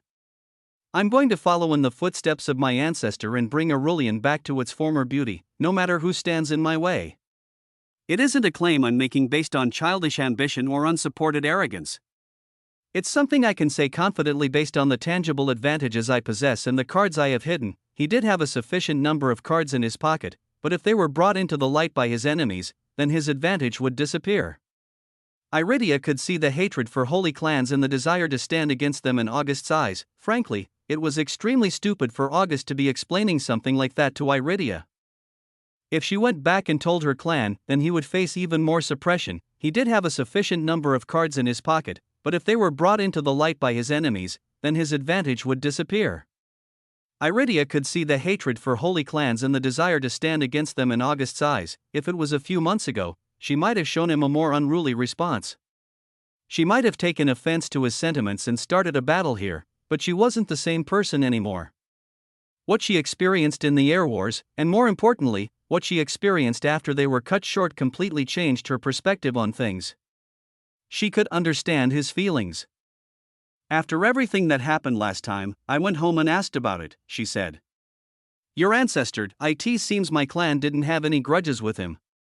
It is true that my ancestors participated in his downfall, however, it wasn't a personal matter. Our Agnes clan functions on the property of strength over everything. He was not strong enough, so he fell.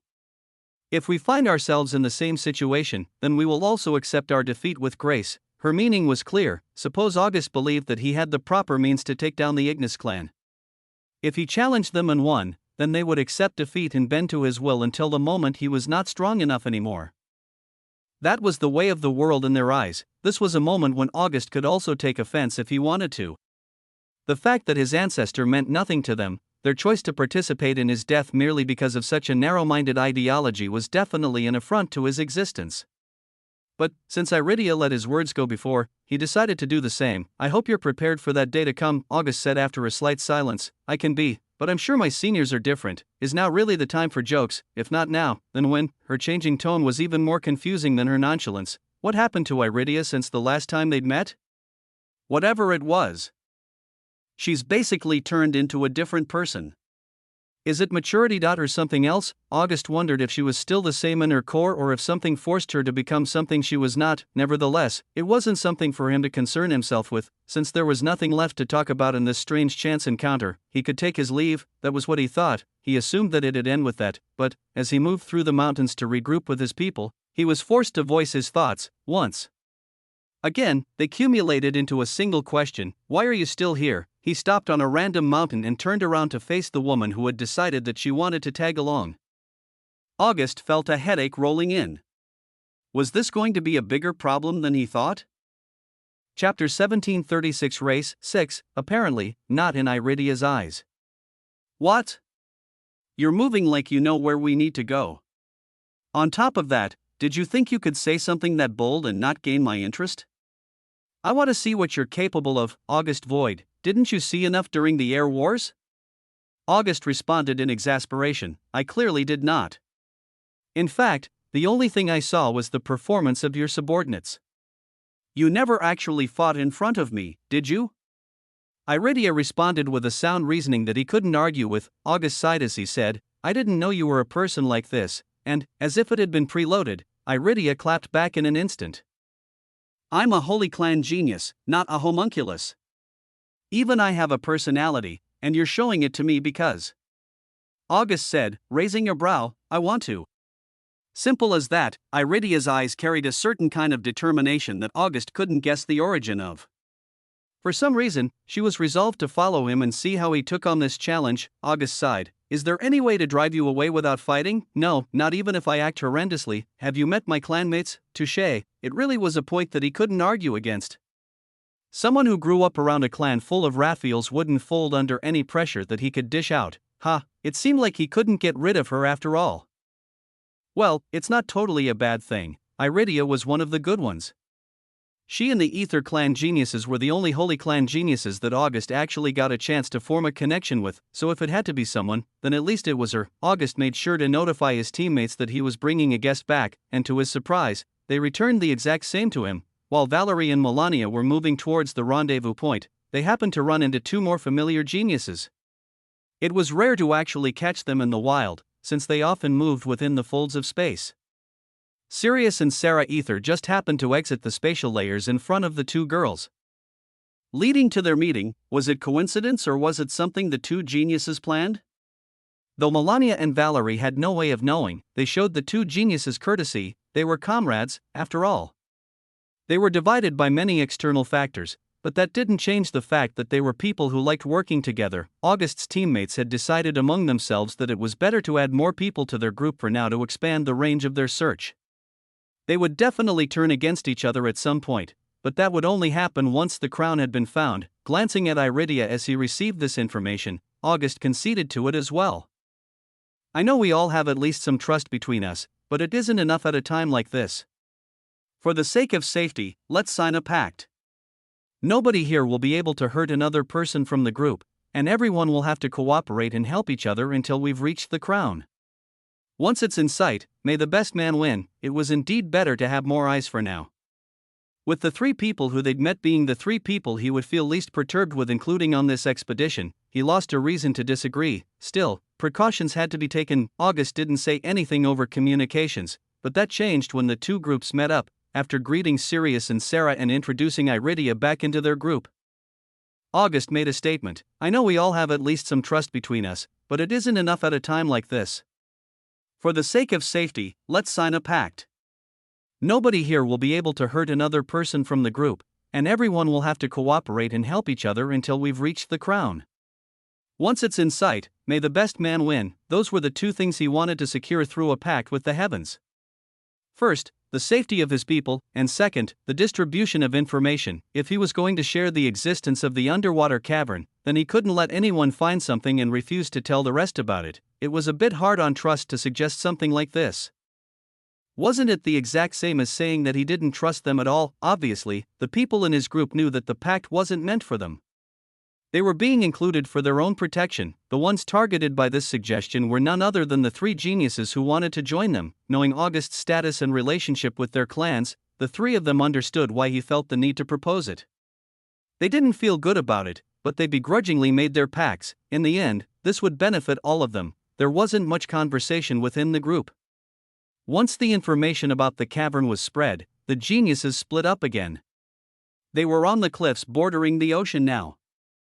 Though these cliffs were dense and without openings, the mountains nearby were different. There were now 12 of them in the open and another helping them search from the shadows. For August personally, searching an entire mountain took roughly an hour. He could scan entire mountains with his awareness to locate any caves in their structure, but he had to investigate each cave individually to see if it led to a system and if that system was expansive enough to continue deep into the ocean. At that point, he could only mark each possible cave system to return to later for a more intensive search. There was too much land to be covered to do otherwise. Luckily, the mountain range was quite isolated. Most of its cave systems connected to each other and led away from the ocean. After 6 hours of surveying, he came back with only 2 good choices. The rest were the same. Most of them found nothing, while only a few found 1 or 2 like August had. In total, they had 13 possible choices. With 12 people, it lined up relatively perfectly. Time flowed by as they entrenched themselves in the search. The 12 of them contacted each other on occasion only to say that they hadn't made progress. August's caves led close to the ocean, but connected and eventually returned to the mountain range's main cave system. It was a tiring process, but this systematic approach guaranteed them success. The main problem was whether it would come soon enough. The competition had already started, hadn't it? If Sirius, Sarah, and Iridia were already here, the rest were definitely in the mountain range as well. For now, their group had an advantage presented by August's ability to search underwater, but it wouldn't last long. Only after an entire day passed did they see results. In a cave system found by Lucas, there was a small, tight area that none of them could fit through. It was no more than a crack just 3 or 4 feet wide, but when one sent one's awareness through it, one would be revealed to a gargantuan ravine submerged entirely in water. It had a roof where the sea was separated from what lay below. But there was a hidden connection point somewhere that kept the place filled with water. August went there as soon as he heard the news to confirm if it was related to what he sensed from the ocean. Since it was their only lead, it was highly likely to be the right location, but he had to be certain. All it took was a single look to gain that assurance. The second their group gathered again in the tight tunnel, they started their maneuvers to open a path to that hidden place. They were indeed the first to reach it, but others weren't as far behind as they thought. After all, though the ocean was not his domain, Wilhelm Nacht was still descended from azure dragons, those under his control. And those watching from the sidelines to follow him when he found the right path, would all move into that same underwater ravine soon. That was when the air wars would truly continue from where they left off, and, more importantly, it was about time for August to confront the Liqua clan for the first time. Chapter 1737 Race 7. The crack had to be widened somewhat with mana to allow entrance through it. There was a level of care that had to be taken, as if it was widened too much, the water on the other side would flood this cave system and create problems. August had to do it himself, using the natural water supply to create pressure and cut the crack just slightly wider so that they could fit their bodies through it. At most, the incoming water could create a tiny waterfall, but it wasn't enough to stop their group's progress. Once again, with August's help, the other geniuses were able to quickly adapt to the change in pressure as they squeezed through the opening and made it to the other side. Everything relied on the young azure dragon now. Other than August, the rest had no power in an environment like this. For people like Iridia or Valerie, it was worse than most as their elements didn't exist in the ocean. The underwater ravine was several thousands of kilometers long. Most of it was engulfed in a darkness that would even impress a member of the Nacht clan, which made it impossible to search through ordinary means. The group of geniuses could only survive in this environment by putting their lives in August's hands. With his mana supporting them, they could breathe easily and maneuver without worry. It was comforting to know that they had this privilege, but things would have been different if it wasn't for the pact that August forced them to sign. At first, it was insulting when he made that suggestion. Now, knowing that if it wasn't for the pact, August could kill them as he pleased, it had turned into the security that he wanted it to be when he suggested it. Nevertheless, it was now a matter of searching for the underwater cavern that August sensed at the beginning, but this effort wasn't nearly as involved as the scramble to find the right cave system. They were in the ocean. It was a part of the ocean separated from the majority, but this ravine was still part of the saltwater biome. As such, August's strength was enhanced, and his strength became unparalleled. His eyes cut through the darkness, seeing each and every edge and ridge of the ravine. He traveled through it with his group in tow, staying roughly centered as he sent his awareness ahead of him to scan. Unlike the almost full day of effort required to find the right cave system, it took less than half an hour for August to relocate the cavern he saw beneath the seafloor. They entered through a hole in the ravine wall through which water flowed freely. As they followed it through its twists and turns and used openings that seemed impossible to traverse as doorways into less submerged areas, they arrived in a place where the water level reached no more than their ankles. That was when August finally let go of his protections. They were in quite a massive cavern. It was almost a kilometer long and tall enough for August to stack several clones of himself on top of one another over 1,000 times. It was filled with rocky formations at different levels of elevation, and beautiful stalactite and stalagmite formations made of materials unheard of in any environment that was not this one, and, unlike its neighboring ravine, this cavern contained life. Small creatures that were at most palm-sized scurried across the floor, cautiously avoiding their first visitors in an eternity. Everything about the cavern was interesting, but none of it came near what existed at its center. That area was at the lowest elevation out of any part of the cavern and was only around 20 feet wide. There, a pedestal with a shining white crown inhabited the cavern, radiating an aura more majestic than any holy dragon. It was an entwined aura of fate, authority, and responsibility, an aura that was impossible to understand unless one had worn the crown. That's our end goal, August spoke, breaking the silence that had enveloped their group. It instantly became awkward. Whoever moved first would break the pact between them and start a war. None of them wanted to be that person. As that person was most likely to lose, luckily or unluckily, none of them would have to. After all, it wasn't much of a competition at this point, was it? In fact, there were many forces following from behind and waiting for someone else to locate the crown. The instant August's party succeeded, boom, they broke the balance. In that moment, the wall broke open and many people flooded the cavern.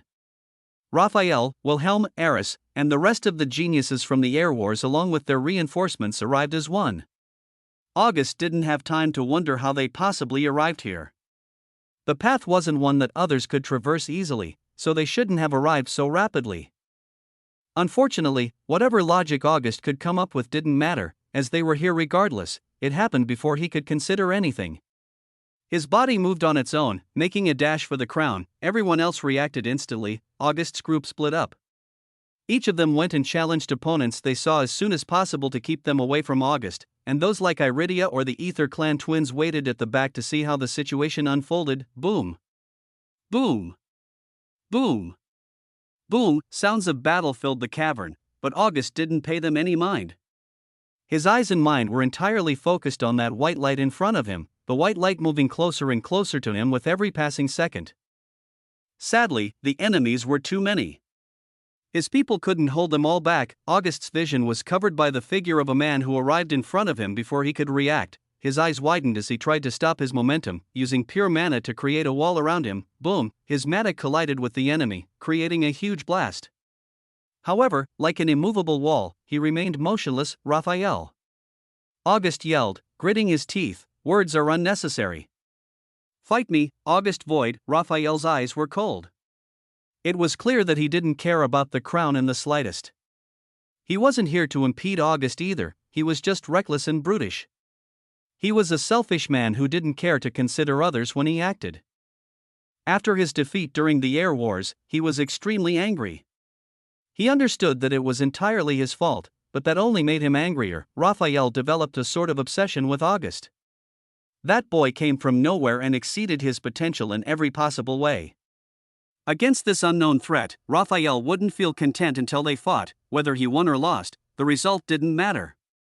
He just needed to experience August's abilities for himself. That was what made him choose this moment. the soonest possible chance he had to satisfy his desire. August glanced around in less than a second to see what the rest of the battle situation looked like. The big players aren't moving yet. Everyone else is occupied. People like Wilhelm and Eris were still standing on the backlands as if they were waiting for something. August had no choice but to keep a part of his attention on them, but he also had no choice but to fight here. Then, as soon as possible, he was going to take Raphael down without giving the other genius a chance to fight back, and he was going to claim that crown. Nobody, not even the holy dragons themselves, could stop him.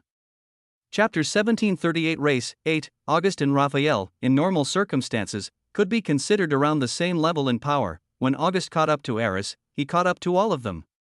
If August wanted to fight Raphael properly, then it would likely take many hours for them to determine a victor. However, this was an environment that catered towards August. Plus, it was a place where he didn't have to worry about collateral damage. August liked to fight in stages. If he didn't know his opponent's power, then he would test them in each aspect before formulating a plan to defeat them. He didn't have the time for that. With a preliminary understanding of what Raphael could do, he had to figure out a way to defeat him in the least amount of moves possible. How? Naturally, the answer was brute force. It was Raphael's favorite method, and it was a way of fighting that August learned deeply as he observed his father and ancestor. Between water and fire, there was never a clear victor. Sometimes, they would overpower each other. Sometimes, they would exist in harmony. When it came to practitioners of the two laws, though one would assume that one had an inherent advantage, they were actually evenly matched. It was purely a matter of who had better control and more power, just like a battle between practitioners of the same element. As Raphael suggested, August didn't speak. He only attacked. Boom. This time, August summoned his own element. He only raised his arms and an insurmountable mass of seawater exploded outward, slamming into Raphael with extreme force. The flaming genius gritted his teeth and raised his arms, producing a heat shield to block. All of the water that struck it evaporated into steam, and the rest was forced to go around the obstruction. Raphael's feet dragged through the ground as he planted himself and withstood the pressure. His mana overflowed and sunk into the ground that he passed, setting itself up to go on the offensive. Boom. Boom. Boom. Boom! Several massive bursts of flame cut through the incoming wave, presenting Raphael with an opportunity. He scanned with his awareness to confirm that August hadn't moved before using the mana he left in the earth. The flames of the earth, residing deep below the seafloor, were called to the light. The spewing flamespouts that parted the seas also served as channels through which an even stronger flame could manifest. It was something similar to a heavenly flame, but dragons did not need such external aids to produce flames similar to the heavens. Their elemental affinities made them closer to the heavens than even the elements produced by that very force. After all, 3 huge meteors of magma formed in the cavern that could barely fit them. They crashed towards August at maximum speed, melting any and every ounce of water that had been summoned before. With a huge explosion, magma went flying through the air. Even some of the battles on the periphery had to move so that they weren't affected by the randomly flying flames. Well, for Juno, it was actually helpful, since he could steal those flames for himself. But that was beside the point. It looked like August had been caught in the explosion for only a second. When Raphael concentrated his awareness, he realized that he had been fooled. The other genius had long disappeared from his previous position, leaving only a clone of mana in his place. The real August had already moved past Raphael. He could have gone straight for the crown, but he didn't know what would happen when he touched it. Defeating the threats around him first was the best option, so August focused on doing exactly that. He approached Raphael from behind and subtly prepared the environment as he'd done many times before. The Ignis clan genius spun around as he sensed his presence. But he found that his legs were trapped in ice. It wasn't enough to hold him. The ice melted under the weight of his aura, and before August could do anything else, Raphael was already countering. Though, that was the moment August had been waiting for. 3 moves were made in quick succession to initiate the fall of Raphael Ignis. First, a physical combat skill. August used Qinglong's memories as a basis and developed a skill more similar to those of the mountain god that Melania followed. He took a stance with his fists upturned to his sides and slammed his leg into the ground. The earth split. In normal cases, more magma would sprout from its depths when August used the skill. However, it was seawater that took its place.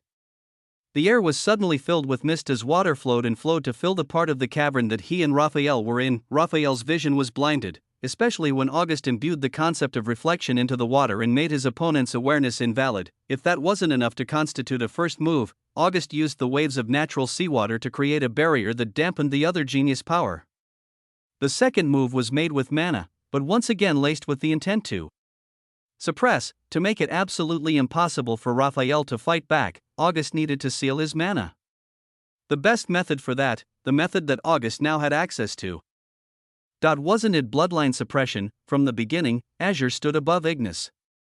Xinglong waited until the bloodline he created reached absolute perfection before becoming a god beast, which ensured that his descendants would get the most out of his blood, and he only ended up having a single successor.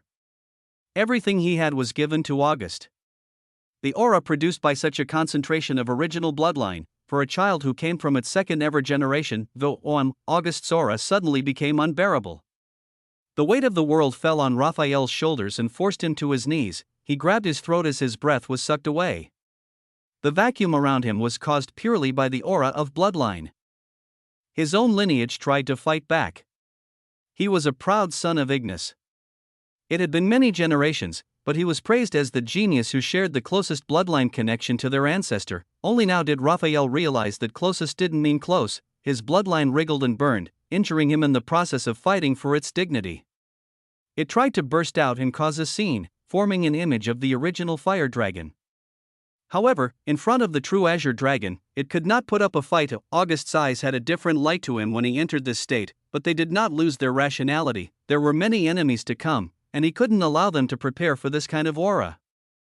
In one rapid movement, August made his last strike, a mix of both mana and physical combat, a strike that contained the pure essence of August's own techniques and the first iteration of what would later become his divinity. It was something he was realizing as he fought in this cavern, a kind of water exclusive to him, yet absolutely true to the Azure Dragon blood running through his body. Xiu. It was a short and zippy sound. August's body disappeared and appeared behind Raphael again. In the same position he started this battle, a clean, aquamarine line was drawn in the air, cutting through Raphael Ignis as if his body was made of butter. Boom, only after a second of its manifestation did the effects appear. Raphael was thrown to the side with blood flying out of his chest. He slammed into a nearby rock pattern, crushing it as he slid down to the ground. He was alive. He would not die anytime soon. However, there was no consciousness left in his body, nor would the will to fight August ever manifest again. In that moment, something happened that only August and Raphael understood, but that was something to be explained at another time. Currently, August was already rushing for the crown once again, and once again, he was to run into an interruption. Chapter 1739 Battle 1. It's about time for me to make my entrance, isn't it? They were whimsical words said with an even more whimsical expression. But the identity of the person saying it changed the entire context. August narrowed his eyes. In front of him stood two people who arrived together, Wilhelm Liqua and Estevian, who didn't get much showtime during the Air Wars. For the two Liqua clan geniuses to appear at the same time. Well, it was clear that they hadn't come for the crown. It was more like they came specifically to prevent August from getting it. Not because they saw value in its existence, but because they came from the clan that had the most hostility towards the Azure Dragon, in the Liqua clan where even the younger generation was bred to detest the man who created their lineage. Letting someone like August go was not an option. Now, it wasn't yet known to the world that August had escaped eternal darkness. In the eyes of most, he was supposed to be somewhere in Noctum's domain, suffering in silence until the holy dragons returned for him. How Wilhelm learned that he was still alive, and why he had come here without reinforcements. August had no way to guess the answer. What mattered now was the fact that they were face to face. The Air Wars didn't provide the proper stage for settling grudges. It was a place where people couldn't die. They were in the real world now. This environment was natural and unfacilitated. It was a location where one could die and nobody else would ever realize that they were gone. In this place, August could truly face the Liqua clan. Fighting them when he couldn't exact his revenge just didn't make sense. Despite being outnumbered, August wasn't worried. It was true that nobody was free to help him at the moment. Faldrin Oriat had confronted Valerie again, seemingly on the same basis as Raphael.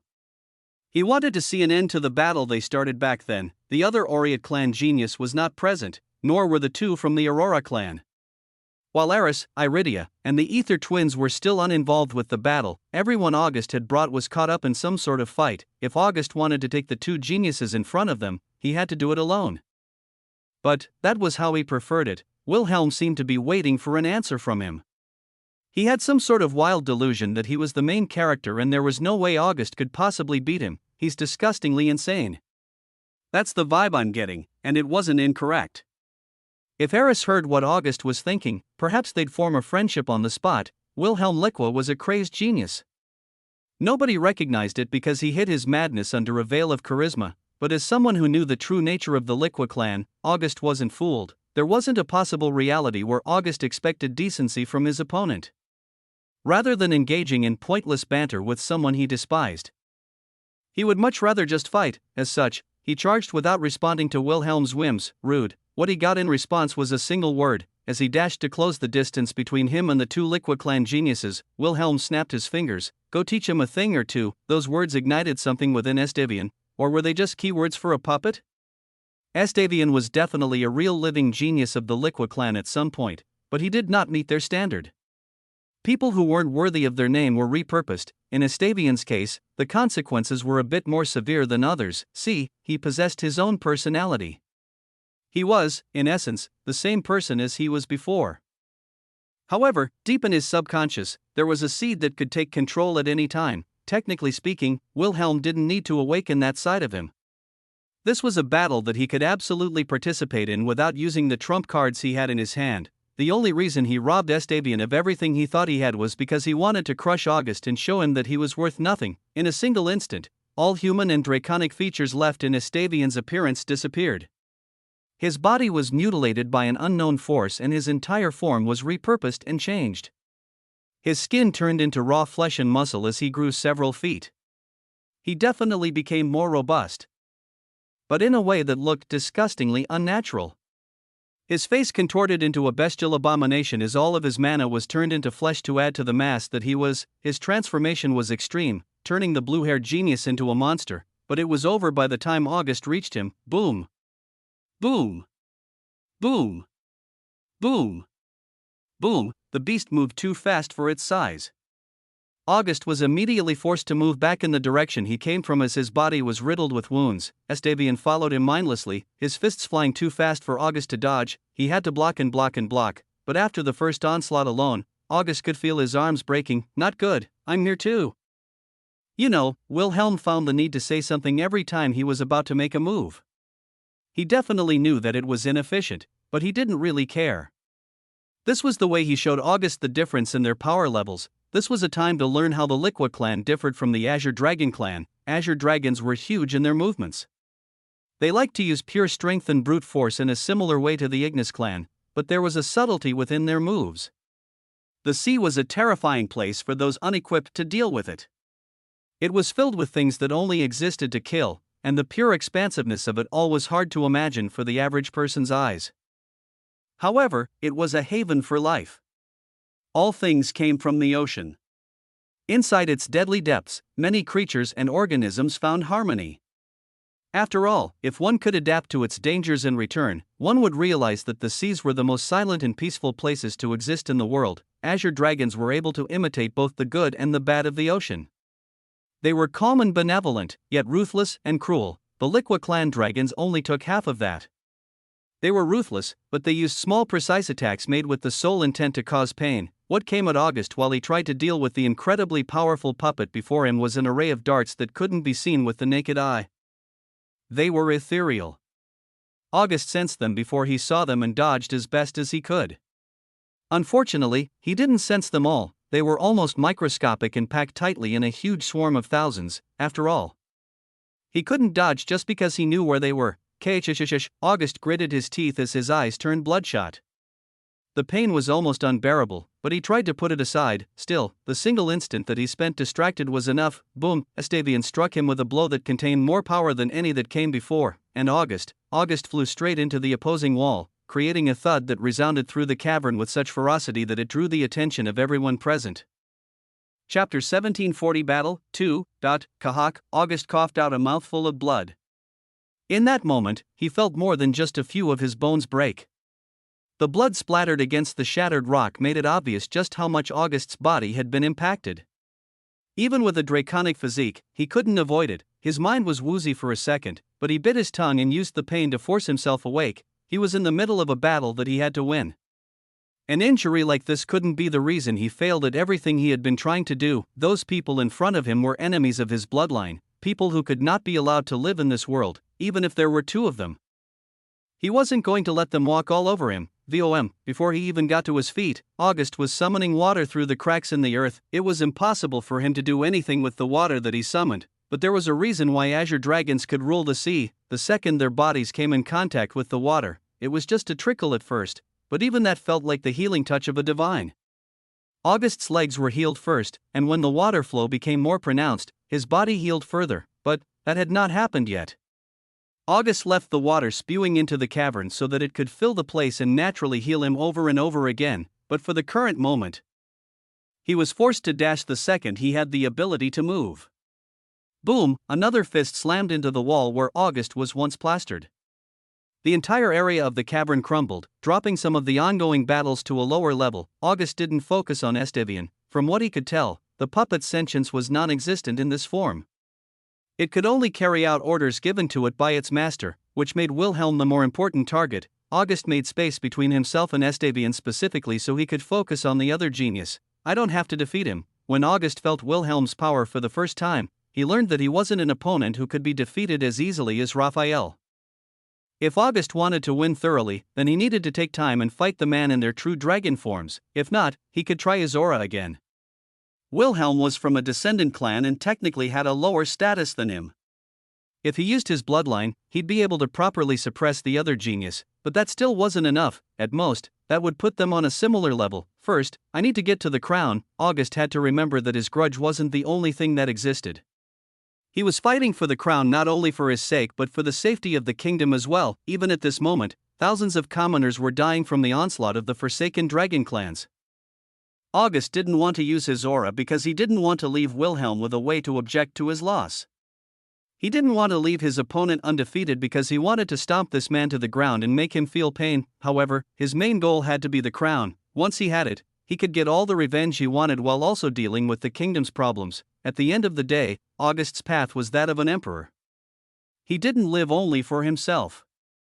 Rather, he always put his own goals to the side for the sake of others.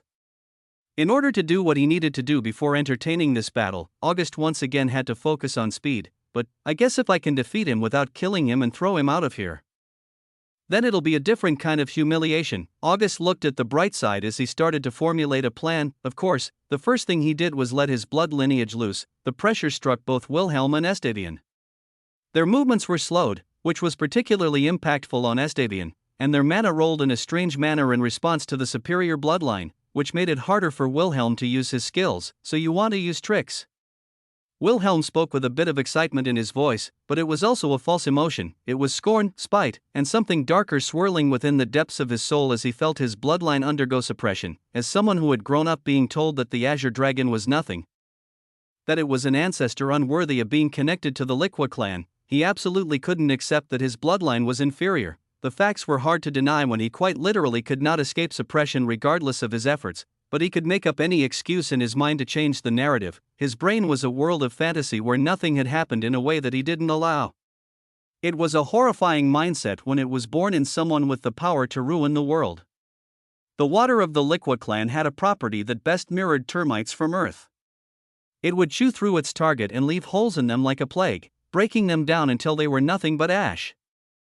It was an incredibly painful way to die, which made their particular holy clan an enemy that nobody wanted to have, but, as August was born their enemy, he was forced to face that mana head-on. Nevertheless, he had an easier time after using his aura to suppress his enemies. Damien's slowed attack speed made his blows more manageable.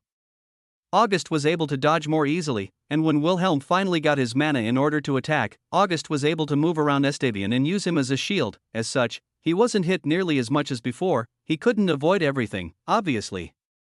The snake-like movements of Wilhelm's attack patterns and openings made it difficult for him to predict where everything was coming from. But he was somewhat able to read the other genius, which helped. August was different from other Azure Dragons in that way. He respected their fighting method and did use it as his primary technique. However, he was not averse to using smaller amounts of mana to achieve the goals he aimed for. At the same time, he wasn't averse to expanding the range of his imagination into non-draconic territories to improve his attacks. that was the only thing he could use to catch Wilhelm off guard and expressly take him out. The end goal was his expulsion from the cavern, not his death, and if it was just that much, then August could already see the path forward. The cavern was starting to fill up with water.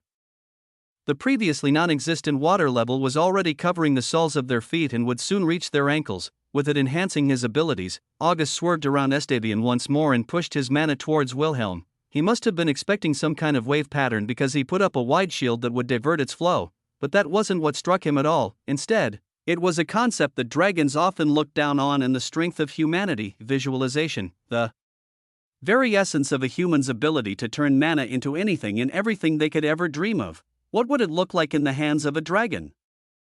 Chapter 1741 Battle 3. Dragons found beauty in the internal structure of mana.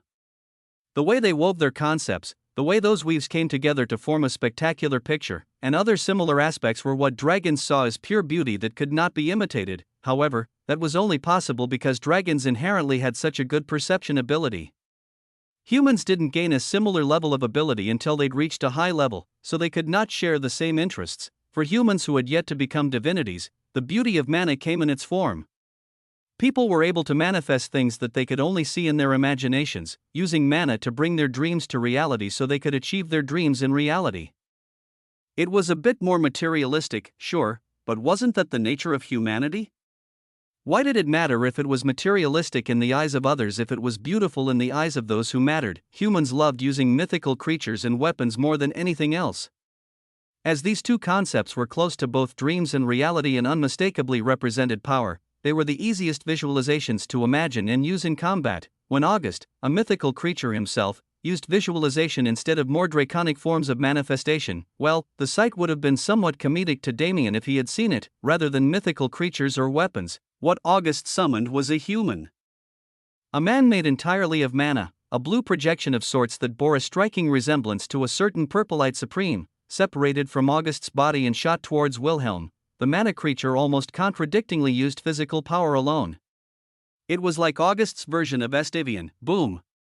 Boom. Boom. Boom, boom. The sounds of the sudden physical onslaught that Wilhelm had to deal with mixed with another explosion that came from behind. August used his awareness to find its source instead of turning around, but he was forced to see it with his own eyes due to the shock he received. Damien, who was just a problem for him to deal with, was now slammed against the same wall where he was.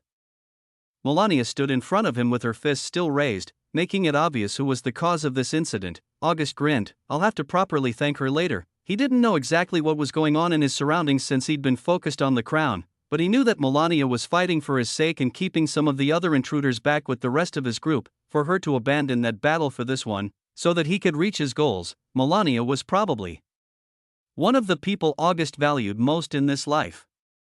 She was his most trusted comrade and someone he could almost see as family. He didn't have any qualms with turning his back to her, because he knew that she would never let it get stabbed.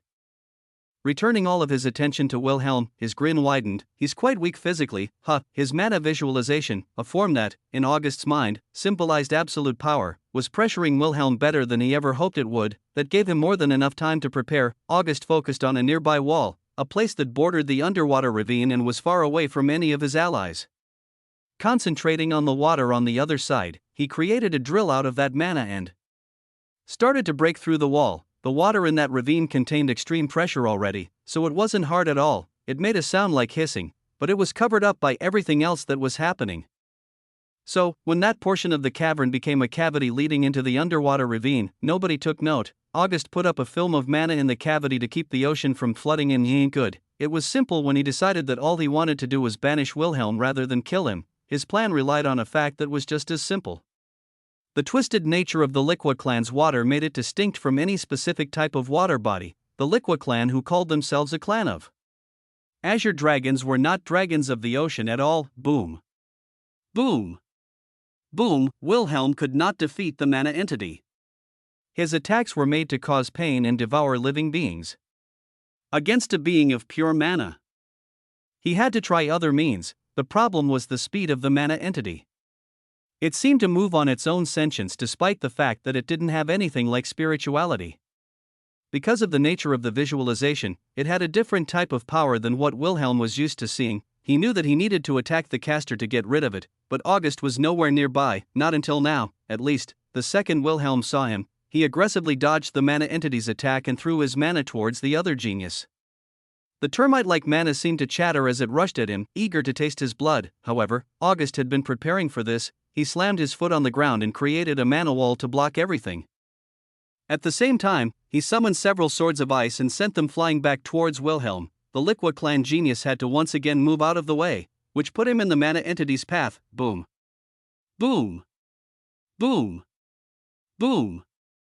Boom. Without realizing it as he attacked and defended, Wilhelm was led to the perfect spot, a place in line with the cavity August had created. That was the end of this battle. August dashed into Wilhelm's blind spot and used countless icicles to draw his attention. Wilhelm easily blocked as he had easily blocked everything else that August threw at him, but he wasn't expecting the attack to not be aimed at taking him down.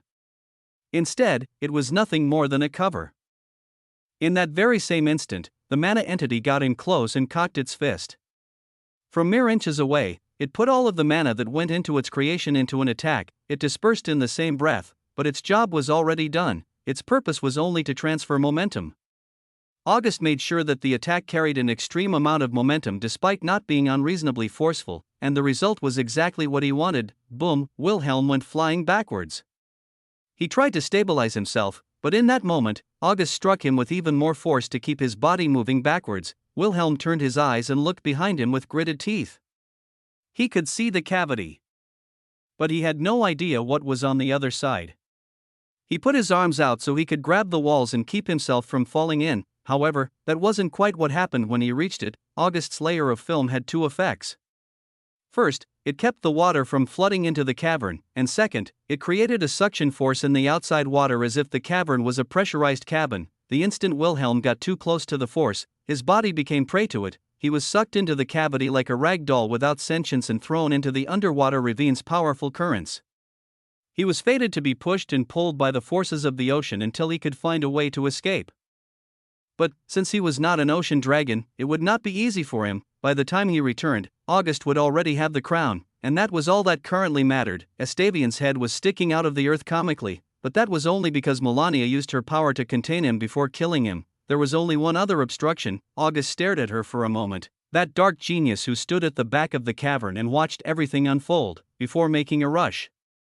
Through the final few meters that separated him from the crown, once again, she did not move. The thoughts in Eris' head that were only privy to her, it seemed like she had no desire to stop him. 1 meter, 0.2 meters. Then 3, August lunged through the air and extended an arm, grabbing the pure white light with everything he had. As the attention of everyone in the cavern turned to him, he placed the crown on his head, and once again, the situation changed. Chapter 1742 Battle 4. It wasn't like it was a quiet event. When August put that shining crown on his head, his entire body was covered in the same light. He was like a disco ball attracting all possible attention to himself. Naturally, the people who came for the crown reacted. Tens of geniuses and those who served them leapt towards August, and in response, the group of people he'd brought with him circled him and formed a wall. They were confident in defeating everyone present. Except for just a few, Iridia was staying back for obvious reasons. In the first place, she had no interest in the throne. Raphael was the one representing the Ignis clan in their fight for it. She came here specifically so she could see how events went down, and when she met August and heard about his goals, her own desire changed into wanting to see how he held up against the rest. It was interesting, since he was an enemy who willingly walked into an inescapable trap because he thought his scissors could cut the net. As someone who wasn't particularly involved in the grudge between August and the Holy Clans, she just wanted to see how it all panned out. If she got the chance, then she'd make use of the opportunity she stumbled upon as she observed that battle, but she wasn't particularly greedy for them. After all, her goals had nothing to do with August or the throne. She chased strength so she could overcome the geniuses in her clan and prove herself. Sirius and Sarah were present as well, keeping back just as she was. Their reason was a bit different. Sarah had something of a friendship with August and his friends, while Sirius' relationship with them was more businesslike. Still, neither of them had particularly strong feelings towards the young Azure Dragon and the people who followed them. The Ether clan wasn't one to get involved in fights like this. In normal cases, they wouldn't have even come. However, they received a strange order from the elders: chase the crown and observe the Azure Dragon. Do not get involved. Report the happenings when you returned to the clan. They couldn't make sense of it. Was it because the elders were curious about how Qinglong's successor would react, or was it because of their obsession with history? Whatever the case was, their orders were to observe August and his friends. Since they had a friendlier relationship, the two decided to carry their mission out in the open, which was what led to them strangely standing in the corner of the cavern, watching as everyone else fought their hearts out for their greed. The last observer was Eris Noct herself. She was the simplest to explain, as her only reason for both coming here and observing was her own curiosity. Nothing motivated her. Nobody told her to be here. Just, after hearing the legends of the Azure Dragon and seeing how much August had grown in just a few months, she wanted to see what happened here. She wanted to see if he would fail, and if he succeeded, she wanted to see if he could follow through and do what his ancestor couldn't. Though it seemed contradictory, Eris' interest wasn't in August at all. She didn't care about him as a person, rather, what drew her attention was his history and journey. Eris was someone who actually had contact with the holy dragon whose bloodline she carried. She always looked down upon the elders and leaders of her clan because they were never close to his level. Her ancestor was the goal she needed to surpass, the essence of true power in her eyes. However, there were 5 others with relatively similar power to him, and all of them needed to work together to kill a single dragon. There was something here for her. As long as she continued to observe, Eris was certain that she could see a higher peak, a place her ancestor could never reach. Her goal had been devalued in her eyes and she needed a new one. Whether that would come in the form of the young Azure Dragon or someone connected to him, Eris didn't know, but her desire to reach the top of the world provoked her to follow this journey, promising her that she would receive what she wanted in the end. Nevertheless, under the gazes of those 4 people who were all choosing to observe for different reasons, August's allies fought against the enemies from the Liqua clan. August said that Wilhelm came alone, but that was only partially true. It was pretty much the same. Instead of bringing powerful forces like the elders from the holy clans who would obviously go uncontested, Wilhelm arrived with only a group of other geniuses from his clan. They were below him in strength and could, at best, serve as cannon fodder. But maybe that was why Wilhelm brought them. He seemed to take pleasure in showing people that he was above them. There were around 50 of them when they first arrived, but that number was only around 20 now. Faldrin Oriot could have also been included in that count, but he was only here for Valerie. She was taking care of him, while the rest dealt with everyone else. Explosions rang through the cavern, shaking its very foundation. One by one, the geniuses on the other side fell. Valerie took down Faldrin as soon as possible without using the most honorable means. Since he was trying to have a sacred duel with her, he had left himself somewhat unguarded. She felt bad for defeating him in such a cowardly manner, but it wasn't important for now. She was here to support her friend, not to resolve her own grudges. To best utilize her power in the current situation, Valerie focused on healing her allies, while Melania covered large area damage so the others could act freely and fight multiple enemies at the same time. The team dynamic was nearing perfection. To the best that they could in the short time they had, the group of geniuses had learned each other's patterns and adapted a cooperative battle tactic. That kind of synergy was exactly what allowed them to clear the area without much of a problem. When they were left as the only ones in the cavern, while Valerie kept watch on the geniuses that stood on the sidelines, Juno and some of the others sat down on the ground around August with exhausted sighs. All of this fighting had taken a lot out of them. However, now that August had put on the crown, their only job was to wait for him to finish. After all, their circle was impenetrable. The barrier that Raoul placed around them gave them even more protection against outside forces, so it was impossible for them to get caught off guard. Everyone had somewhat relaxed now that there weren't any more enemies in front of them. That was why it was least expected when a blade stabbed towards August. Yet, that was exactly what happened. A pitch-black blade, a disgusting blade filled with malice and malevolence, was inches away from August's throat and still accelerating, and, with all of their enemies defeated, it could have only come from inside of the circle. Chapter 1743 Battle 5. Frankly, when only 3 different influences had been roped into August's plan to save Aurelian, it didn't seem like the scale was that big. However, that was only if one didn't understand the scale of those 3 influences, starting with the smallest of them, August's people from Bastille. Essentially, the entire sect followed him to the heavenly world. All of the people he'd brought in from different parts of the world, all of the subsidiaries that followed them, and all of the brothers, sisters, and mentors August had spent his year with decided to see broader horizons under his command. There were hundreds of thousands of them. Sure, not all of them were combat ready, but that didn't matter. They were not assigned to a combat-centric task in the first place.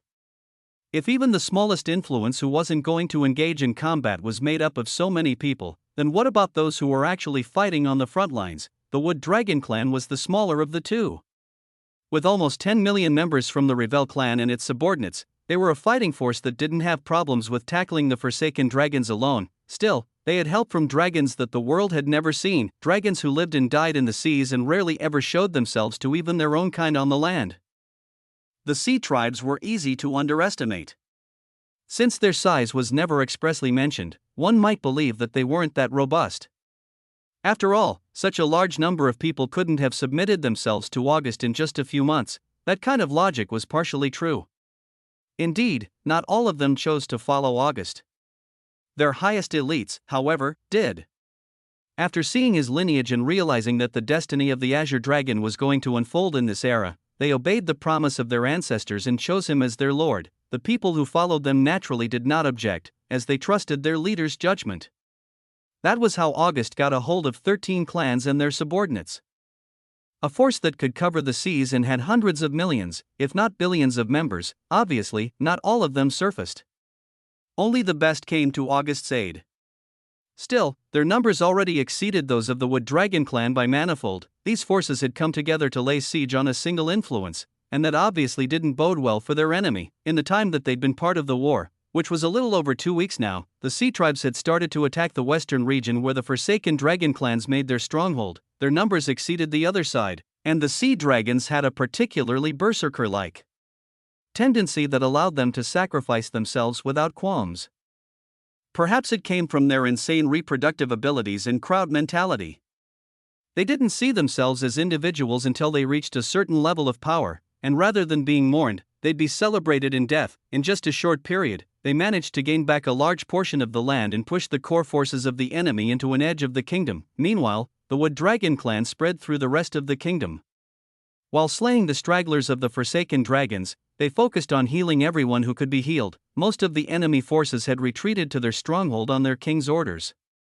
Those who remained were only those who were too far indulged in killing to understand reason.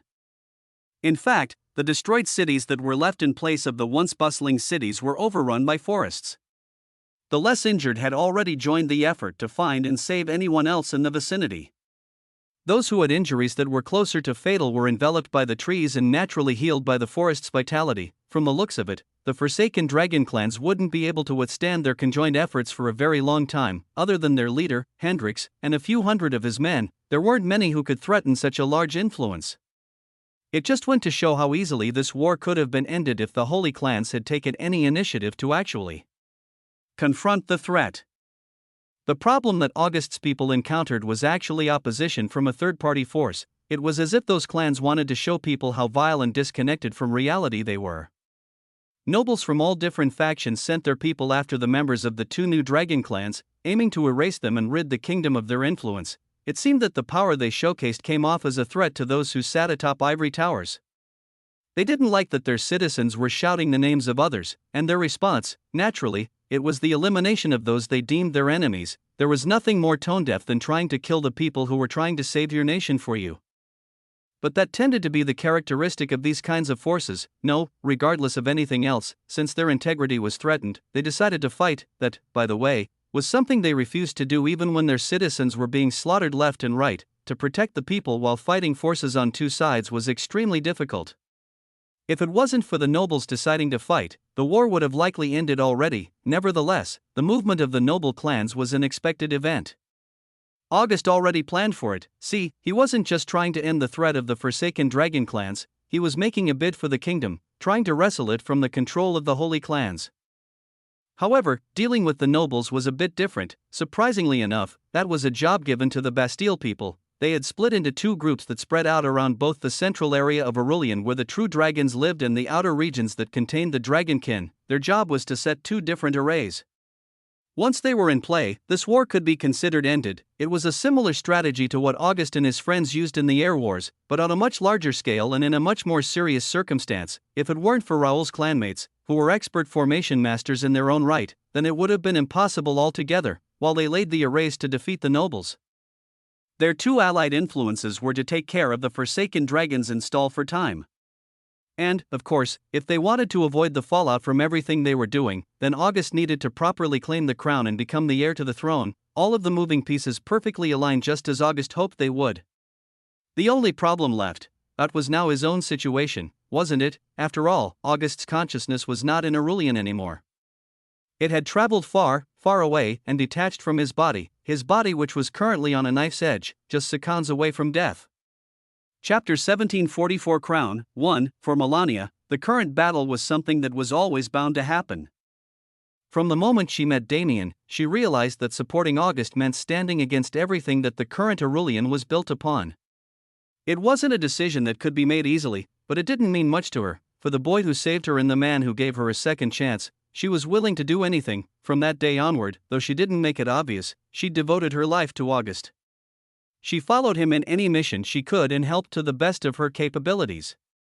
She had done so much that August began to view her as one of his most important people. Even in the current battle, she'd focused on him more than anyone else.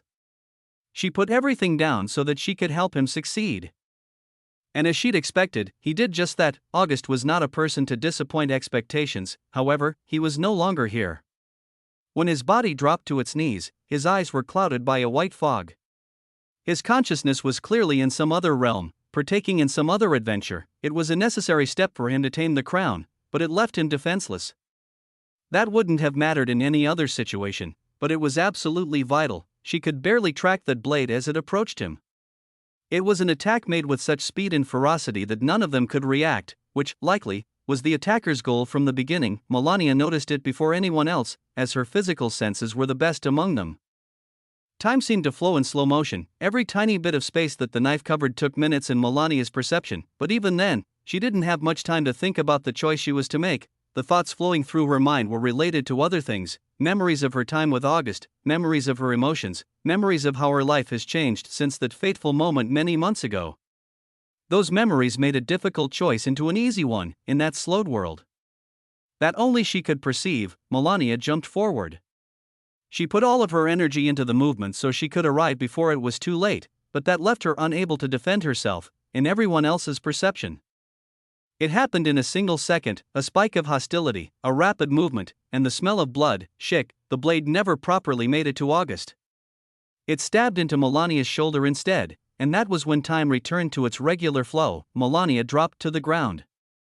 The hilt of the black blade was still embedded in her shoulder, and black veins were spreading across her body with every second that passed.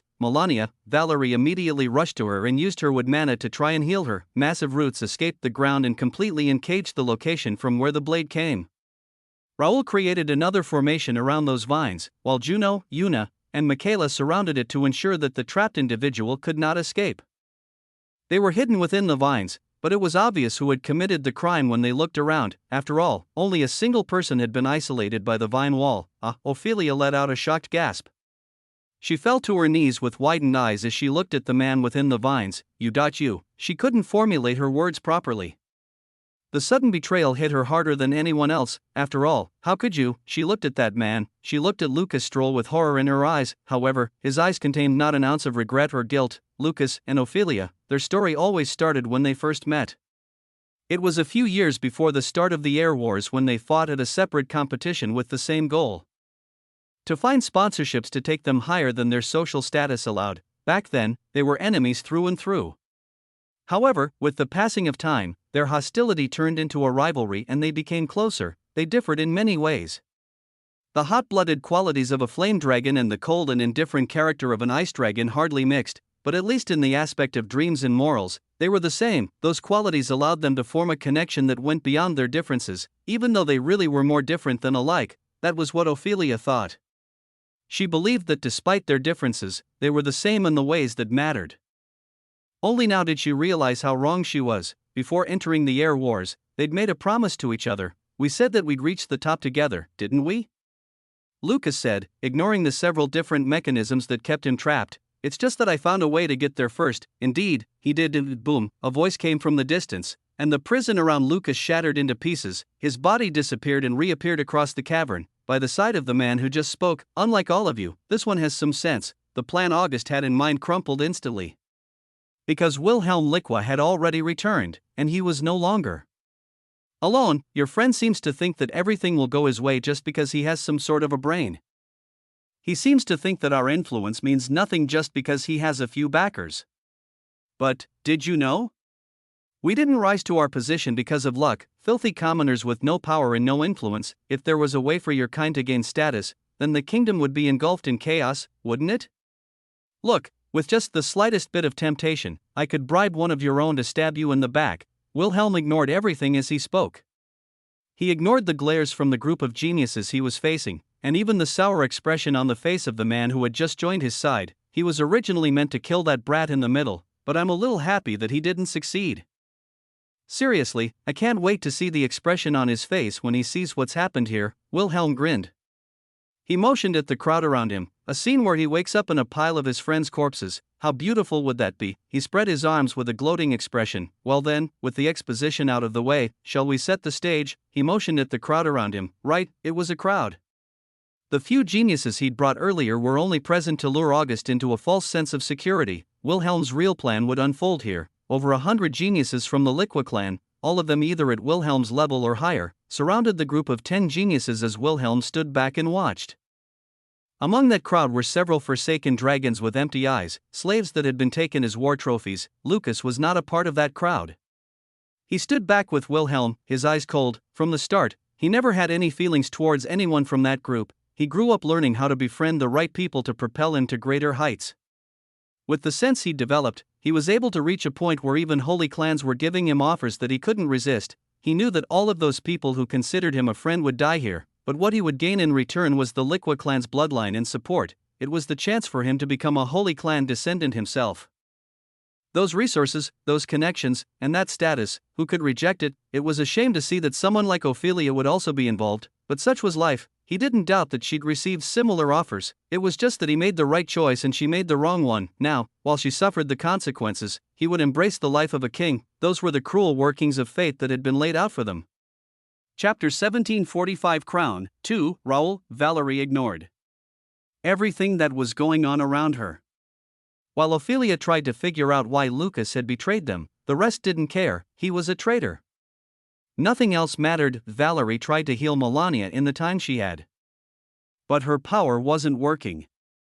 Originally, she left the blade inserted so Melania wouldn't bleed out, but that wasn't the decision she should have made. She only realized it after following the path her mana took and sensing the changes in Melania's body. Leaving Juno and the girls to guard the prison, Valerie hurriedly called Raoul over. She's been poisoned, she said with a stern expression. I can't heal her with ordinary methods, and now that he's here, we can't lose any bit of our fighting power. I need you to put her in stasis. The poison in Melania's body was made to instantly kill a dragon. It was vile poison that forced its victim to suffer pain even after death. If Valerie kept trying to heal Melania with her wood abilities, she'd only rush the threat of death. Melania needed to be carefully treated with the right antidote if she wanted to live. However, none of those antidote materials could exist in this place, and Valerie couldn't figure out what they were when they were facing such a massive threat to their survival. The only option was to halt the spread of the poison through Melania's body and wait to treat her until the current issues were solved. Raoul was the only one capable of performing such a technique. And he knew how important Melania was to August. Leave it to me. Will you be fine on your own? Valerie nodded. We can manage. Just try to finish as soon as possible without rushing. We'll need all the help we can get. Raoul nodded solemnly and went to work drawing an array around Melania's body. Stasis arrays were the height of his clan's formation techniques. It was also their speciality, which was the only reason why both Raoul and Valerie could maintain their hope of saving Melania. Still, her body could only be kept in stasis for so long. She would eventually succumb to the poison if nothing was done to save her. Valerie was certain that she could trust Raoul. She heard the story of Bastille from August. These people had abandoned everything to follow him. They would not betray him. The traitor was elsewhere, and he'd brought with him a calamity for their group. When Valerie stood up again, her eyes were freezing. Get up, she looked at Ophelia, who was unable to hold in her tears as she saw the dark side of Lucas stroll. In all honesty, she was fine with killing the woman now. If she was affiliated with that man, then there was no telling what she would do. She didn't care what bothered the woman.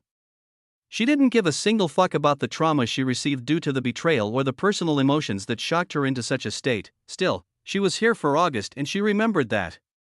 He was the type to try and maintain as many lives as possible. Since Ophelia hadn't given them a reason to be suspicious, he wouldn't want her dead. Lucas, on the other hand, I don't know why you'd shed tears for a shithead like that. He's a fucking asshole who dumped you by leaving you to die to enemies he brought here. Stand up and stop being a bitch. If you want to live, then you better fight. She didn't care what bothered the woman. She didn't give a single fuck about the trauma she received due to the betrayal or the personal emotions that shocked her into such a state, because she wasn't the one whose closest friend just got stabbed, she wasn't the one whose friend was dying on the cold rock. Valerie was fuming. If she was still the same person that she was when she met August and Melania, then she'd have already allowed her rage to put her in a dangerous situation. But these two people had changed her. Staying by their side, she was able to learn so much and experience so much that had been absent from her life. Valerie had friends in the Wood Dragon clan. She was never a loner, however. To have people that she was willing to live and die for was a completely different feeling. They showed her a better way to live, and for their sake, she had to find a way to get everyone out of this predicament. Now wasn't the time to be overwhelmed by emotions. Now, they needed to be as cold as possible so they could survive and deal with everything that haunted them. Ophelia didn't immediately respond, but Valerie's attention was already elsewhere. Whether she died or not was her own concern. Around this time, Wilhelm had finished his monologue. He had sent his troops to surround the group of them, and the circle around August had been tightened. The barrier that once separated them from the world was gone. Raoul had to focus all of his energy on saving Melania, so, without the two of them or August, there were only 5 of them. This battle had already become impossible for them to win. However, Valerie, Raoul, Una, Juno, and Michaela had the same exact thought. No matter what happened, they would survive and see the light again, all of them, without a single member missing. This wasn't where they would fall. This was only the start of their story. Even if impossibility stood in their way, they were prepared to cut it down. Time was in a strange state after Serena's array was completed. The geniuses hadn't even realized that they'd entered a dilation when they found their way into the cave system. Likely, their perception didn't find anything because it wasn't a natural phenomenon. To make events parallel, an unknown third party influenced the cavern to extend its time flow. That was how a week passed in the Dragon Kingdom in the time between their arrival in the cavern and the moment August grabbed the crown. In that time, the war had not progressed much. The Sea Tribes and Wood Dragon clan focused on stalling for time. So while losses did increase, it wasn't by a large margin. There was one main difference between the current situation and the one from before the week passed. The arrays being laid by the Bastille people were finished, using handheld teleporters and coordinates that had been plotted since before they even began operating. They were able to move with precision and spread out enough to put together the complicated arrays in a short period of time. Their efforts could be compared to Serena and the Crown clan in the heavenly world. On a much smaller scale, they'd completed a similar operation. Both arrays had been laid in tandem, and they would activate the same as soon as news was sent back to the Surge Dragon tribe, which acted as a control center and a connection point between all of the different divisions working together. Everyone came to know the same fact: the moment to counterattack was here, a long-awaited revenge against the nobles, and the extermination of a threat that was once salvation for the people of Aurelian. But both would happen soon. Chapter 1746 Crown 3. The function of both arrays was actually not too complicated, but the complexity that allowed them to achieve the feats they strived for was too much for any common man. When they activated, 2 things happened simultaneously. Firstly, the central area of the Dragon Kingdom was enveloped in a crimson-red haze. Energy filled the air and infested everyone the spell targeted, specifically, the common populace of Aurelian. Their bodies bulged as new muscles formed where they were needed. Their blood screamed out as it underwent a massive change. The array's functions dug deep into the ancestry of the common people and drew out the blood of their nearest possible divine ancestor. All of today's dragons existed because of a select group of no more than 50. If their ancestry was traced back far enough, one would be able to find the bloodlines that had been lost through eons of dilution. The main goal of the array was as simple as that. It aimed to awaken the draconic talents of any and everyone in Aurelian, and it worked perfectly. As the commoners awakened to their blood lineages, their suppressed draconic instincts came loose. In normal cases, this kind of influence would lead them to become like the Forsaken Dragons, machines that would kill wantonly until they were satiated. However, the array guided their hostility towards the people they truly hated. It marked all Forsaken Dragons and all those with noble blood. Letting the Berserk Dragons loose on these parties, Aurelian's chaos deepened even further, but this was a necessary step. Those dragons needed to find their instincts and return to their original pride and stature.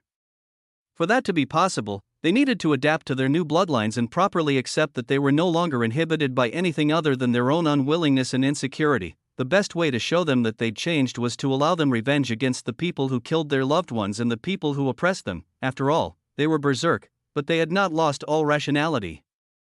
They would change once they experienced what it was like to be powerful. The bigger change was created by the second array. In the outer regions of the continent, the light that shined was not red, but blue. It infected the dragonkin just as the commoners had been, invading their systems and changing them. In essence, both arrays did the same thing, only, it meant something entirely different to the dragonkin. See, unlike the commoners in Aurelian who became content with their weakness, the dragonkin were always striving for strength so that they could eventually become true dragons.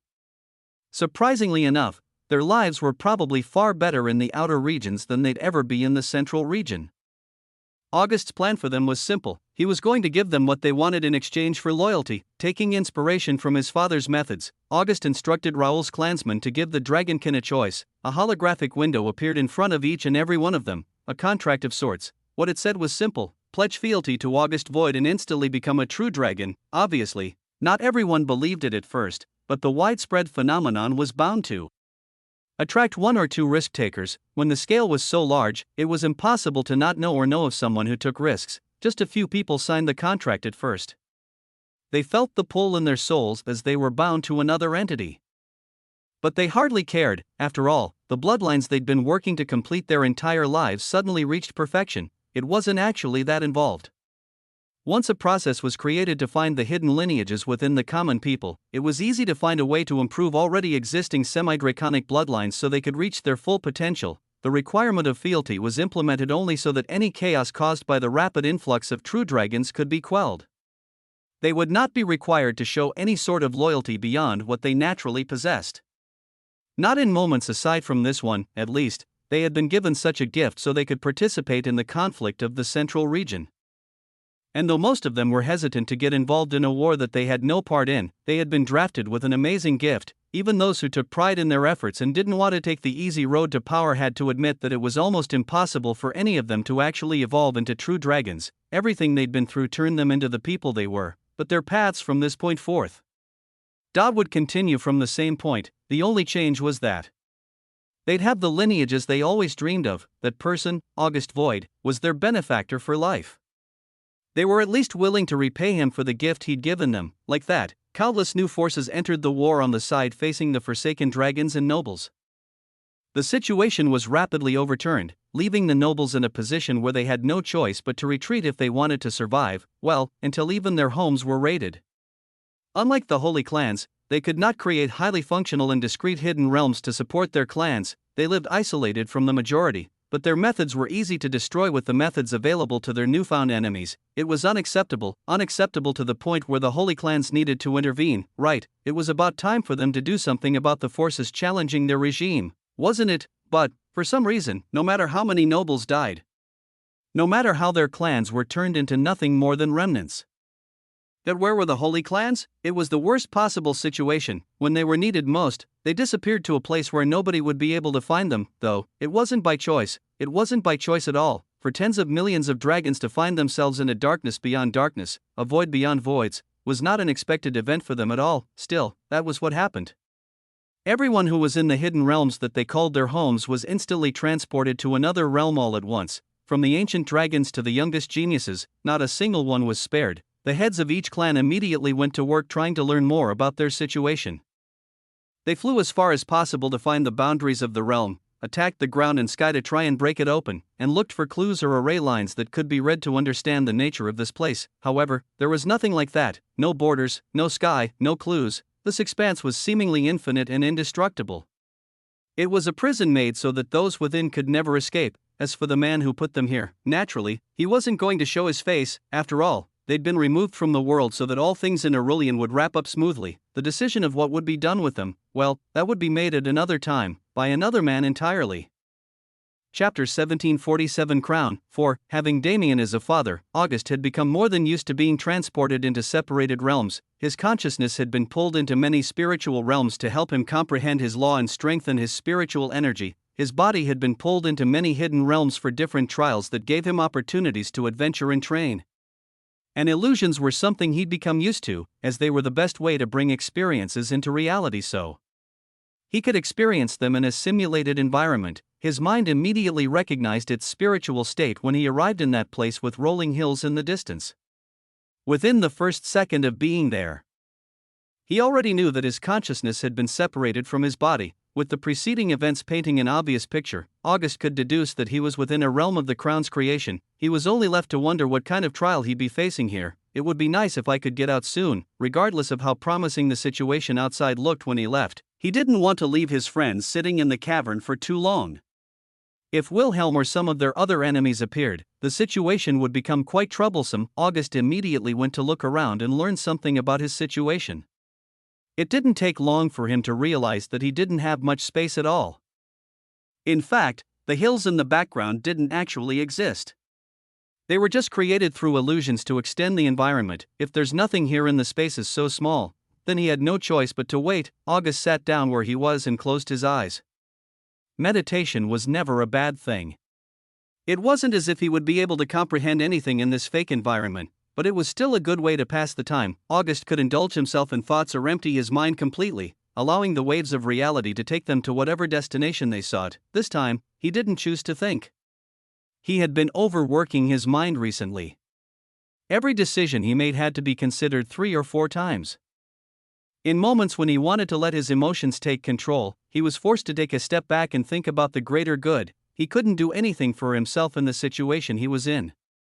It was frustrating at times, especially when he couldn't even confirm that the decisions he made with so much thought were actually the right ones. Is this the path I've chosen for myself? It was something he'd never taken the time to ponder, the consequences of trying to be responsible for so many people when his experience level was nowhere near enough for him to have that kind of ability. He accepted them in theory long ago, but only after carrying out an operation concerning the lives of so many people did he experience the reality of those theoreticals. It was a difficult path that would drive one insane. August definitely had something of a hero complex, but he wasn't naive to the point of mindlessly following it. He didn't have that sort of innocence that was usually possessed by people with the same mentality, so he was forced to actually think about how much he was sacrificing to act selflessly. However, even if he considered it for years and years, could I stop myself? If the same situation repeated over and over again, could he really stop himself from trying to save as many lives as possible, even if it meant risking everything? No, nothing could convince him otherwise. He chose this brutal path exactly because he knew that he would never be able to turn away from the suffering of others. He wanted to become the Dragon Emperor. He wanted to bring glory to the dragons. He wanted them to thrive as they thrived in the past. Qinglong's memories flashed through his mind. The image of the kingdom that could have been, the grand dream of a place where opportunity was available to anyone and everyone. If everything is going according to plan, then we're already halfway there. August opened his eyes, a slight smile on his face. That was when he finally noticed the entity before him. His eyes widened and his jaw dropped. He was unable to immediately respond to the situation at all. That is quite an interesting thought process you have, child. The being immediately made it clear that nothing August could think in this realm would be hidden. Those words, spoken in a deep and rumbling voice that was similar to an earthquake, jolted August out of his stupor. Nice to meet you, he spoke without really knowing what to say, quickly getting to his feet. That being also had a slight smile on his face. It seems you recognize me. August nodded his head shakily. It would have been odd for anyone else from this generation to know who he was. But August did. He had seen many pictures of this very being in Qinglong's memories. Even back then, he was ancient and revered, with a body spanning over a kilometer even in his smallest form. Pitch-black scales with accents of red that screamed of destruction, blood-red eyes, horns that looked like a metallic crown with 2 sharp blades protruding from it, and those very telling patterned wings that had never been seen in another dragon. This man had an extremely telltale form for anyone who had heard his legacy. August caught his breath and steadied himself. With a bow, he properly introduced himself. August Void, descendant of the Azure Dragon, greets the first Dragon Emperor. Good manners. The Azure Dragon. Indeed. I remember meeting such a character in the past. It is good that his bloodline has survived the tests of time. August smiled wryly. He wanted to tell the first Dragon Emperor that he wasn't quite correct, but he refrained. Now wasn't the time for him to tell his life story. This being was far too noble to care about anything like that. Rather, seeing him now, August could confirm that what Iridia told him was not a lie. The throne of the Dragon Emperor is more than just a position.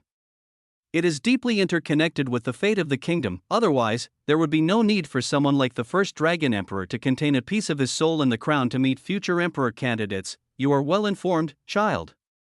If you wish to learn more, however, you must first pass my trial. August nodded with a grin. In the first place, I came here to take your trial. Good. The first Dragon Emperor extended his wings and flew into the air. Boy, your task is simple. Land one blow on my body.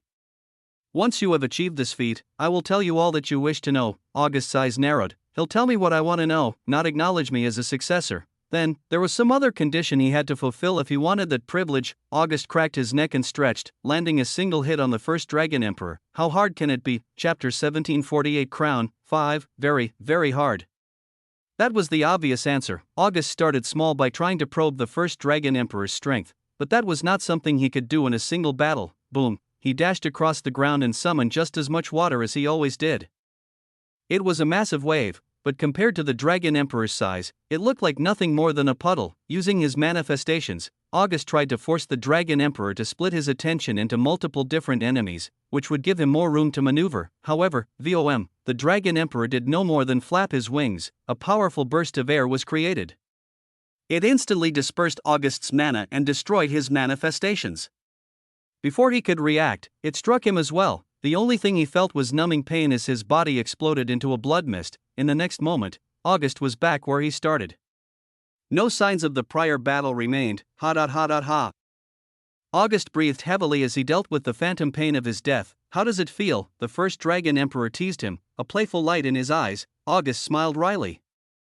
He had to admit that he was dreaming if he wanted to probe the first Dragon Emperor the same way he probed his other opponents. This was a battle against a force that, with August's current power, was just as indomitable as Damien. A single hit, it was only easy if the person being hit was sitting still and waiting for it. The Dragon Emperor clearly had no plans of doing so. As such, this is going to be a long one. August straightened his back and charged again, and again, and again. And again. Naturally, every single time he died in the exact same way. The first Dragon Emperor only needed to flap his wings once to kill August. If he wanted to cause more pain, he could kill him in an even simpler fashion. What August found in his first few attempts was that he would never get anywhere if he couldn't find a way around the Dragon Emperor's first attack. But how long would it take him to do that? August had died 10 times already, and he had only been in this realm for a few hours. When days turned into months, or when months turned into years, how much would that number change? Unfortunately for August, he was about to find out. After all, it would take more than just some months for him to properly meet the first Dragon Emperor's expectations. August's soul was in a relatively calm situation. He was dying over and over again, sure, but it was happening in a controlled environment. The cavern was nothing like that. It was an environment where only chaos reigned. Fighting over 100 enemies that were at the same level as them wasn't possible no matter what kind of magic they used. This predicament that they'd found themselves in couldn't be escaped with anything like cheap tricks. They had to find a way to take down each and every one of these geniuses without losing any of their own. To turn impossibility into possibility, the best they could do was plan ahead. The instant Valerie returned to command, she put exactly that in motion. She ordered Michaela to use her power. Under Valerie's command, she created a large maze around them. If Raoul was available, it would have been better, but they had to manage without him. Juno and Yuna were fighters who couldn't contribute to support efforts, so it had to be left to Michaela alone. No matter what happens, make sure they can't break through the walls, Valerie said. Michaela nodded. It was difficult but possible. Since her mazes were created from the same material as the surrounding environment, she could use the cavern's strong rock, built to withstand the pressure of millions upon millions of gallons of water. To strengthen them, Valerie could somewhat help as well by finding any dirt or other wood-related elements in the ground and using them to tether the maze walls to the earth. It was enough to force their enemies to actually follow the formation instead of bouldering through it. This was all they could do. From here on, they could only fight and hope that they wouldn't die before they killed all of their opposition. Valerie, Juno, and Yuna chose 3 separate paths to move through. The other 2 left immediately, but Valerie took a second to glance at Ophelia first, that woman who was still unable to lift herself off of the ground. TCH, pathetic. Not only one word was necessary to describe her. There was no point paying attention to someone who was content with sitting around and waiting for death. She turned her attention to Michaela instead. Close the walls. Close them? But, you heard me, Valerie didn't let her speak, close them and fortify them. Even if you hear us pleading from the other side, do not open the walls. If the worst comes to be, collapse the maze and run with Melania. Michaela's eyes hardened. You won't die here. None of you will. Though she was unable to believe it herself, Valerie still smiled slightly. Yeah, let's leave it at that. Without another word, she turned and moved into her third of the maze, hearing the walls close behind her, sealing the clearing where Melania and the rest were. Her smile widened. I'm sorry, but there's no way I can guarantee that none of us will die. She looked down at her hand. At the pulsing green mana hidden deep within her veins, but, if it comes down to it, her feet moved faster and faster until her walk turned into a run. Through her awareness, she could already sense the first group of enemies she had to face. Her attention moved away from her thoughts, and yet, that statement somehow managed to finish itself. If it comes down to it, I can at least make sure that only one of us dies. As long as the rest of you make it out, it'll be worth it. Valerie was never a heroic individual. Valerie was actually the person in August's group of close friends whose thought process was least similar to his. It was because they were her friends that she was willing to fight for them. But she was never someone willing to sacrifice herself for the greater good. She wanted to live. She wanted to see the world and reach her goals, even if it meant she had to turn a blind eye to some things that were going on in the world. If it meant that she could live, perhaps she would be willing to abandon someone else. However, that same Valerie, whose mentality never changed, was having such thoughts of self-sacrifice. I feel stupid. Really, it was a miracle what emotions could do to a person, but the only goal in her mind now was making sure that Melania survived. Regardless of what her prior feelings were, regardless of what her brain told her to do, Valerie was prepared to do anything necessary to make that goal into a reality. Chapter 1749 Crown 6. Damien made sure to avoid contact with August's people so that he wouldn't cause any anomalies, but when he made such a big move, he had to inform someone about it. For the Holy Clans to disappear entirely was something nobody could have ever expected.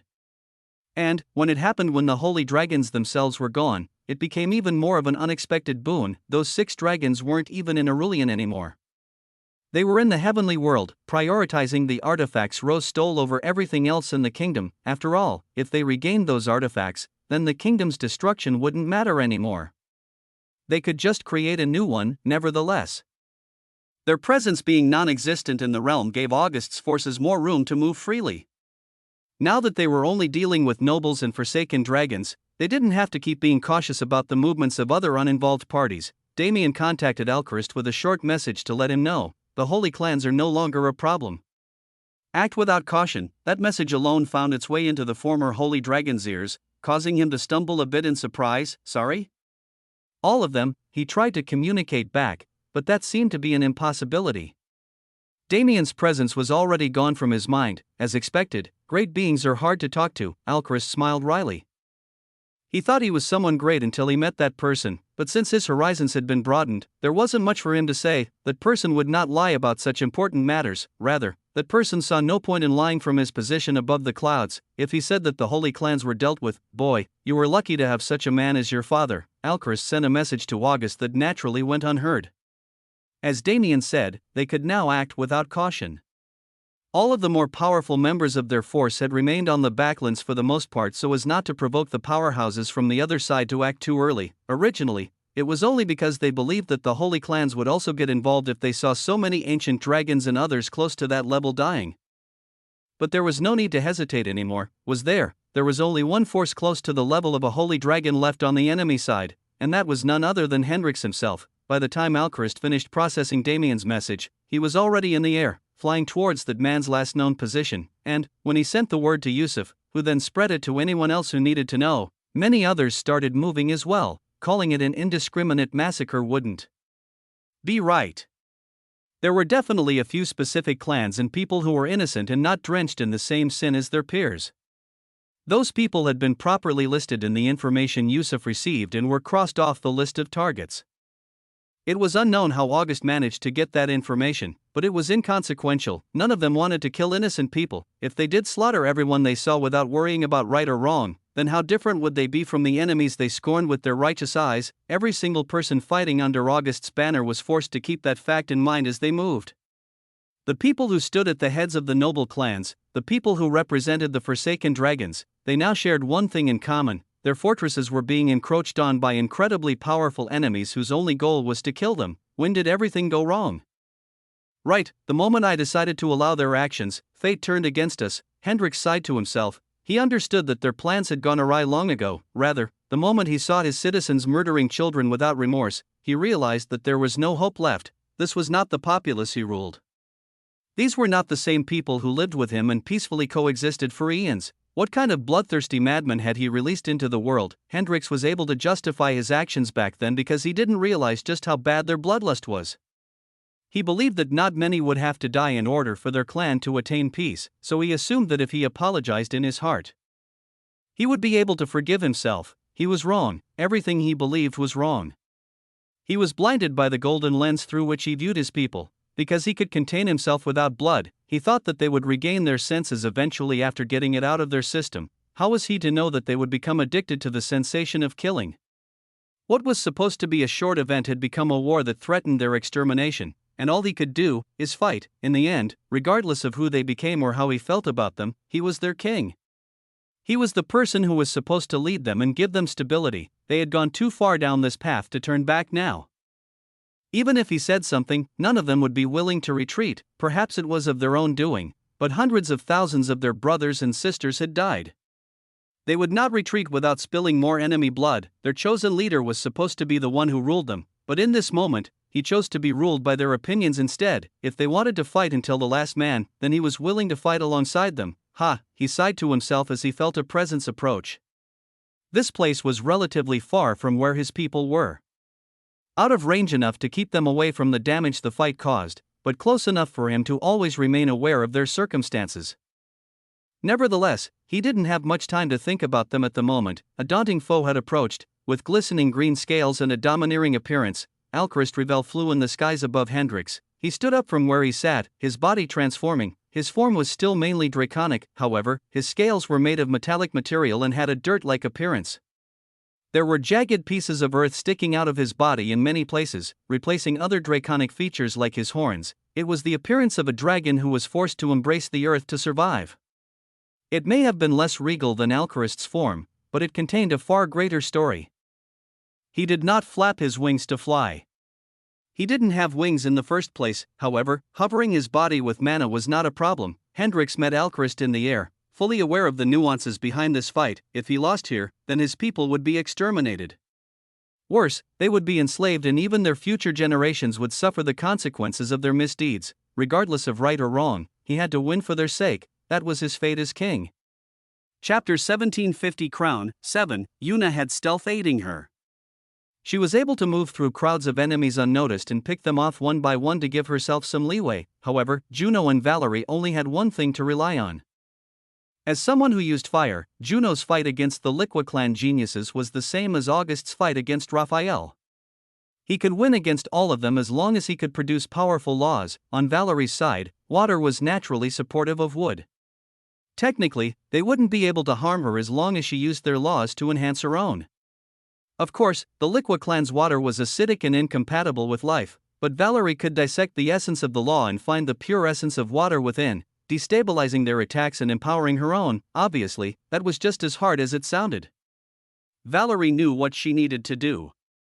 It was easy to theorize about how to defeat these people. Still, they had numbers. They had strength. They had the element of surprise. Valerie's abilities were known to the world after the Air Wars. On the other hand, these geniuses, while using relatively similar techniques, had hidden skills that they could pull out to surprise the enemy. Juno, Yuna, and Valerie were making progress at different rates, but regardless of how many geniuses they defeated, it always seemed like there were more coming. And, at the end of the line, there was Wilhelm Liqua, a man that none of them could defeat individually. Could they fight him if they worked together? Absolutely. Would they all be able to reach him before he decided to target them individually? Probably not. Valerie had to keep his presence in mind through everything she did, but for now, she had to focus on his henchmen. Boom. Boom. Boom. She was in a battle with the third group she'd encountered. The first only had 2 people, and the second had 5. She was able to defeat them quickly because she caught them by surprise and took their lives, but if she had to actually fight them, it wouldn't have been so simple. That was why when she met a group of 10 of them, she was stuck fighting for a considerable amount of time. The environment inside the maze already resembled a forest. The entire corridor was enveloped in Valerie's domain. As she had focused on speed, she had yet to find a method to counter the water mana of the Liqua clan. So, she was currently fighting until she discovered it. There are more approaching. Michaela didn't have the freedom to choose how the forces in her maze were distributed. She created a structure that would separate them as much as possible, but that didn't mean they were actually separated. There were over 100 of them in such a small space. The groups that were separated from each other were able to find each other quickly. Especially when they weren't being hunted at a rapid pace, Valerie could feel another group of 6 approaching. In the group she was fighting now, there were still 7 left. Her eyes narrowed. Fine, it wasn't yet time for her to burn her blood. But she definitely had to start taking it more seriously. In order to get through the situation, her long-term plans needed to be paused. Discovering how to counter the Liqua clan's mana specifically could be done as she continued fighting group after group. It wasn't worth halting her progress in order to look for it. Valerie's approach to the fight was more technical than it had ever been. Her thought process somewhat resembled August in these moments as she tried to imitate him in order to save the people she cared about. Juno was a lot more gung-ho. He had a grin on his face the whole time, uncaring of the life or death struggle that he was in. Death meant something different to him. He had experienced too much of it. His family had betrayed him and forced him to kill them. That experience changed him forever. Juno had long been aware of the darkness in his heart. He was even worse than Valerie in that sense. Even in this moment, he wasn't thinking about saving anyone. He knew that he was never going to be that person. He had accepted that fact back when he first decided to follow August. Juno wanted to be his sword, the person willing to indulge in darkness so that August could stay away from it. Right now, Valerie had taken August's role. She was the one thinking about saving everyone. Juno was incredibly thankful to her. After all, if it wasn't for her being the central point that brought everyone together and provided hope for success, then I wouldn't be able to act as freely. His eyes were cold. Juno had a talent that others in the group didn't possess. Maybe only Yuna could somewhat hold a candle to him. That talent, that was his talent in killing. Boom. Boom. Boom. Boom. Boom. They were not explosions. The sound coming from this part of the maze was caused by the gargantuan waves of liquid flames that crashed into the walls as they flooded the corridors. The specific nature of Juno's fire, the unavoidable waves that forced each and every person in his path to take a defensive position before he even found them, benefited him immensely. Juno could maneuver through the flames like they didn't exist, but to others, the pure weight they carried was already enough to be a threat. This was Juno's speciality. A battle where he stood against an army with the only goal of killing as many as possible before he died himself. Dead. The enemy Juno met was already dead by the time he arrived to fight. Dead. Dead. Dead. The following 3 were able to stand against the flame wave, but Juno's arrival was like the call of the Reaper for them. He maneuvered around them and used the techniques he learned from his master. His arms turned into blades of plasma, and as he dashed by the geniuses in question, he got around their defenses and slaughtered them before they could recognize his presence. People didn't know how strong Juno was, but he was someone that even August, who grew at an unbelievable rate, had to view as competition. Juno was stronger than Valerie, stronger than Iridia or Raphael, stronger than 90% of the people who competed, thinking they had what it took to become the Dragon Kingdom's emperor. He wasn't afraid of individual geniuses like Valerie, but he also wasn't conserving mana at all, even for Juno, a person who was able to breeze through the enemies like they were nothing. This battle felt impossible, because, even though he was stronger, but Juno knew that he would run out of steam before they ran out of forces. In the end, he was only one person, wasn't he? Infinite mana simply wasn't a possibility. He, Valerie, and Yuna were all making different progress. Nonetheless, they were not yet losing. As for how long that state would last, however, in Juno's own estimates, 20 minutes at most.